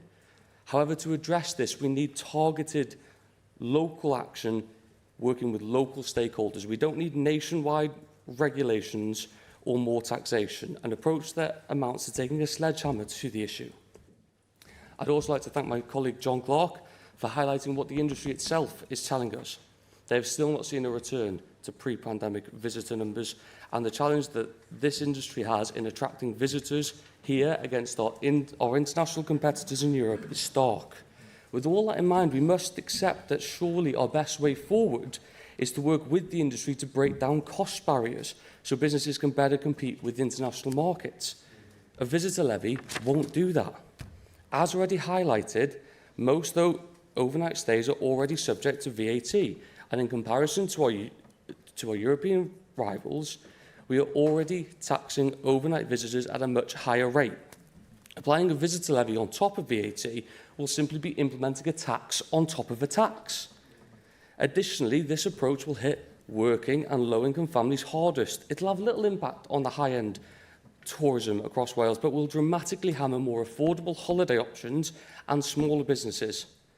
Governments of the past have had the approach of trying to tax or regulate this industry into growth. That will never work. I'd also thank Steve Rodway as well. You're absolutely right. The industry has spoken. The 182-day rule is too restrictive and it is damaging the industry and the people that work within this sector. And I want to turn to the amendments that the government has put before us. In the amendment, it says that they will keep the 182-day rule under review.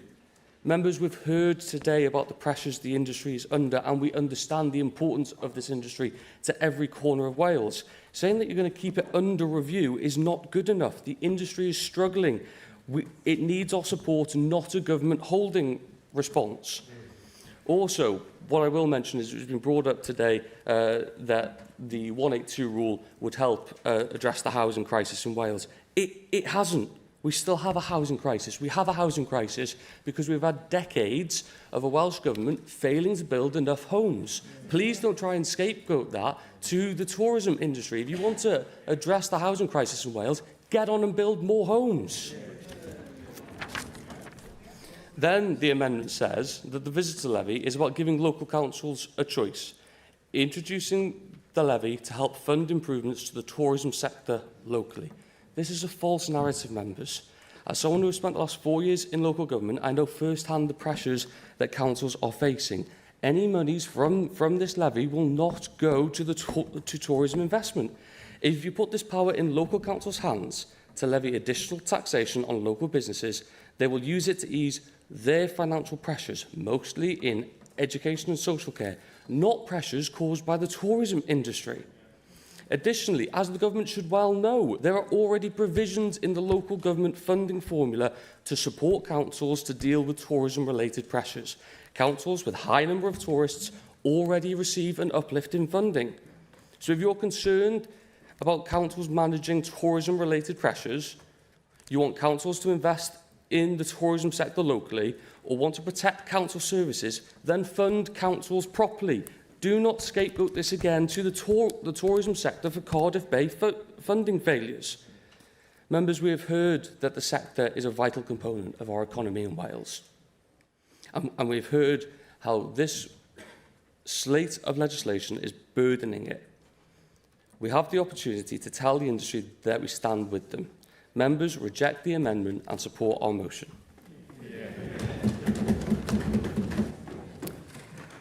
A question. The proposal is to agree the motion without amendment. Does any member object? There is objection. I will therefore defer voting under this item until voting time. And that brings us to voting time. And unless 5 members wish for the bell to be rung, I will proceed directly to voting time.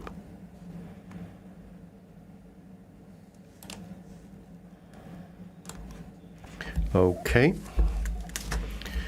We will first vote on item 6, the member debate on ophthalmology services.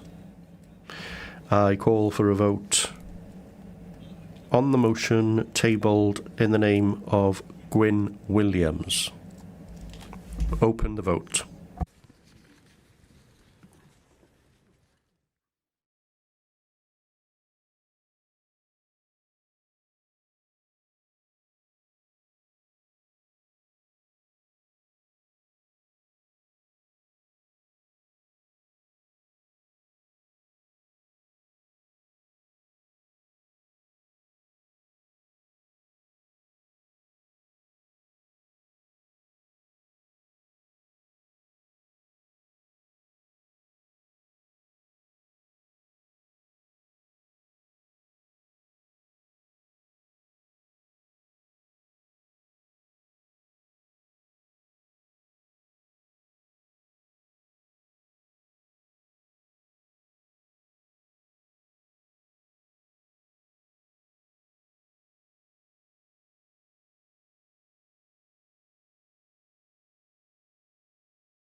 Thank you. Close the vote.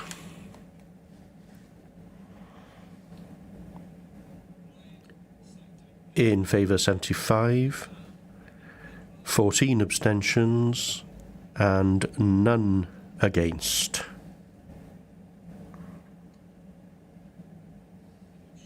Is agreed. Felly nawr. We will now move to the votes under item 7, the Reform UK debate. I call for a vote on the motion tabled in the name of Clear Powell. If the proposal is not agreed, we will vote on the amendment tabled to the motion. Open the vote.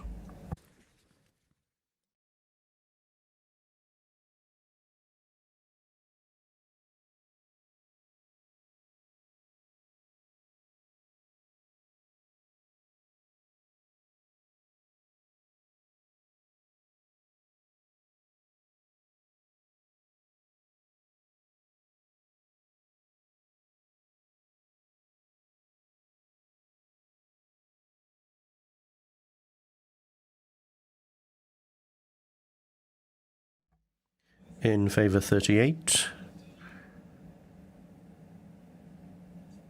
There are no abstentions and there are 51 against.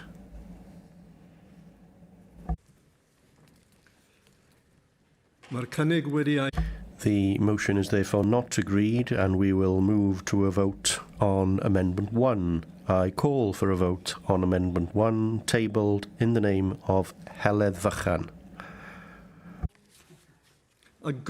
Open the vote.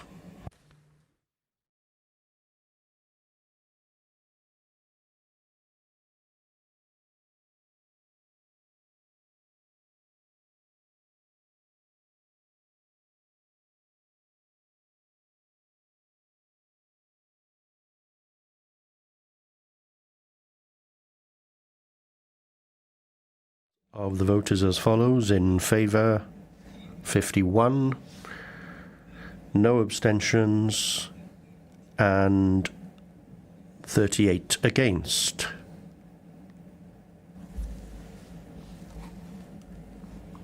Therefore, Amendment 1 is agreed. We will now move to a vote on the motion as amended. Open the vote.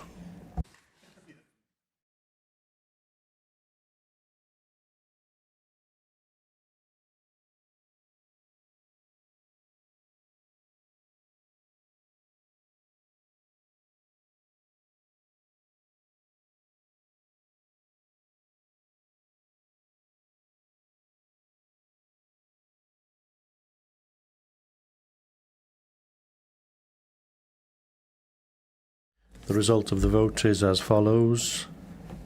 In favour 51, no abstentions, and there are 38 against.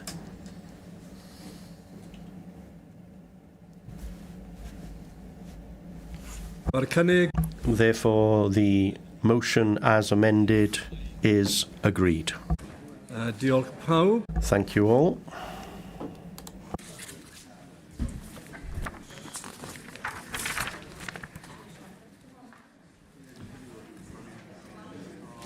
So we now move to today's short debate. Could I ask members who are leaving to do so quietly and calmly before we begin the debate?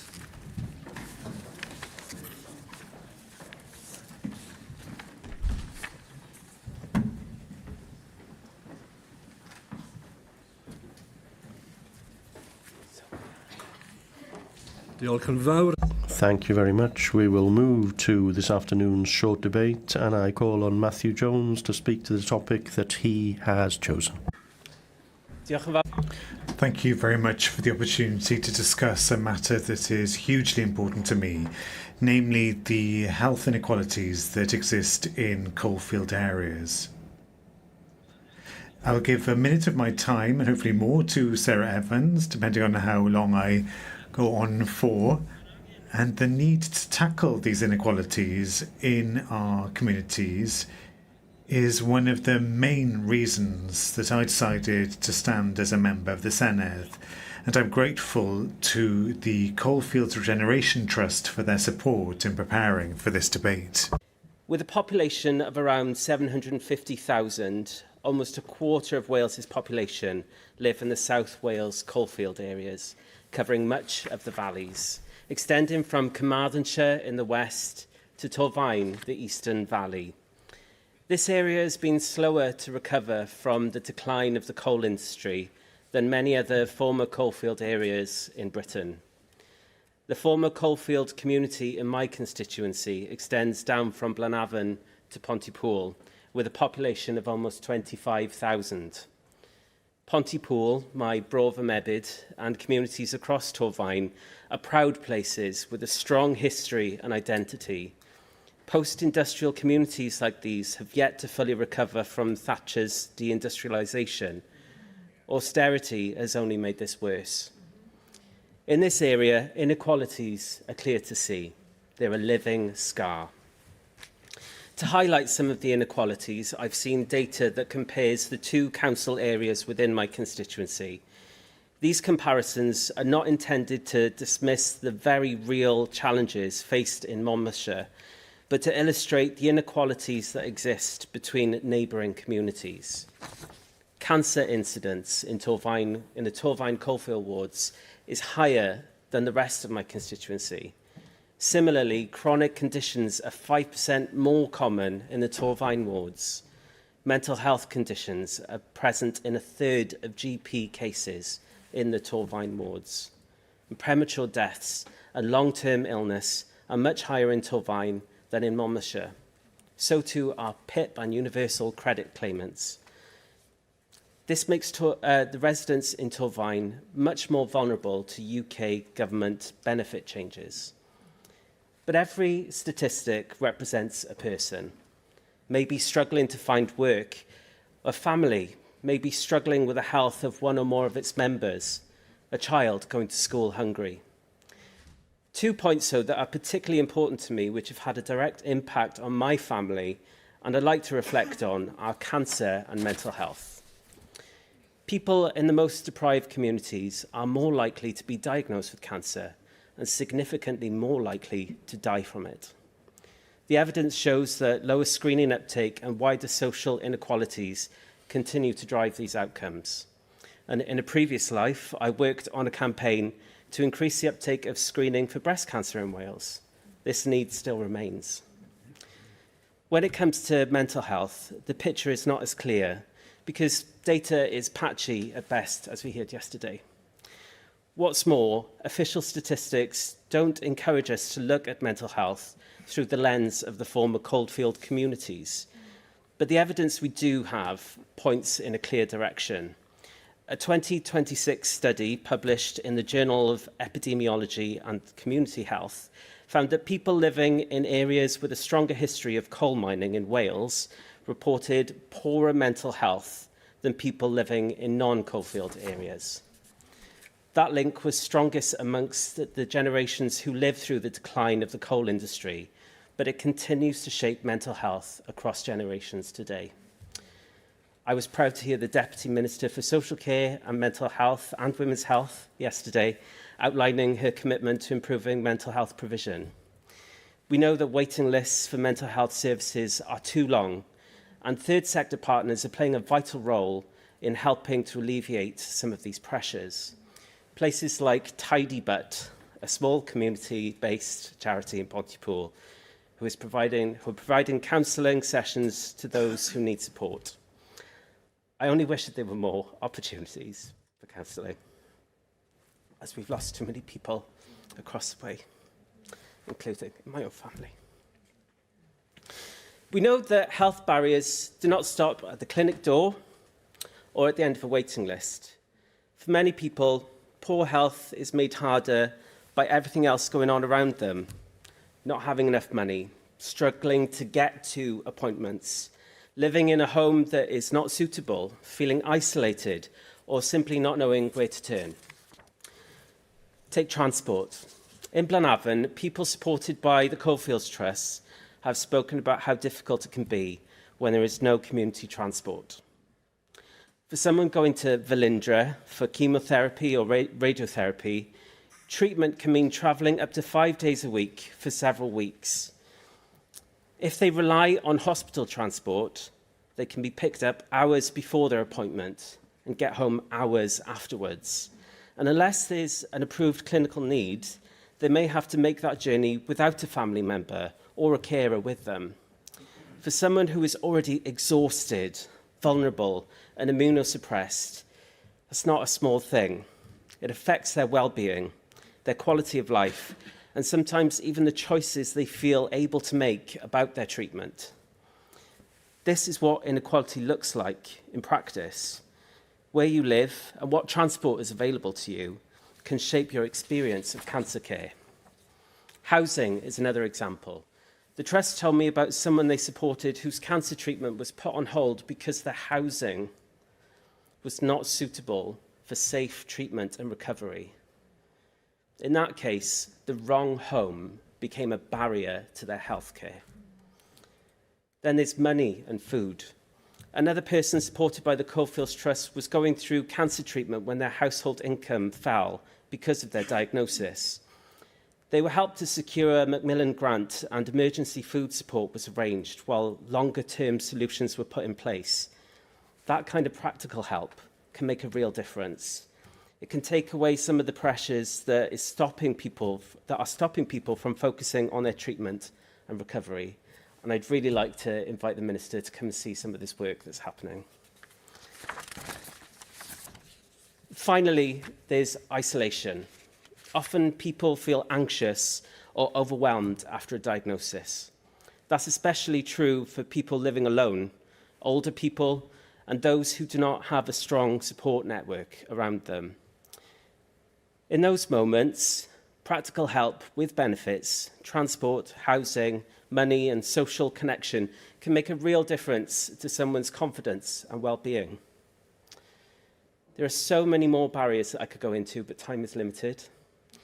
I've not had the chance to talk about respiratory issues, for example, or the work that's happening as part of the Plaid Cymru Welsh Government's 100 days to improve funding of GP services, ensuring people have access to primary care when needed.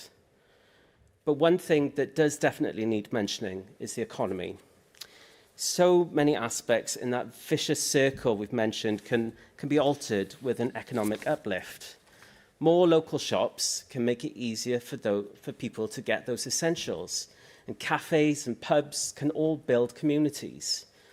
Local enterprise can play a key role in reducing inequalities, and coalfield areas do not lack enterprise.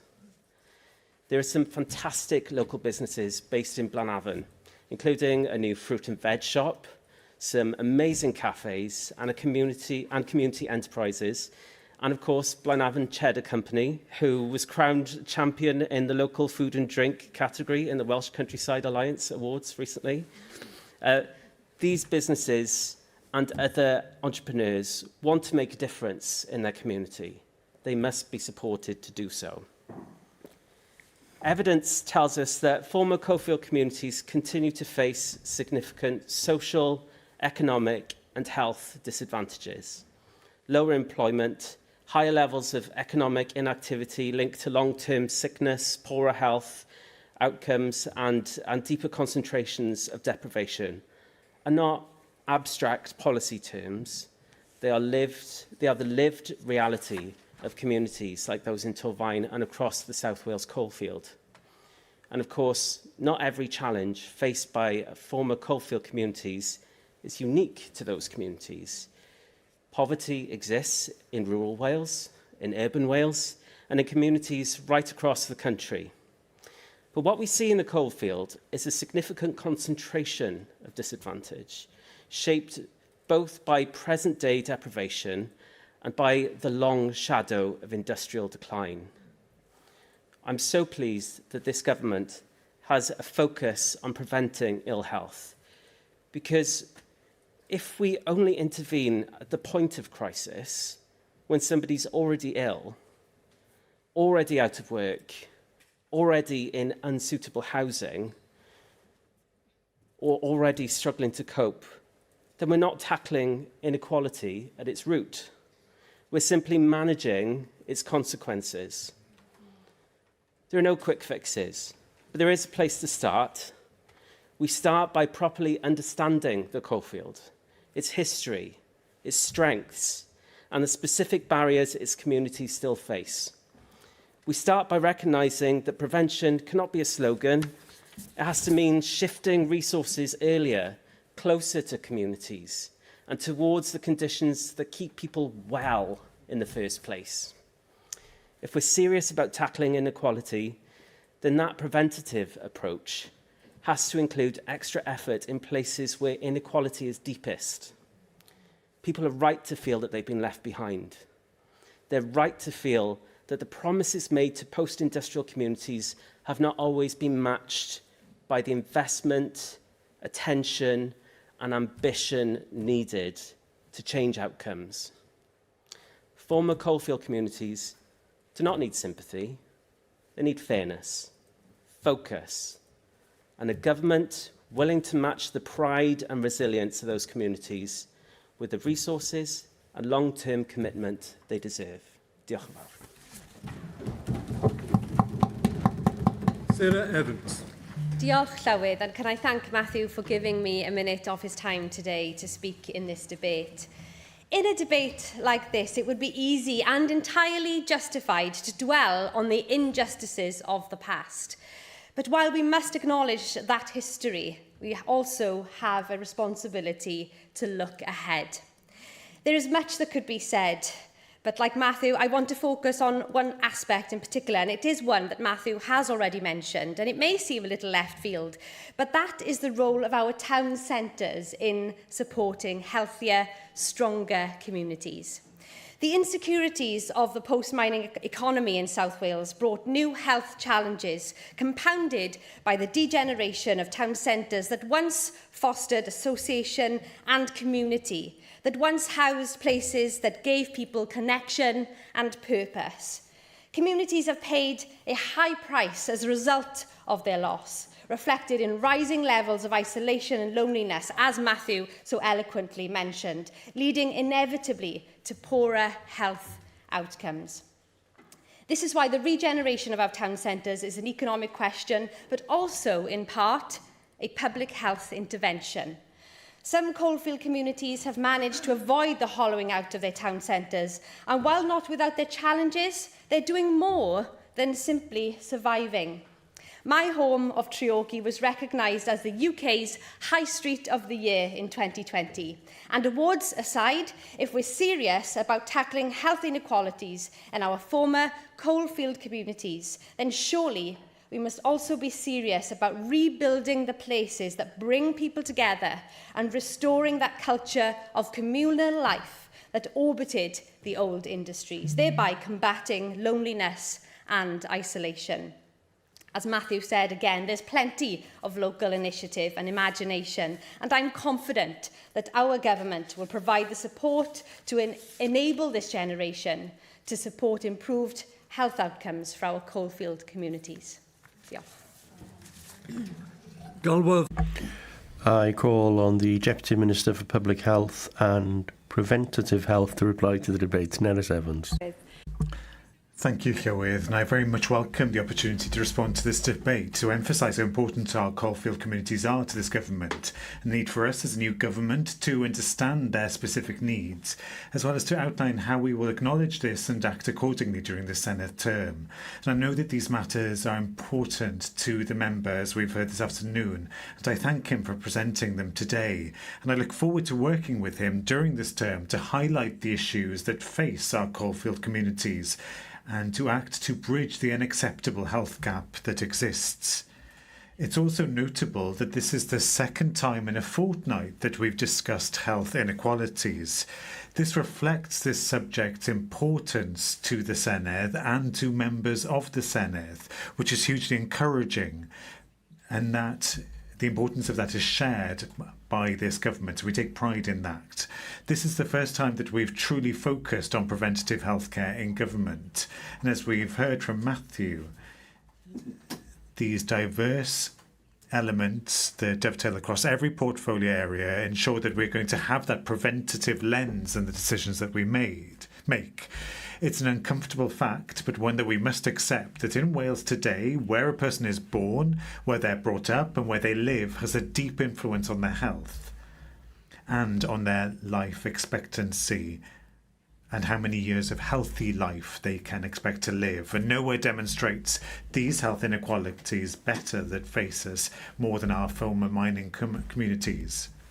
Rhondda Cynantaf, Gyffili, Neath Talbot, Swansea and part of Carmarthenshire, we see that families and communities that helped build modern Wales now experiencing social, economic, environmental and health challenges. These communities powered the Industrial Revolution and fuelled the prosperity of Wales and far beyond. They produced the coal and steel that helped shape modern Britain. They built strong traditions of solidarity, resilience and community that they remain a source of pride today. But our industrial heritage has left a legacy.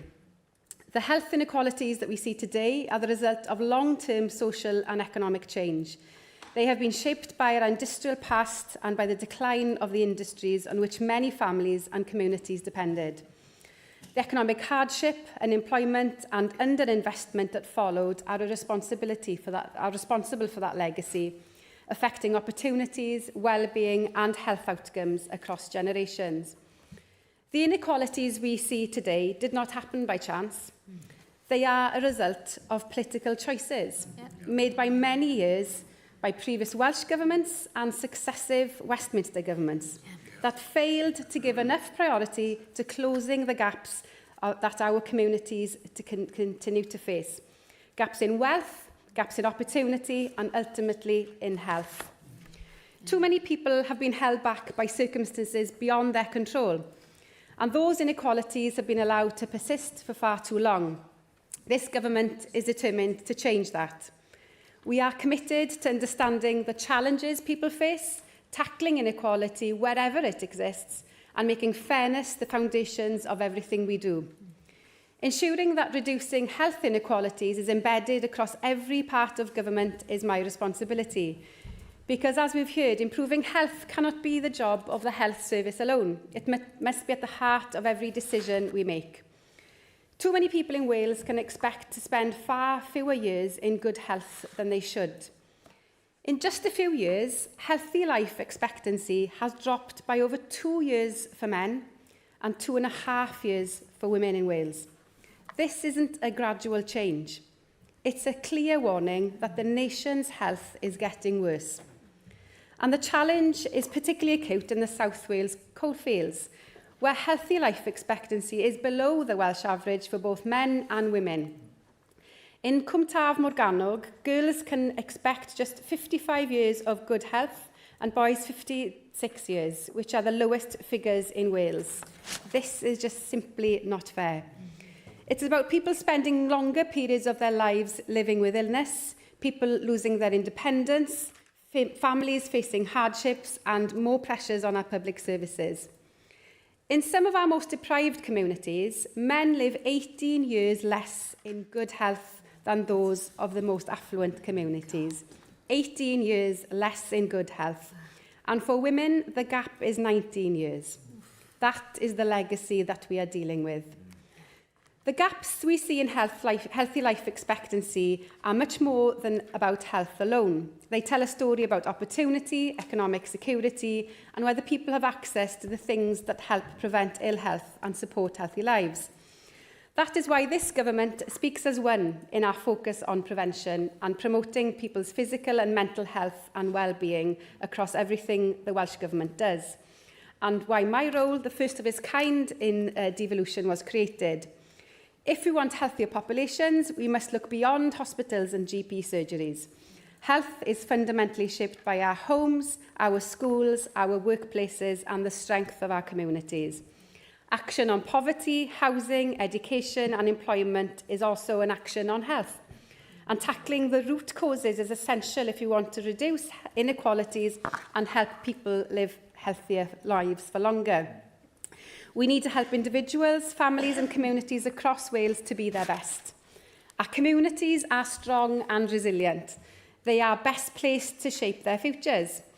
That is why this government's commitment to prevention is also a commitment to fairness and empowering communities to build on their strengths, support local leadership and create healthier, more prosperous future for generations to come. And there are encouraging signs of change across the coalfields areas that we can learn from and we will build on. The Coalfields Regeneration Trust, which I must declare an interest, I used to work with them last year, who my colleague talked about earlier, provides a strong example of community-led change, supporting jobs, skills and community development in former mining areas and helping communities build healthier and more prosperous futures. And their work in tackling health inequality is to be championed and built on. In Gwent, Wales's first Marmot region is bringing partners together to tackle the root causes of poor health through action on poverty, housing, employment and community well-being. This involves adopting public health expert Sir Michael Marmot's 8 principles which aim to eliminate unfair and avoidable differences in health, which can be caused by where people live, what kind of job they do and how they're treated in society. Places such as Torfaen have been at the forefront of this work, demonstrating how coordinated action across public services and communities can reduce inequalities and improve health outcomes. The Torfaen deal provides a clear example, built around shared ambition for a fairer, healthier and more resilient borough. It brings together residents, public services and community partners to co-design solutions to local challenges, focusing on the things that most shape health. I've been lucky enough to meet the Chief Exec of Torfaen Local Authority, Stephen Vickers, who is a leader in this field, and I would urge everybody interested in the Marmot principles to meet him and to see the brilliant work that they're doing to embed reducing health inequalities across all decision-making across that local authority, from planning to delivering of services to building resilient communities. Torfaen has recognised that health is created in our homes, in our schools, workplaces, neighbourhoods, and not just in our hospitals. And it is exactly the kind of preventative, community-led approach that can help narrow inequalities and improve health outcomes for future generations. The Health Equity Wales initiative is helping accelerate this change, working in partnership with and learning lessons from local authorities, health boards and communities from across Cardiff, Denbighshire, Merthyr, Neath Talbot, Torfaen, Blaenau Gwent and RCT. Together, this growing number of partner organisations are committed to strengthening the ability of all places in Wales to act on health inequalities. Last month, I visited the Happy Healthy Gwent initiative in Blaenau Gwent, where I saw firsthand the impact of a preventative approach through social prescribing. It was a powerful reminder that improving health is more than just treating illness. Initiatives like this can improve well-being, strengthening community connections, and for some people, provide the first step towards building confidence and moving closer to employment. By listening to local people and building on local strengths, we can create healthier and fairer communities. Ultimately, our ambition is simple: to ensure that no community's future is determined by its past, and that places which contributed so much to Wales's prosperity are given every opportunity to share in Wales's future prosperity. Llywydd, the debate that we held 2 weeks ago about health inequalities in Cardiff was important because it reminded us that health inequalities remain a reality in modern Wales. Yet we can see something else: communities with enormous strength, deep resilience and a determination to build a better future.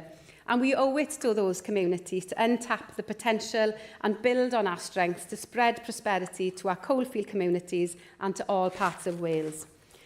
Next week in the Siambr, I'll be setting out my priorities for public and preventative health in Wales. The challenge before us is not simply to treat illness more effectively, it is to create the conditions across government for better health for all. Because good health should never depend on wealth. Because where someone is born should not determine how long they live. And because the gap between the healthiest and the least healthy communities in Wales is not inevitable. This government is committed to tackling the fundamental causes of ill health, to tackling inequalities wherever they arise, and to ensuring that the preventative approach is central to the government's work, so that we can build a Wales where everyone in our communities or anywhere else in Wales can have the opportunity to live a longer, healthier and more fulfilling life. I'd like to thank the member for bringing forward this debate today. There's no doubt that you're going to be a strong representative and passionate representative of your communities. I'm very happy to visit the projects that you've mentioned. And that is our ambition as a government, and that's the task that we are determined to accomplish. Thank you. Thank you, Deputy Minister. That brings today's proceedings to a close. Thank you all.